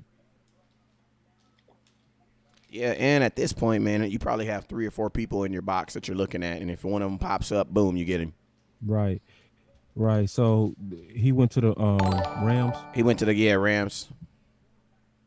Rams doing pretty good. Hey, can I ask you a question? Because you know the Akers kid, right? Yeah. Is he a better prospect? Because basically Gerald Henderson is gonna get. It's basically gonna be an open competition between him and Gerald. Who do you think is a better? Who do you think is good? Will have that? I would think Henderson would, because with the year in the league. You know what I'm saying? I think it's going to be fair too, because they both were drafted around the same amount, the same area. You know what I'm saying? Henderson's a stud, man. Nah, that's a hard one, West Coast. They about to battle it out though. Henderson is more kind of straight line versus Akers is also a little bit more wiggle, a little bit of better vision and balance. They could just have to battle it out. You know what I'm saying? I think the person that got the home run speed is Henderson, you know. Mm-hmm. But who will probably be the overall back with the most complete skills is going to be Akers, you know.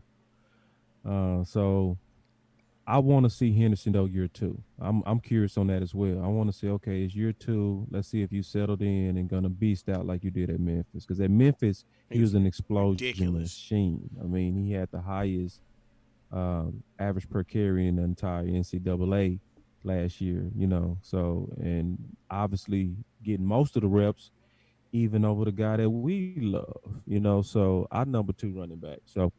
All right. Hey, Coach that's Run. a hard one. I don't really want to. I want them to settle that one. I can't settle that between them right now. I can't even envision it. Coach Run the board. We got somebody asking, what up, my boy Tyrone Church? Appreciate the super chat. Let me give you a little glory hole. Hey, he says, I want me some glory hole. What about thinking about trading the fourth round pick for Malik Hooker? I'll do it. Malik Hooker, safety, Ohio State. And now he plays for the Colts. He's available. Yeah, I would do it. Hey, to answer your question on all the quarterbacks, you got about 6 teams maybe that could get a quarterback, maybe 6. I got them all listed. Let me hear them. Okay, so if you count somebody in the South, like the Bucks with a backup, potentially the Panthers, I got to throw even Detroit in there. I mean, that could be a backup situation. Maybe in the West, if you count the Chargers, you got, depending on what happens with Cincinnati, if they get rid of Dalton, they could use a backup. If he stays, no.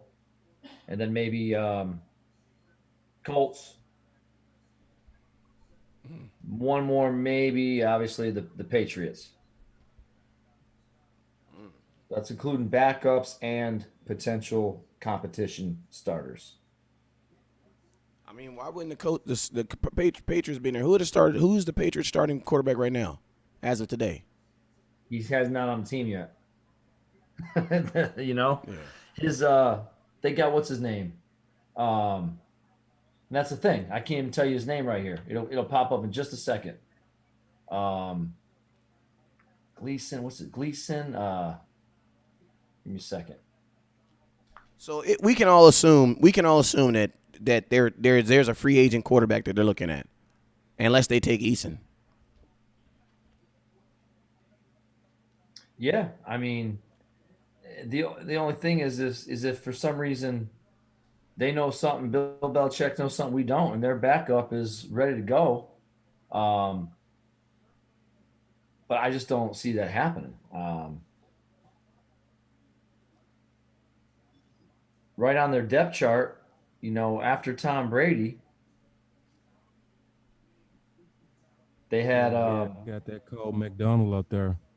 I don't even know how to say it. Jarrett Stidham. That's the guy. Jarrett Stidham. Stidham. Yeah, How do you say it? Jarrett Stidham. Boy, Eason looks so pissed. What you thought you was gonna be a first rounder, Eason? Boy, that draft. Oh, from dang. Yeah, it's sad, man. That just got to be crazy anxiety. I can't imagine counting money and just watching it just go. Well, here we come right now. We're talking about quarterbacks. We're talking about, you said from New England's going to be picking 87th. I mean, they're going to get a quarterback. They got to. Got to. Now you're getting a steal. Now you're getting a steal either way. I'm going to say they're not going to, because we're saying they are. You know what I'm saying? I mean, Bill's always doing something, man, that you just don't see. Maybe that's why they're not. Maybe they're going to take this Stidham as no, this is going to be a backup. He's going to pick up the other free agent, whoever. And Stidham, maybe as an example, is somebody he thinks highly of, and he'll get a quarterback next year. So right now they might not get one. I mean, I would like to see them pick a quarterback. I would do so, but I mean, he's on another level. So we'll see what happens right here. Yeah, well, I know one thing about Bill is I have a feeling that Bill knows exactly what he's doing. That's what I'm And the cool thing about it is we have no clue what he's doing, but I have this odd feeling that he knows exactly what he's doing. Look at this. Mel's team's top needs, quarterback. How is your top need in the fourth quarter, in the third, damn near in the fourth round, still quarterback? Only Bill Belichick. Damn. All right, Patriots. So got some balls coming out, don't they? Yeah, they do. Let's see what they do. Let's see what they do. Come on. Probably get a tight end. He said I'll probably get a tight end.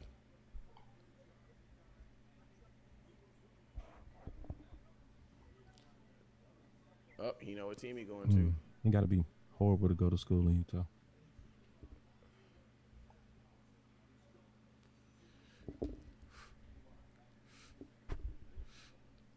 Look at Simple Bill. Yeah, that's not the type of table you pick a quarterback at, bro. All right. Bill's like, my laptop died. Hun? He's on Zoom on one of them. Hun, can you bring my charger in from my? It's in the other car. God dang, Bill.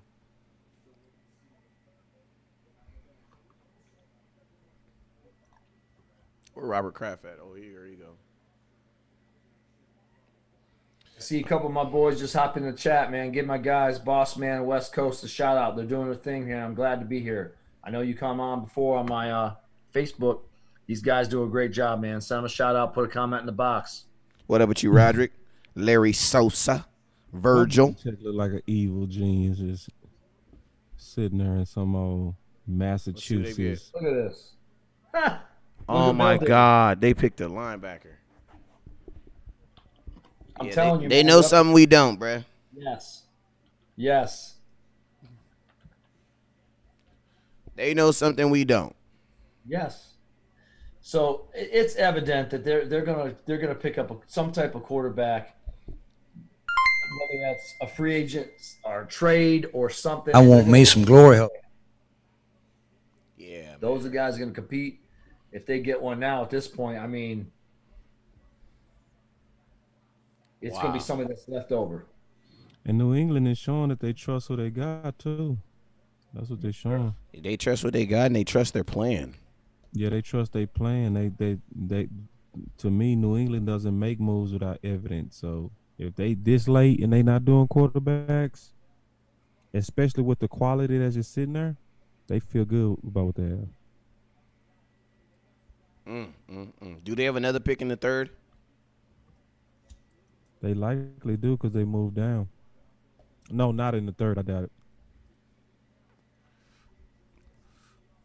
I'm guessing though. Let me look instead of guessing. How about I look? Okay, hold on. It's a good pick, man. Oh damn, New England, oh common sense ass. I'm sick of y'all. Why are they saying Cleveland needs a wide receiver? Who? The Mel's board says that Cleveland needs a wide receiver. I don't know. I mean, is it just depth? I don't know. Gotta be depth because I'm not needing much if I got Beckham and Landry. And you already got too many footballs. Well, you think with them dudes, you wouldn't need to draft another receiver. You go find a dude on the street because he ain't gonna catch too many balls anyway. Right. And then you still got the end right before free agency. You're gonna have this other free agency period when all these kids who don't make teams get cut. You can grab a wide receiver off one of them. Belichick sitting there like, how y'all pass on him?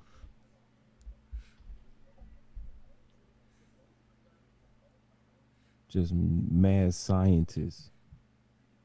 You know, if you had to grade this, just something pops out. I know there's probably some fans that are thinking, yeah, great job. But I'm looking at Las Vegas, and they did not address any O-line needs.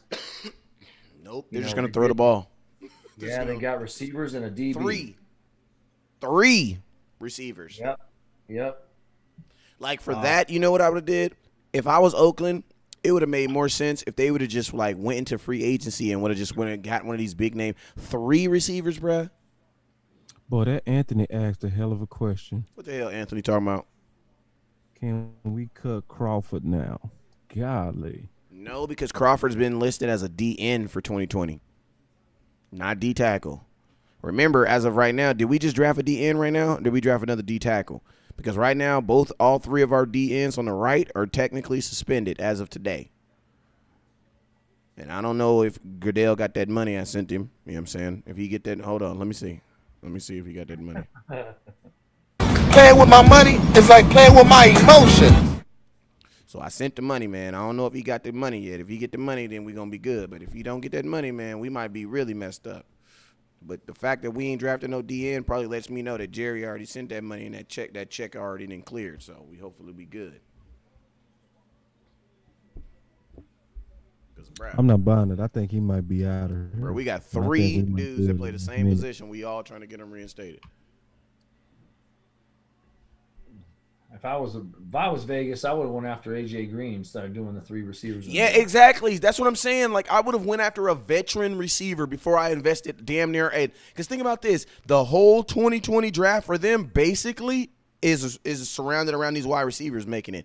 And then think about this: what if they all stud out? They all stud out, and guess what? They're all on 4-year contracts except for one. So now you got to think about paying all 4 of them in the same year. Yep. That's dumb. I mean, you always want to stagger contracts. Yep. Like, that didn't make no sense because if all 4 of them make it, you're still going to lose at least – I mean, all 3 of them. If all 3 of them make it, you're still going to probably lose at least one. For sure, you're losing one. It's almost like you're picking them knowing somebody ain't going to make it. Right. I just don't agree with that philosophy. And if you believe that, don't pick them.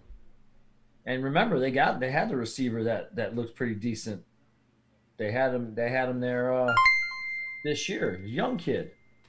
I'll pull up his name too. He's on my. They're gonna be exciting to watch, though. I'm gonna tell you that. At least they're gonna try. Yeah. It's gonna be. The But tight end looked good, I'm gonna tell you, and I'll say something else too. With this type of this core that they're about to learn them, Derek Carr would be a better fit for them.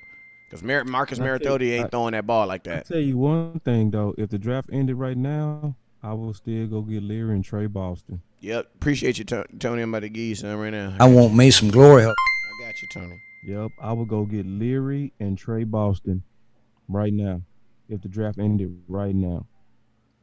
We just don't have enough. We haven't secured that middle. Yeah, they had Tyrell. And you know, And I'm gonna tell you this, right? For all y'all folks that say because the Cowboys got CD Lamb, that means Dez Bryant is out of there. We just saw a team draft 3 wide receivers in the same draft. You can never not have enough wide receivers. Dez Bryant is still in play. Because guess what? The motto of the game is what? We must win. We will win. Win is the name of the game. God dang me.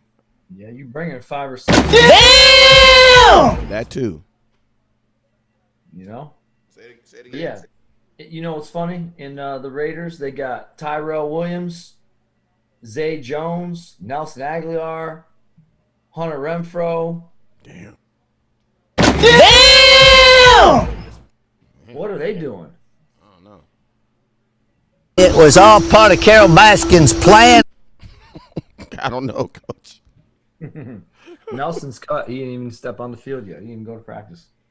They cut him? Well, I'm just saying, we're drafting 3 receivers. Oh, yeah. Oh, yeah. Not literally, but I mean, if I'm him, you know, I'm like, well, they must not think too much of me. They just signed me in, just bring me on, and now they drafted 3 receivers. You got knocked the fuck out, man. Give me my. Exactly. Wow. So Browns pick is in. Let's see what the Browns talking about.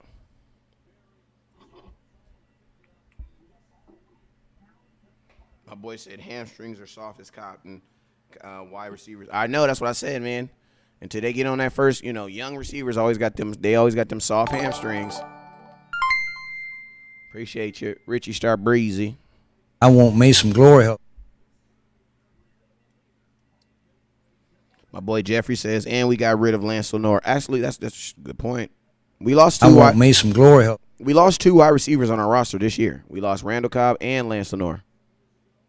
And so far, we replaced one of them.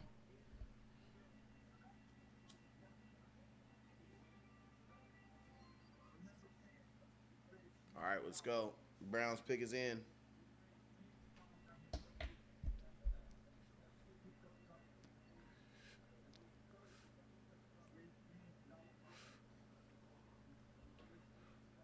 Evening. Goodell don't look right.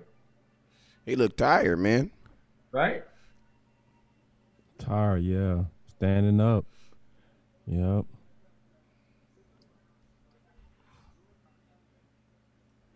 Jordan Elliott, So defensive he can't wait tackle. till tomorrow. This could be it for him. They said Jordan Elliott. Yep. Missouri put out some good defensive players, too. Real violent hands. I like defensive tackles who don't tackle, they lay on you. I like that. Because quarterbacks, man, that's an extra punch. You know what I'm saying? Don't sling him to the ground late. Put that whole 305 pounds on him. You know what I'm saying? Like, I want the quarterback pushing you off him. That's like pushing, bench pressing 300 pounds the entire game. I like that. I lay all the way on him. Hey, where was Minnesota? Jeff Gladley. What position was Gladley again? Cornerback. He was corner, right? DB. Yeah. So Minnesota's up. They got 1 lineman. They did get themselves a DB. I mean, I wouldn't. They got Jefferson too, wide receiver. Mm-hmm. Yeah. You got Solomon. You got the kid from Oregon still out there too. They got a tackle. They might go D-line or O-line here. Oh, my boy Brent says, who thinks that Baker Mayfield will get the Mariota treatment soon? Basically, how long of a leash do you think Baker Mayfield's on? If he runs his mouth in training camp, it's over. I mean, he won't get cut, but he's not going to have the same amount of respect. What they got behind him, though, not nothing really. See, go DB. No, that's true. Cameron Denzel, I saw him a lot. A lot of people liked him.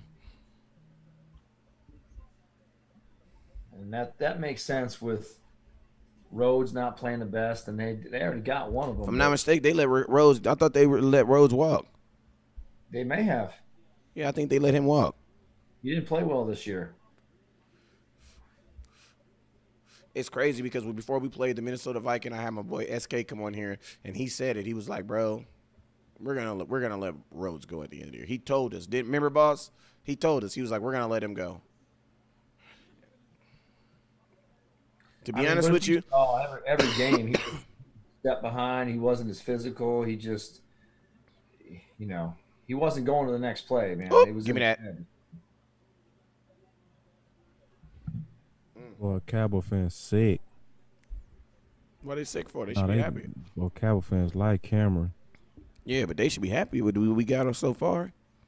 And I still think we gonna play. I still think we gonna be playing like the fact that Jerry Jones said, not Jerry Jones, but the fact that that Fisher said what he said about the market for Dez will heat up after the draft. You know what I'm saying? And we all know. Hold up, Texas pick is in. Cowboys still need one more receiver. Jake Fromm is still out there. Harrison Bryant, 6th best player available.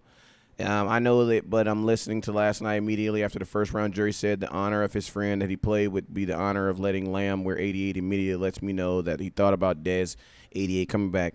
I mean, but you also got to remember, he's the same dude that also said that he thought that Dez, damn, he yelling at somebody on the phone. Yo, did you see that? Yeah, God dang, I'm rewinding that. He did not. Bill O'Brien does not like this pick. His dad held it in better than he did. I mean, the son held it better than he did. I'm rewinding that. Yeah. You can make out what he already said too.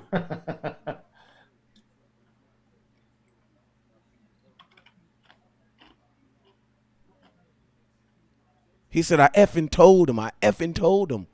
Yep. Something like that. Who'd they take? They took the linebacker from Florida. Damn, I wonder if he was. God, I wonder what was he mad about. Come on, Bill. Bill was going off on somebody. Bill, see, that's why he. You see what just happened? Full of emotion, man. Bill was hella pissed at somebody. And you know Goodell hot at that. Goodell hot. Patriots on the clock. Hey, Patriots about to go get that QB. Patriots just traded up. I think it's right now. Here, go get your QB, Patriots. What else would you trade up for?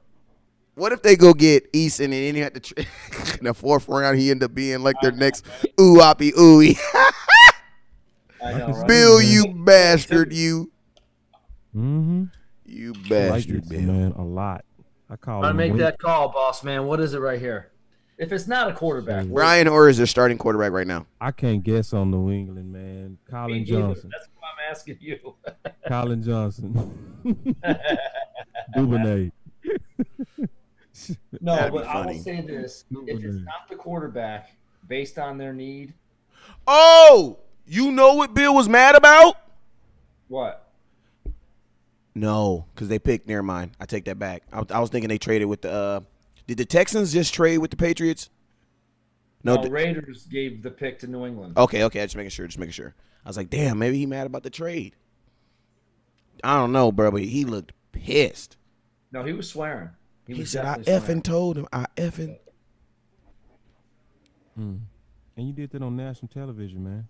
Hey, his son held it tight, though. You seen his son there? His son was just like.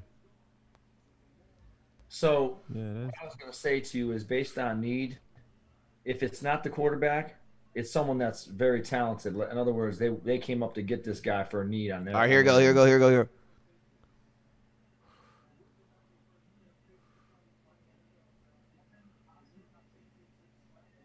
Tight end. Remember I said the tight end before. Devin Asadi. Hey, the Cowboys liked him too. Out of UCLA. This guy's gonna have to be like a Jordan Reed type or something. We'll see. Out of UCLA. Wow. Belichick, man, looking like he evil genius. Just look evil. Cam Newton, don't worry. I'm going to come get you. Just chill out. Stop calling me, okay? Stop calling me, Cam. Okay? Hon, take my phone. Hey, Belichick is the type of dude that has so much self-control that he can literally be like, Hon, take my phone. Go in the other room. Don't give it back to me till the draft is over. That's the type of dude, Bill. Yeah, done sat back in the chair and everything. I know. Hey, the commissioner is comfortable in the mug right now, right? Yeah, that's too much now. The governor. I know you're tired, man, but you got to suck it up now, brother. Hey, he is now. like, this is. What's the hardest you ever worked in your life, man? It is making $56 million a year. Golly, man, you might as well just get a match. Here's the deal. I'm the best there is, plain and simple. I mean, I wake up in the morning, I piss excellent. that's the commissioner. Golly, man, come on, man. He boys like, I'm tired. Like, golly, come on, commiss. Bill's calling the Ravens. Hey, you want to trade?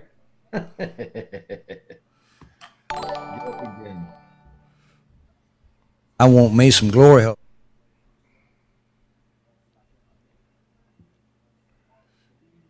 Robert Kraft, let's go. What y'all doing? Green Bay about to be back in there in 94.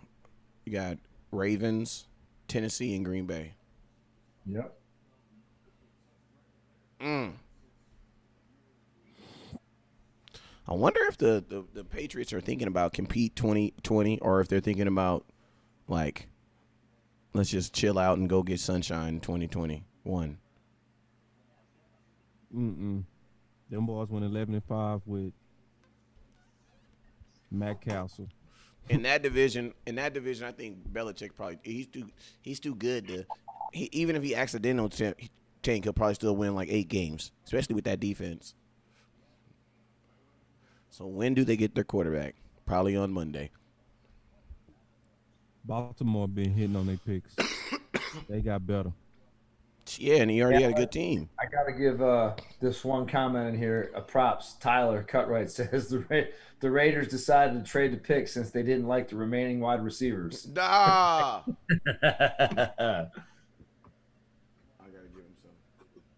It was all part of Carol Baskin's plan.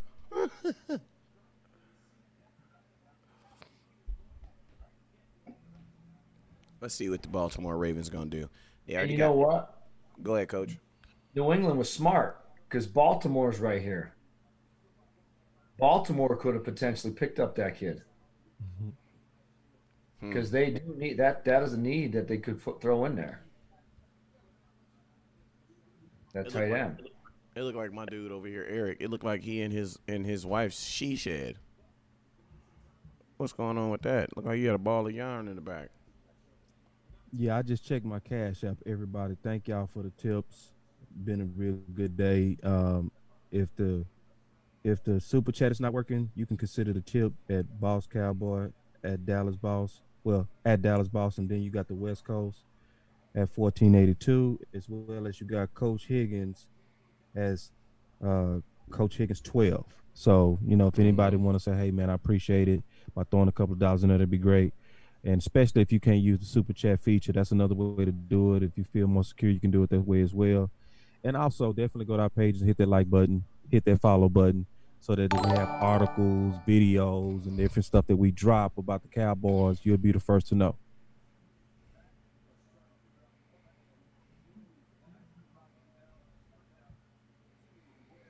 Boy says Kamish trying to be hip, trying to catch him with the water bong in the middle. Ty says thanks for the shout out, Coach. Brian says we probably for the Ravens. All right, the Ravens pick is in.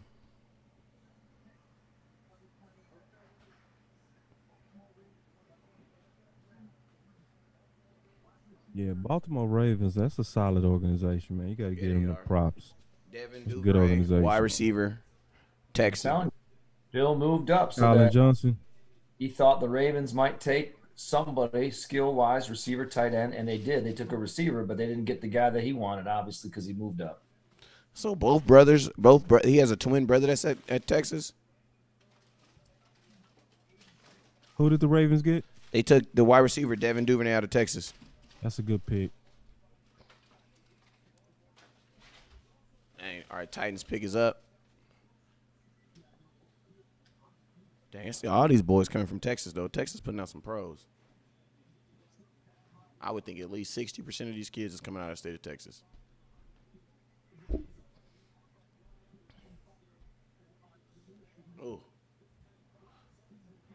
And that's for Ryan Tannehill. Ryan Yeah, Tannehill got another Duvernay weapon. is a sleeper. That's a real big sleeper right there, man. Oh, I like that. Duvernay is he actually to me has second round, first round talent. A sprinter. I like his habits because he always was practicing at UT to get 2 toes down, even though you only require 1 in college. You know, it says a lot of maturity. Says he's thinking of the next level before he's there. Duvernay is a good pick. He's very clutch. He makes hard catches. He's a very thick receiver. So he's somebody that can actually give you some on yards after contact as well as yards after catch. He's a good competitor, you know? Yeah. So Baltimore got better, bro. Huh? I'm looking at Baltimore, bro. They got better, man. They drafted bro. Oh well. my God, we play them this year. We're gonna see all these guys this year. They definitely got better. I mean, they were already a good team last year. Patrick Queen was their best pick, though. Shoot, but JK is gonna be nice too, especially if they match him with Ingram. That's gonna be a nice little mat. See, they just showed the highlight I was talking about where he got 2 toes down, you know, and he practiced that. You know, he does it a lot where, you know, he's literally practicing NFL habits in college. So Duvernay, you see maturity on him. He's a guy that's gonna be a steady pro. He's gonna learn how to be a real pro real fast. He's definitely got some body control that you want as a wide receiver. I mean, you see they just showed Harbaugh. He's all pumped up about it too. Yeah, that's a sneaky pick. That's a sneaky good pick. Put him on the opposite side of Hollywood. Mm-hmm. And he had a good Senior Bowl. He had a good Senior Bowl game and stood out in practice a lot. Somebody said Harrison Bryant. Yes, absolutely. I would be ecstatic if Dallas get Harrison Bryant. I'd be like, I'm done. Good job. Done. Love it. That I wouldn't care who that. Oh yeah, Harbaugh Crump. He like Duvernay. And see, that's what you want to look like. You don't want to look like the Texans coach who cussing about the pick. Come on, you know what I mean? Yeah, he crazy. You just he crazy for that. Pick. He crazy for that. Yeah, he crazy for that. Versus Harbaugh just showed the world, I'm excited for this guy. I believe in this guy. I'm so happy we got this guy. So how you think Duvernay go play for him? Exactly. Break his neck for him. You know? Yeah, and think about this. Reaction is gonna be like, this coach believes in me. I'm not gonna let him down. And think about this, man. How if you remember today, how everything was put under scrutiny, like every little thing, bro. They are gonna blow that little bit up tomorrow. Oh yeah, they should, man. They should turn. Like Bill that's how you O'Brien like. What's wrong with you, bro? Cause man, how many times they gonna allow Bill O'Brien to tear up the Texans over tantrums? Cause that's what's going on. Like, how do you expect better from your player, though? It's over because they got into it with him, not because of how they played. And you know they signed a tackle today for an average per year of $22 million, $4 million higher than the next best tackle. Aaron Rodgers was even only $3 million above Matt Ryan. That's the highest increase in the position all time. And you let go of Brown, Bob, and send him to Seattle over you not liking him. Come on, man. So now to fix what you messed up, you had to give away 2 first rounders and pay a tackle $22 million a year.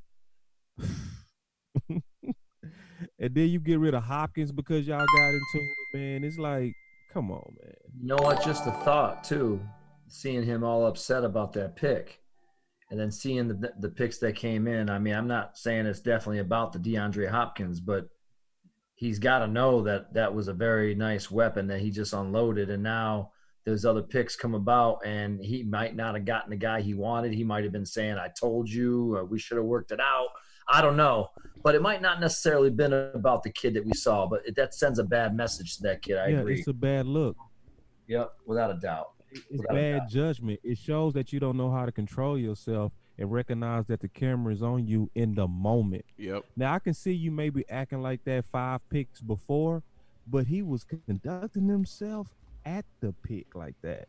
And everybody knows all eyes are on you at that moment in the entire world. So What they got him doing after every this year should be pretty obvious. They need to let him go and put him in anger management because right. he go tear apart the Texans with his tantrum stuff. What helped him get that? What helped him start and buying the groceries anyway? Right. Now, for real, like, what is a coach getting fired? Let me tell you what I think it is. The Texans has always been, because I used to live in Houston, so I, became familiar with them. They always basically trying to steal from New England, and they steal their coaches, like Babe Ruth. They do all kind of stuff and take from, and so they trying to basically mock him and make him into a Belichick, but he doesn't have the Belichickian skills at all. He can't wear all the hats that Belichick is able to wear. He's trying, but he can't. But he's selling them some kind of way that he's learned the secret sauce because he sat in the house. He really feels like he has the original herbs and spices, but he leaving a couple of them off, Yeah. So I think they want to try to Texans, like, they're trying to be the best by stealing from the best. So, and they're trying to make their organization resemble the best, but he's McDowell's and then you have McDonald's, you know what I mean? So he's a copy, so, and it's not working. So all this autonomy that you see with Belichick that's so smooth and seamless and common sense, they trying to act like Bill has that same thing, O'Brien, and he just doesn't. Yeah. It's my honest opinion. Yeah. And makes sense. And I'm gonna be honest with you, man. Like in 2020, you just got to realize what type of people respond. Everybody don't respond to that, man. Like, and it's like once you go there with people, like, it's hard to get them to buy in with you again, because it's like, especially on national TV, it's like even if you guys are gonna say, okay, that's acceptable behavior for our organization, we're gonna yell and scream at people like that, but it's like you still, with cameras and stuff like that, you still gotta understand, who you're talking to and when you're, how it's being perceived. Because that's going to make, like you guys were saying, that's a great point as far as how that pick looked. Because that's the first thing I thought of is like, dang, I would think it had to do something to do with that pick. But you're absolutely right. It could have to do with anything. But yeah, I would think that the only person that you could be, but the one thing we know, the only person he could be talking to that he could be that upset is probably someone immediately under him, which probably doesn't make no sense because this is a draft, or someone immediately above him. So, I mean, I feel like that was probably that made him look bad, and that whoever he was on the phone with, that's not, what I'm saying, is going to feel that too. They're not, obviously their name's not out there, but now we understand how they communicate, and the world got to see how they communicate. So I think it's going to be in that, Bill O'Brien and Aaron Rodgers need to find a team and get on it together. Got them running back. Like Bill O'Brien and Aaron Rodgers, they be great together because they both assholes. They need each other. I had a feeling Tennessee was going to do that. They don't want to pay that boy. I don't think they want to pay here. Packers up next. I think they need to get a wide receiver, but I don't know if anything good's available. I see what they're doing. I see what they're doing. They want Henry to be the bang, and they want this guy to be the change of pace. Brian say Green Bay might take a tight end. I can definitely see that, Brian. I can definitely see. Yeah, you heard me, Nick. I said McDowell's. I meant it too, man. Yeah, but Brian, I could definitely see us Green Bay taking a tight end, because this is right now right to where tight ends is almost like at its best. So if you're looking to do that, this would be the time to do it. Harrison Bryant is a guy I love. People think I'm crazy. I literally put a first-round grade on him. So you said Traitman? Yeah.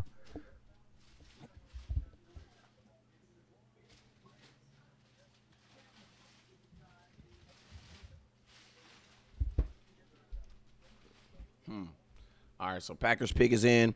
Tyler says Kamish is going to be sweatpants and a white beater tomorrow. Kamish, you getting too That's funny. You got a job to do. Hold up real quick. Mitch, like, man, I'm tired. I'm finna sit down. Oh Lord! Hey man, we got Stash Man. Come on we got now. we got Stash Man calling in. Stash Man, what's up with you, man? What's up, guys? How are you guys doing? Hey, what's up, Stash? Sounding good, man. Great energy. Hey, I am so ecstatic. I was on Good with call, bro. Paul Good call, Stewart tight end, man. over across the pond and a bunch of other super fans, and just ecstatic about that pick. Which pick? What do you guys think? Which pick are you talking about? Which pick? Defensive end? The Cowboys' last pick? Yeah. Yeah, I like the last. Lavelle? Or you talking about Diggs? The cornerback or the defensive tackle? Defensive tackle. Okay. I mean, both the cornerback. I mean, we needed the cornerback, absolutely. And, hey, Alabama, come on. That's a good I point. think I love it. I love it, Stash. I think we're attacking some You weaknesses. still rolling on the draft, or what are you doing? Yeah, we still roll. Hey, what was I gonna say? I see you made the what is it, USA Today? Yeah, I mean, Dallas Morning News, Washington Post, San Francisco Chronicle. There's like 50 different news outlets that pick my pickup on. That's what's up, bro. Well, shoot, man, I appreciate you for calling. Hit me back tomorrow. I appreciate you for calling in. Absolutely. Hey, DC Scouting, brother. We're everywhere. I heard that. Hey, what you sipping on? What's that? I said, you sipping on anything? Sipping on? I said, what you sipping on? Oh, everything. Shoot, I had some moonshine because, Paul Stewart and I had to, he's got the scotch, but I got him the moonshine, and he loves the moonshine, so we had to have some shots together. Aren't you gonna do a shameless plug and plug the your liquor plug? Brian and Absolutely. Definitely not the tight end. All right, so hey, you guys, so go ahead, do your shameless plug. Hey, Hell's Half Acre Vodka. You got to get it. I mean, it's as smooth as you can get. Better than Tito's, brother. What? Hell's Half Acre Vodka. And where can they get that? They're local in DFW. There we go. Don't drink and drive. Drink responsibly. Absolutely. Absolutely. Get Do not drunk and drink and stay drive home. and stay COVID-free in 2020. Hey, I appreciate you, man. Yep. I like you. Hey, never look down because the stars are up. Hey. Hey. Jake Fromm know how to act when those cameras hit him. They boss start smiling. When they feeling that good, you got to know. You have to know what they own. Like you said, Coach, he knows he's being interviewed. Jake Fromm is playing his right. You know, as soon as those cameras hit him, he starts smiling. He starts looking like he's okay. He's still on the board, right? Smart, man. Yeah. Well, the next three teams don't need the next. The next three teams don't need quarterbacks, so because he got Denver, KC, Cleveland. Well, I mean, one of them might take him, but Cleveland.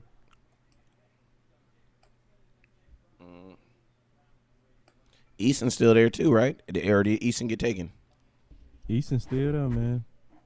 Oh man, they treating Easton like he. Poor Easton. I'm gonna learn pretty soon in my crazy because I done compared this man to Wentz, and now this man is gonna be sitting there in the fourth round. All right, Denver Broncos.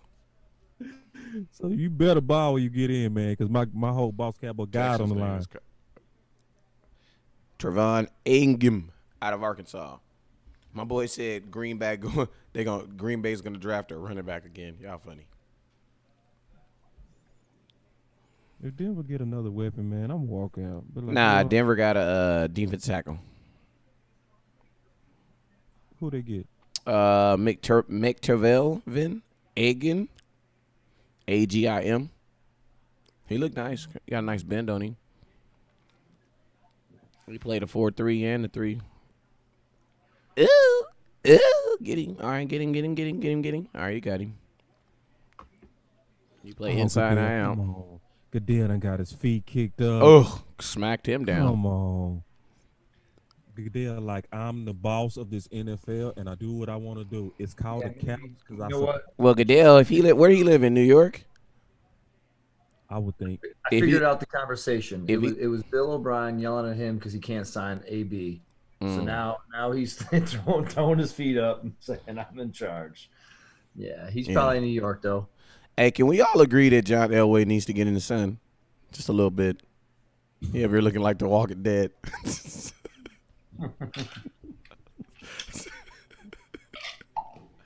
No matter what they do with this next pick, as long as he get in the sun, at least for 15 minutes. Pete Menendez, I agree. He said, we got to grab that tight end Harrison Bryant. Amen. If I met you, I would literally buy you a drink. Look at Andy Reid. Andy Reid is a straight fool. Look at this. This dude is literally in his living room. Got the kids' toys all in the background. He crazy in the cat pit. Great comment, Pete. I mean, fantastic. That's exactly who Dallas needs to talk. All right, Kansas City's and let's go Kansas City. Let's see if you're gonna improve your defense or are you gonna add another weapon. They got to get a tackle. Yeah. Yep, Lucas Neon, TCU. Dang, that boy from Oregon is still there.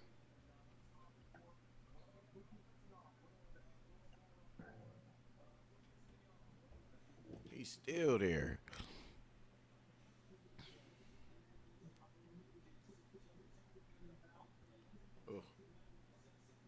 What was his name again? I'm looking for him. Lucas Neon.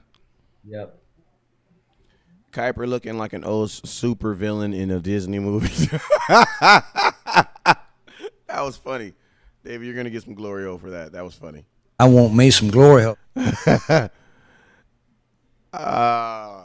Hey, best comment gets glory hole for the night. For the rest of the night, best comments get some glory hole. That was a good one. They're killing me, man, with their super chill. He gotta know he's tripping. Come on, Goodell. Hey, he gonna have his shirt open next. Man. He gonna have his shirt open next. Come on, you could never tell anybody to be professional ever in your life right now. God. Hey, but you gotta think what time is it? If he's in New York, it's like what? And I'm the boss. I'm getting ready to sit in this chair how I want to. Look at Andy Reid. I'm about done. Andy Reid got a walker behind it, knowing he ain't using it. Golly, boy. In front of the TV. Was like I'm rich. My boy Andy Reid. You can wear Hawaii shirts in April when you win a Super Bowl. I heard that. Right. While you're on quarantine. Yeah, this is a good tackle class. I still want us to go after that offensive line. I still think there's some steals out here too. My boy Cameron Clark. But no, I'm with you though, Pete. Shoot, I take Harrison Bryant and band-aid up the offensive line.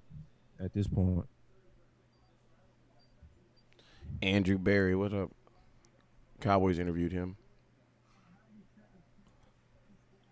Look at Goodell. He had to get up like, oh, snap, my beer. Let me put it up. Well, if you saw before he had to wave his hand, the TV going. Jacob Phillips, inside linebacker. Tell Google to do it, but I guess not. He was like, you said Jacob Phillips. Jacob Phillips, inside linebacker. And he went to. Dang, he led Clemson in tackles. That's pretty good. He went to Cleveland, 97? Yeah, he went to Cleveland. Okay. Ooh, give me that. Linebacker smacking him around. I heard that. Ravens, the pick is in. Goodell, it said Goodell looking like a pimp, Mr. Rogers. It's a beautiful day in my NFL. You're getting some glory hole. I want me some glory hole. That was a good one. He said somebody told Goodell, you're fine. You're fine. Just relax. Is that a good one? Did they get some glory hole? Glory hole. I want me some glory hole. I give you some glory. There you go. I wish Houston. I'd like to see that room again. Yeah, I want to see the room just because I'm nosy. Yeah, me too. Okay, there we go. We can agree. Get some glory hole. I want me some glory hole. Bill O'Brien was like, look. It was all part of Carol Baskin's plan. She's under the septic tank. She's under the septic tank. That's what he kept saying. He's under the septic tank. Huh? What do you have to leave the room for? I don't know. Because you got to leave the room. Hey, you know how it is when you get in an argument. If you got to leave the room to show that you really, really serious. Because if you stay in the room, then she just be looking at you like, oh, he ain't serious. But when you leave the room, she be like, oh, he's serious. You know what I'm saying? So I know what Bill, I done been there. He could have been arguing with his goddamn his Grubhub driver though. You know what I'm saying? Maybe his delivery was late. And he's like, man, I gave you guys the code 4 times. I gave you the code 4 times. You know what I'm saying? Yeah, Reggie, Cleveland is having a good draft. Yeah, Cleveland. I gotta give Cleveland credit. They're drafting way better this year. Peter says, I'm in Cherry Hill, which is a minute from Philly. Man, these dudes so butthurt up here over how we effed him over with the lamb chopsticks in the first. Yep, Great news. Yep, you're getting some glory. I want me some glory hole. And a little piss excellence. Here's the deal. I'm the best there is, plain and simple. I mean, I wake up in the morning, I piss excellent. And a little. Damn! Man, let me tell you this. The Philadelphia Eagles had memes already created with CD Lamb in the goddamn Philadelphia Eagle uniform running. You know what I told him? You got knocked the fuck out, man. That's what we told him. Because, man, you throw that meme away.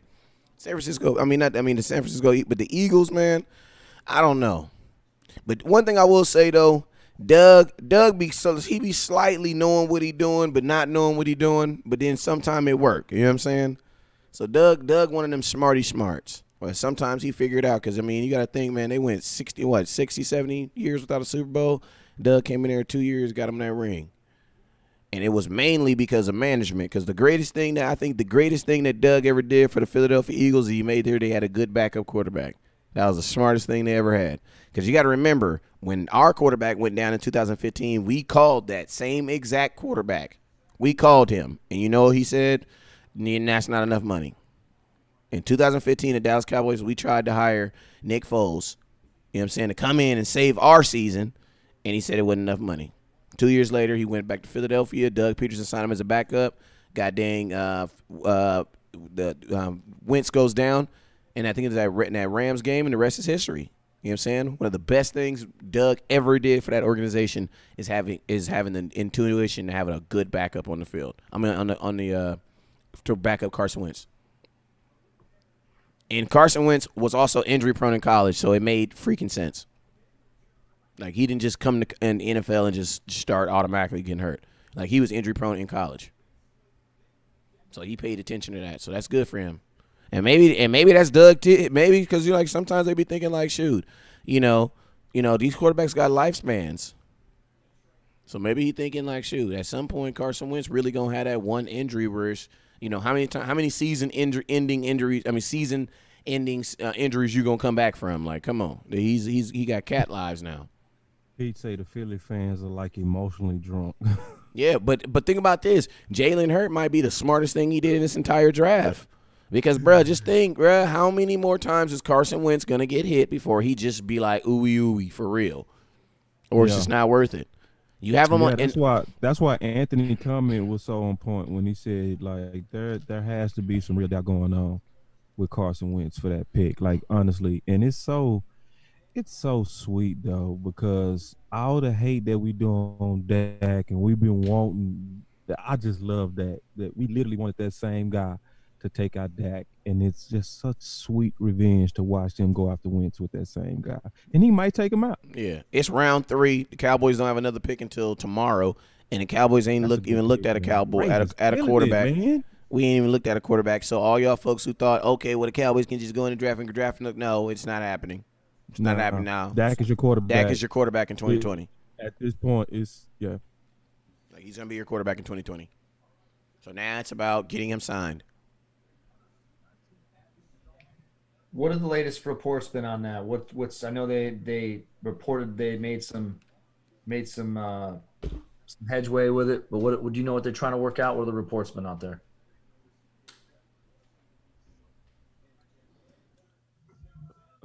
Say that again, Coach. With the contract, I know they said they thought they made some Giants. Way. Yeah. Answer the question right after the Giants. And I'm gonna go with that question, and also add it with a comment. P said, "Are you guys also disappointed in Dak looking for all this money?" Nope. Hey, so the Giants just took Matt Pert, offensive tackle from UConn, in the division. Gonna be offensive tackle. Makes sense. That's Jason Garrett. That helps him. That helps his passing game. Is this the second offensive lineman they've taken? They did take one. Oh, first one, Thompson. And they got Will Hernandez. I ain't gonna lie, Will Hernandez is like lightweight, one of my players I really like. Yeah. So now going back to that question, I see him too many times a year not to like him. Because actually, Jane Slater already explained it when she was on the show, I think about 2 days ago. That the Cowboys are just as much as at fault in this situation as anybody, and just think about it. The new documentary is coming out. It's already come out, and they showing how Pippen took that 7-year contract, and at the end of it, he wanted to hold out. Why? Because he figured out that he cheated himself. Yeah. So what did Dallas offer Dak according to Patrick No C Walker? 7 years, and guess what's exactly the same? Before Pippen took that contract, the television revenues was getting ready to spike. Guess what's getting ready to happen right now with the NFL? They're getting ready to negotiate new contracts to where the television revenues are getting ready to spike.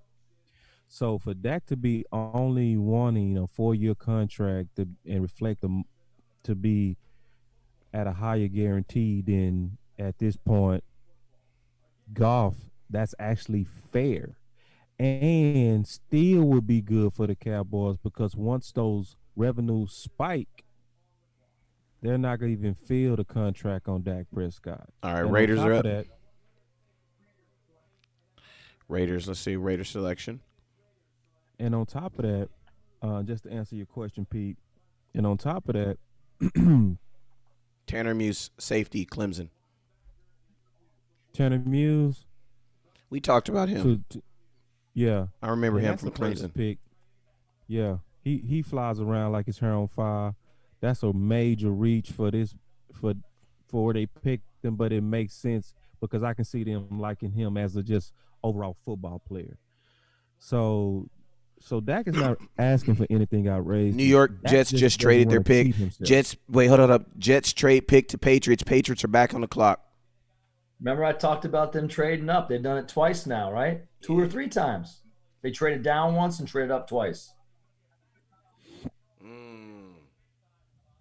Let's see what they do with this pick, man. I would think, man, at some point you go get a quarterback, even if you're gonna go get a free agent. But you got Matt Hoyer right now, so he could be a serviceable backup.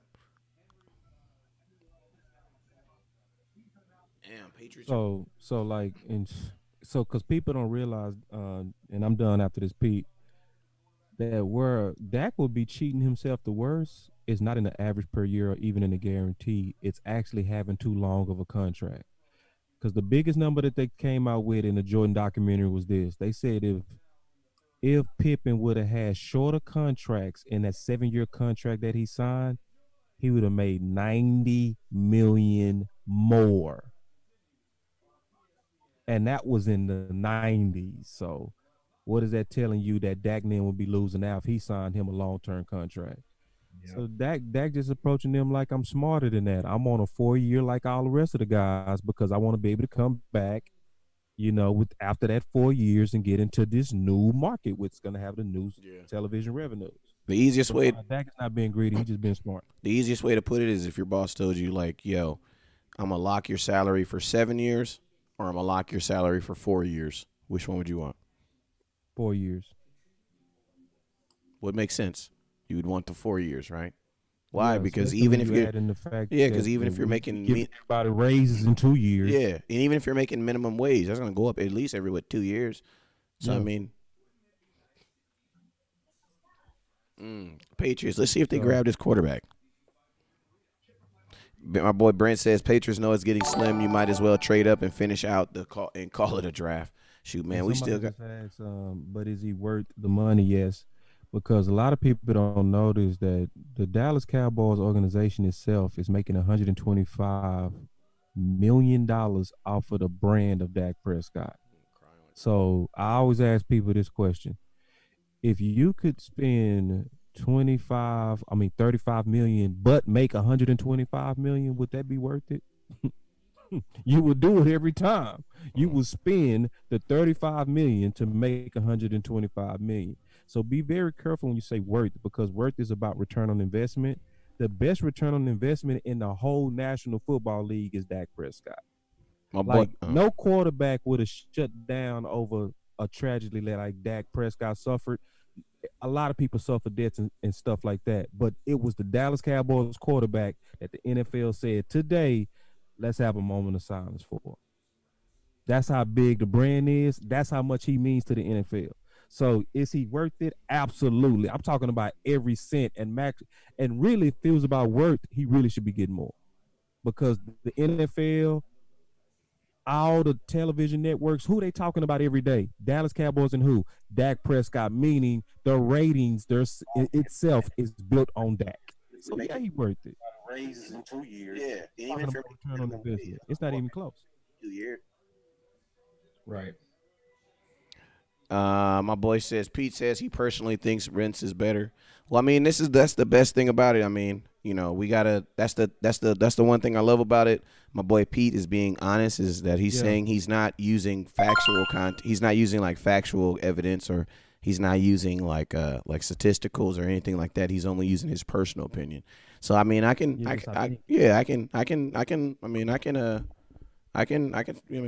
I won't disagree with you if you say that's what you personally think, because I can't disagree with someone what they personally think. But if you want to have a factual conversation about who is better, I mean, statistically, just look at the wins-loss record. Like, look at the wins-loss record. You know what I'm saying? I think that people prefer Wentz better because Wentz is like, it's like a best example is when I'm hungry, I tell my wife, cook me something that I know that I'm gonna like and that is gonna make me full, that I always eat. You know what I'm saying? I don't want nothing exotic that I got to taste for the first time. I don't want none of that.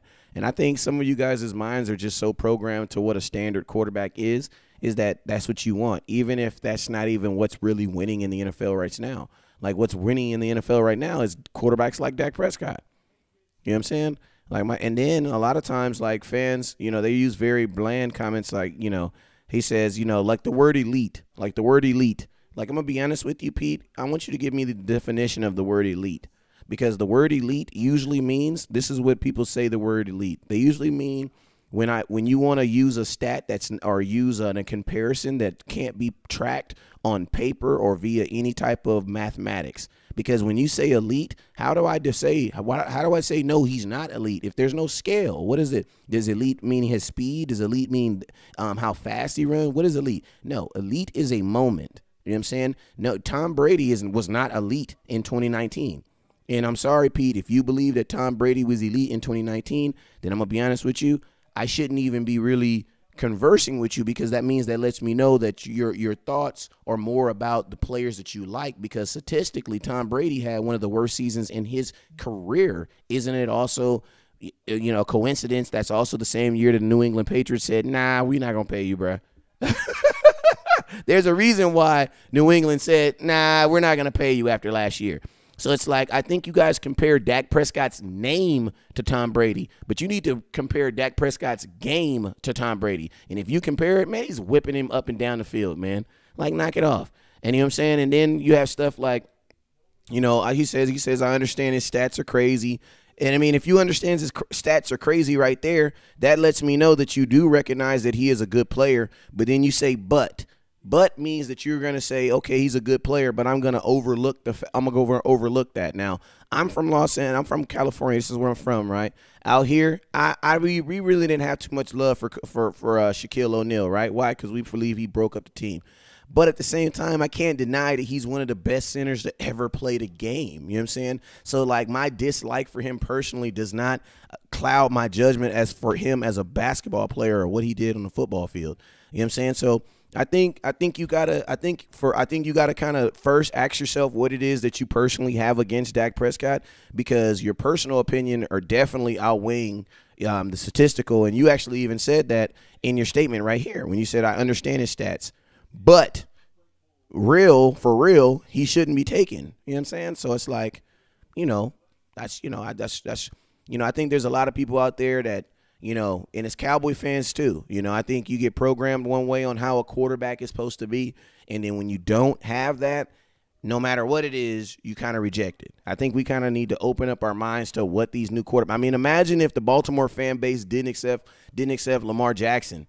You know what I'm saying? Imagine if that would have happened. Imagine what would have happened then. They wouldn't have had an MVP last year. You know what I'm saying? That's real. Like we need to be more like the freaking Baltimore Ravens, who had a standard stand-up quarterback for forever and a day and switched overnight for a guy that wanted to run the ball. And guess what they did? They moved with it. Why? Because it was at the end of the day, does he win? He's 40 his 40 wins and 24 losses. So you know what that means? Despite everything that you're saying, the boy is doing his job. So at the end of the day, what's the problem? Like, we're not talking about a quarterback who's like 33 and 34. Like, we're talking about a dude who's 40 and 24. Like, what's the problem? Like, what's the real problem? And then a lot of times the complaints that you hear that a lot of people that have a problem with Dak, they say the same stuff, and it's because it's more so coming from what's media driven. Like, I want a quarterback that can carry a team, and it's something else that you can't track Dak, on. Real quick, West Coast. Like I'm almost finished. Like, Dak has already carried the team, bro. When you have 14 game winning drives, that's not on Zeke. That's on the quarterback, because you have to throw when you're trying to throw back into a game that you're behind, especially at the end. That's the definition of doing it. So what people are asking him to do, he's done. So people are saying it, but it doesn't match the evidence. It's only one quarterback that's better than him in game-winning drops, and that's Tom Brady. Man, Dak didn't miss definition of carrying. So 7 field goals. You know, so it's some of this stuff. You gotta allow your eyes to truly be bigger than your ears, because your ears, from what's being programmed by the media, is just not true. And then on top of it, real quick, Philadelphia Eagles just added a linebacker. They just added Davon Taylor, outside linebacker from Colorado. Davon Taylor, outside linebacker from Colorado, just went to the Philadelphia Eagles. Who just went at 102? When you're done, I want to go back to the New England Patriots pick for you guys in a second. I got them written down for you. Did you see that? Go ahead. So start with 101. Remember, you said, boss, about we actually joked and we talked about potentially Bill Belichick taking another tight end. Well, He did just that. He traded up. He went with Dalton Keene out of Virginia Tech. Right, but this guy a little bit different, more like an H-back / fullback / not really straight tight end, guy that they can use on special teams, guy they can use in the screen game. He blocks well. I see them coming out and running, not like they did before with the 11 personnel with like Gronkowski out there, but more like the 11 type with that H-back type in there. So he's a guy that can come in and block kind of like a fullback, get out there, catch the ball. Good pick. Then after that, you had Alex Highsmith, the outside linebacker from Charlotte. He went to Pittsburgh, so they picked him up. And then this last pick, Davion Taylor, that West Coast just talked about from Colorado. Okay. So some interesting picks here now. Philadelphia's picks, they got Jalen Reagor, wide receiver. They have Jalen Hurst, quarterback, and Devon. They ain't had a good draft, man. I think at the end of the day, freaking Jalen Hurts probably going to be their best pick. Look, I'm going to tell y'all, because I already posted this before. Dak in his career is equal to Breeze. He's better than Carson Wentz going against winning teams. He's better than Matt Stafford by a lot. He's better than Carr by a lot. And Aaron Rodgers is only slightly better than him at 46% on the winning percentage versus winning teams. So just the stuff we say is just not true, man. This is actual factual data on his performance versus winning teams. So when Dak went against a team and they had more wins than losses, he's won 43% of them. Last year it was 50%. It's only really two quarterbacks, at the most three, that's over 50%. 55%. So obviously that's Brady, and then you have Wilson, right? Other than that, everybody's Dak-ish versus winning teams. You know why? Because winning teams are hard to beat. Yeah, it's a 50-50 chance, so it's duh. just like, at some point, let's attempt facts. Let's not attempt talking points, rumors, feelings. I just feel. Instead of saying I feel like Wentz is better, let's just look at the data. Passing rating, no, not better. QBR, not better. Total touchdowns, not better. Total interceptions, Dak is better. Total yards, Dak is better. Total running touchdown, Dak is better. Division wins, Dak is better. Total playoffs, Dak is better. Games played in the playoffs, Dak is better. Damn, they got Terrell Burgess. He gone. So I mean, when you got somebody better, I mean, why are you saying that I just think this guy's better when the data and everything is saying, and one guy had a Super Bowl roster and the other guy didn't? Saints just traded up. So now all the best of the safeties are gone. I wouldn't even really want to look at safety too much now. Right now, I just say let's go try to get Trey Boston now. Right now, I still be targeting best player available because right now I don't really feel just really good about the safeties that's left. Now, there's still some that's left. I still got two in my guard that's left that can still be maybe pretty good, but I think the quality starter grades where you just know that they're good are gone. So Yeah. this guy right here, Terrell, was the last one that I felt like that would come in and be an instant upgrade to what we got right now. He says, what has he done in big moments? Well, what did he do in what did he do in Dallas versus Philadelphia? That was a pretty big moment. What did he do in New York when we were down to plastic Cole Beasley? That was a pretty big moment. What did he do in Minnesota? That was a pretty big moment. What did he do in Pittsburgh? What did he do in Seattle? What did he do in Seattle in that playoff game? That was a pretty big moment. Hey, man, Yeah. how about this? 400 yards on Philly. Keep it simple. Who do you have that's available, that's done anything in a big moment, that's done anything with those numbers? Who you want? Who are you going to get?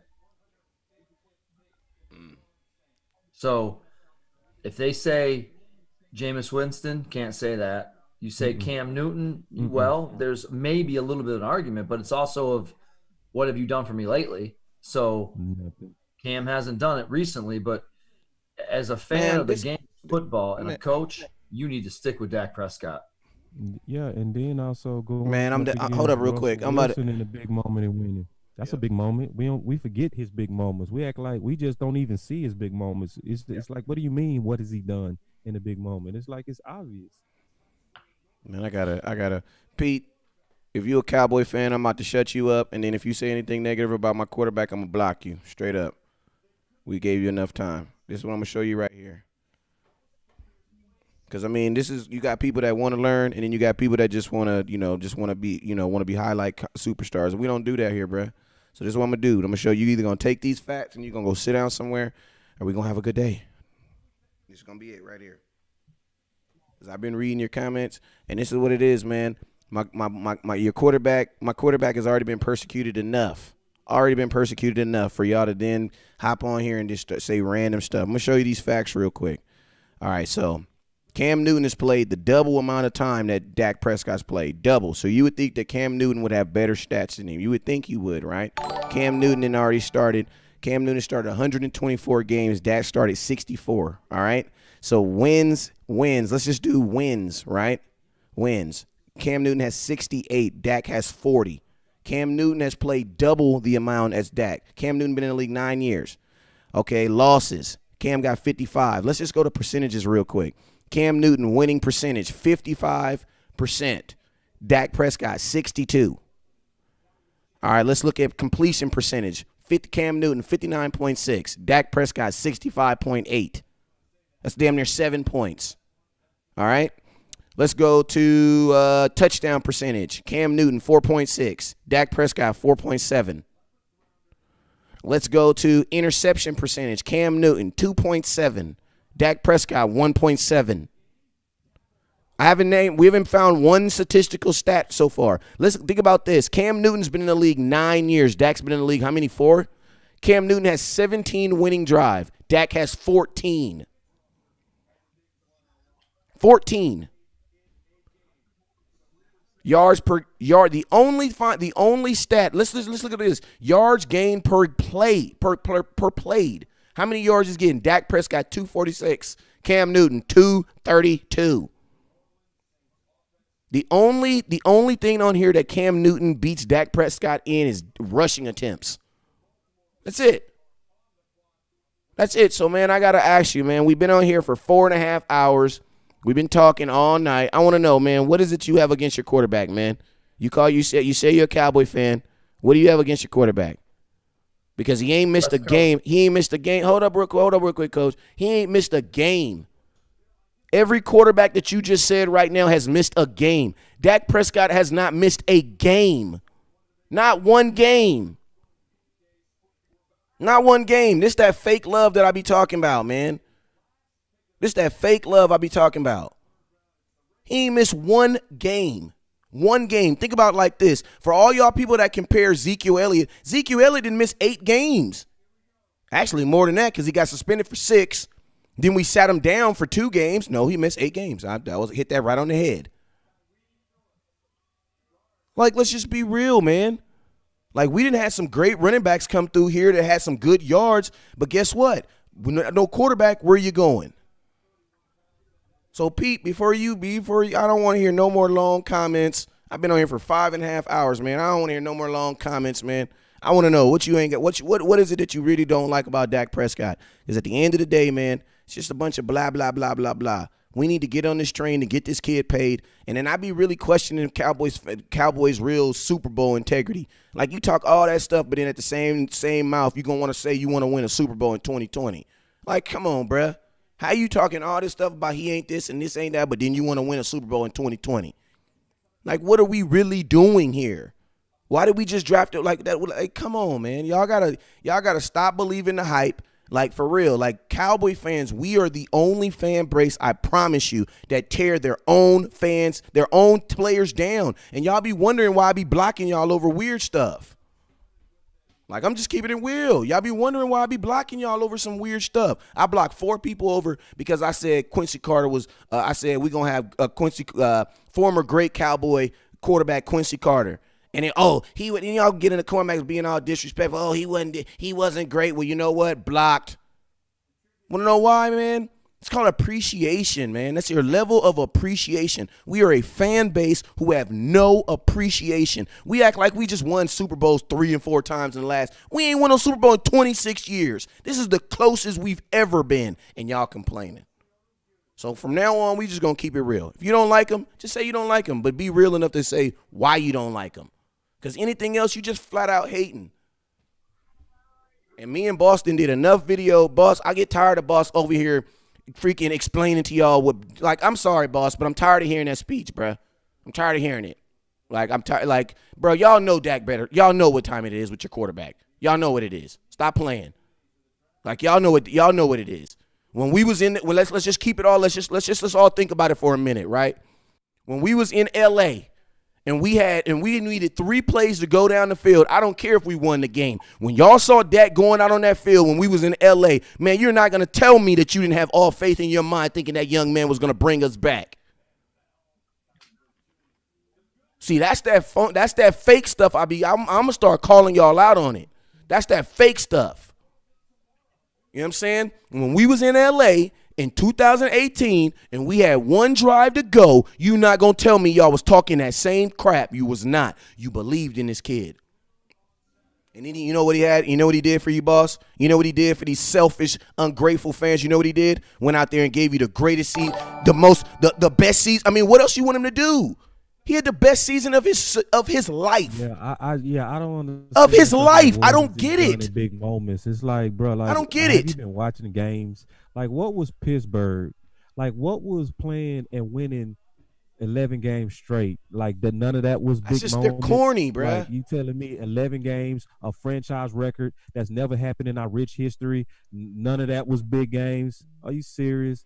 Like, so it's like, come on now. You telling me to beat the Super Bowl champs twice the year after they won a Super Bowl, and I'm talking about Philly, sweep them without having any offseason with your number one. He just thrown in, and you got to instantly have chemistry with a guy you never worked out with, and you do it? Yep. Come on now. That's big now. Like, go. I just want anyone. Just take it somewhere else. Take it somewhere else. That's all I'm saying. Take it somewhere else. We don't want to hear it. Like, we don't want to hear it. I want to hear one person tell me ever when a Appreciate number you, Peter. one was traded mid-season. Appreciate you, Tyrone. Instant chemistry. I give you 100 years of football history to tell me when that's happened once. Never.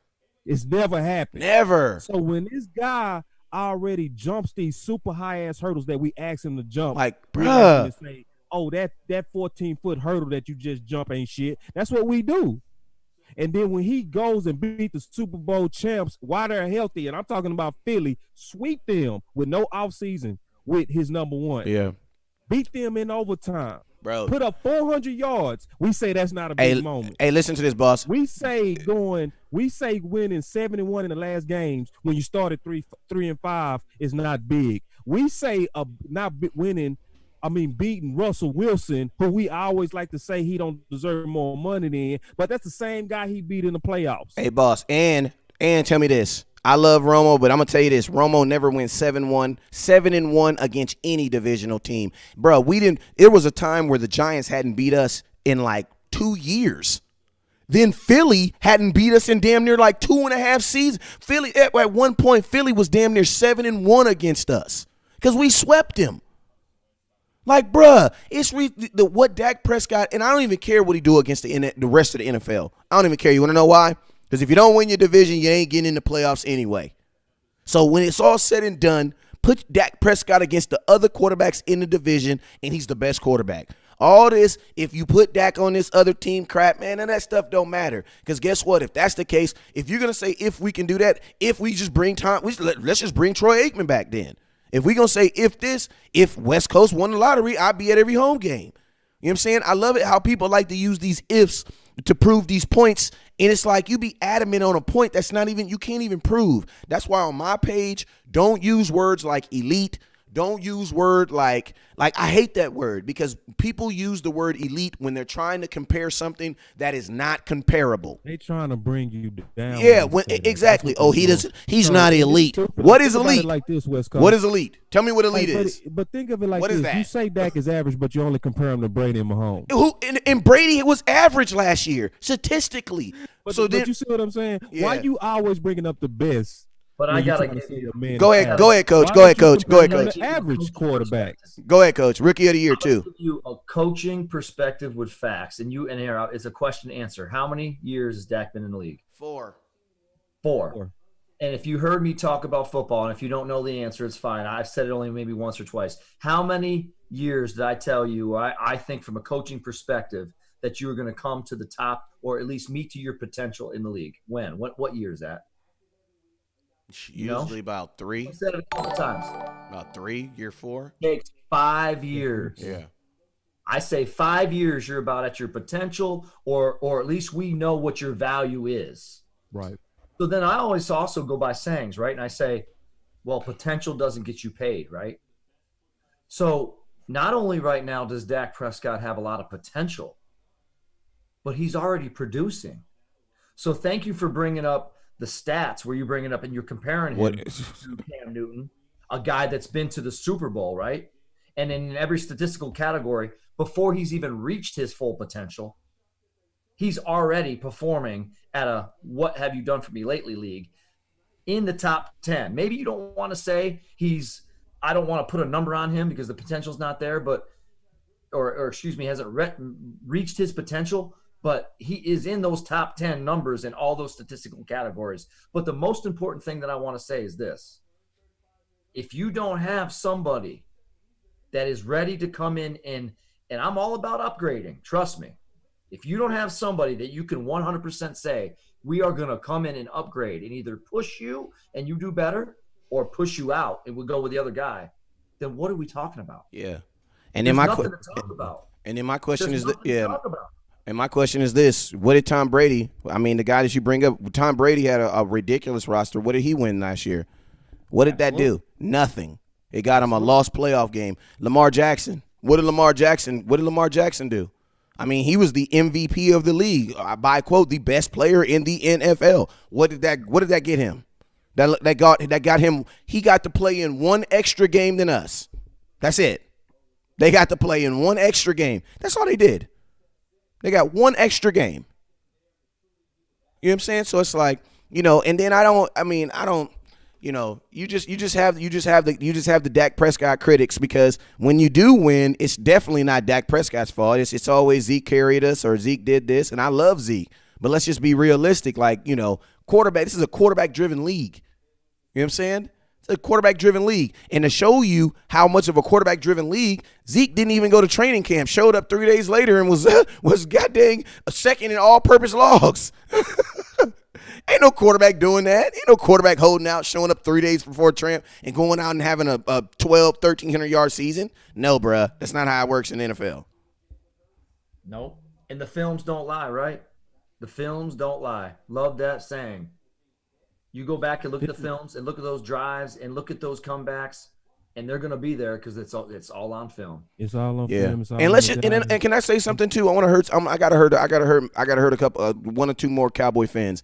Y'all need to slap yourselves with this loaded team. We were not a loaded team. We were an 8-8 team that could only score 23 points a game. Slap yourself. Stop playing Madden, because the Cowboys that you play with on Madden was not the Cowboys that was actually playing on Those are the Sunday. Shannon Sharp talking No, points but that I'm they just, got but I know, but I'm just saying, like these people that say all this potential, all this talent. No, bro, we were an 8-8 team that could not score 23 points. See, that's what it really be. Some of y'all be having these expectations of y'all, the same team y'all playing with on Madden is the same. No, bruh. You are who you are on the field. We were an 8-8 team last year who could not score 23 points. And guess what? In 2018, we scored 19 points per game.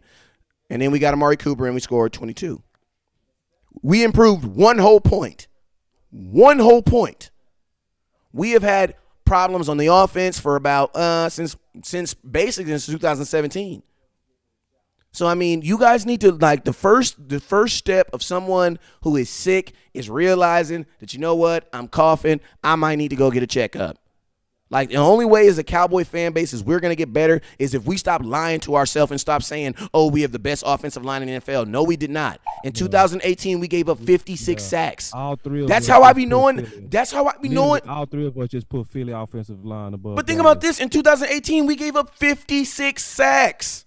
Yeah, and we still call that number one. Our fans And y'all, and my fans are still saying we the number one next offense. to last What? would be number one. So I tell you that you doing more listening than thinking. You listening to others. You listen to Shannon Sharp. Well, Prescott has the best line in football. No, he don't. Even as they giving up 56 sacks. Giving up, and the number one was 64. This is the last thing I'm gonna say before I dip out of here.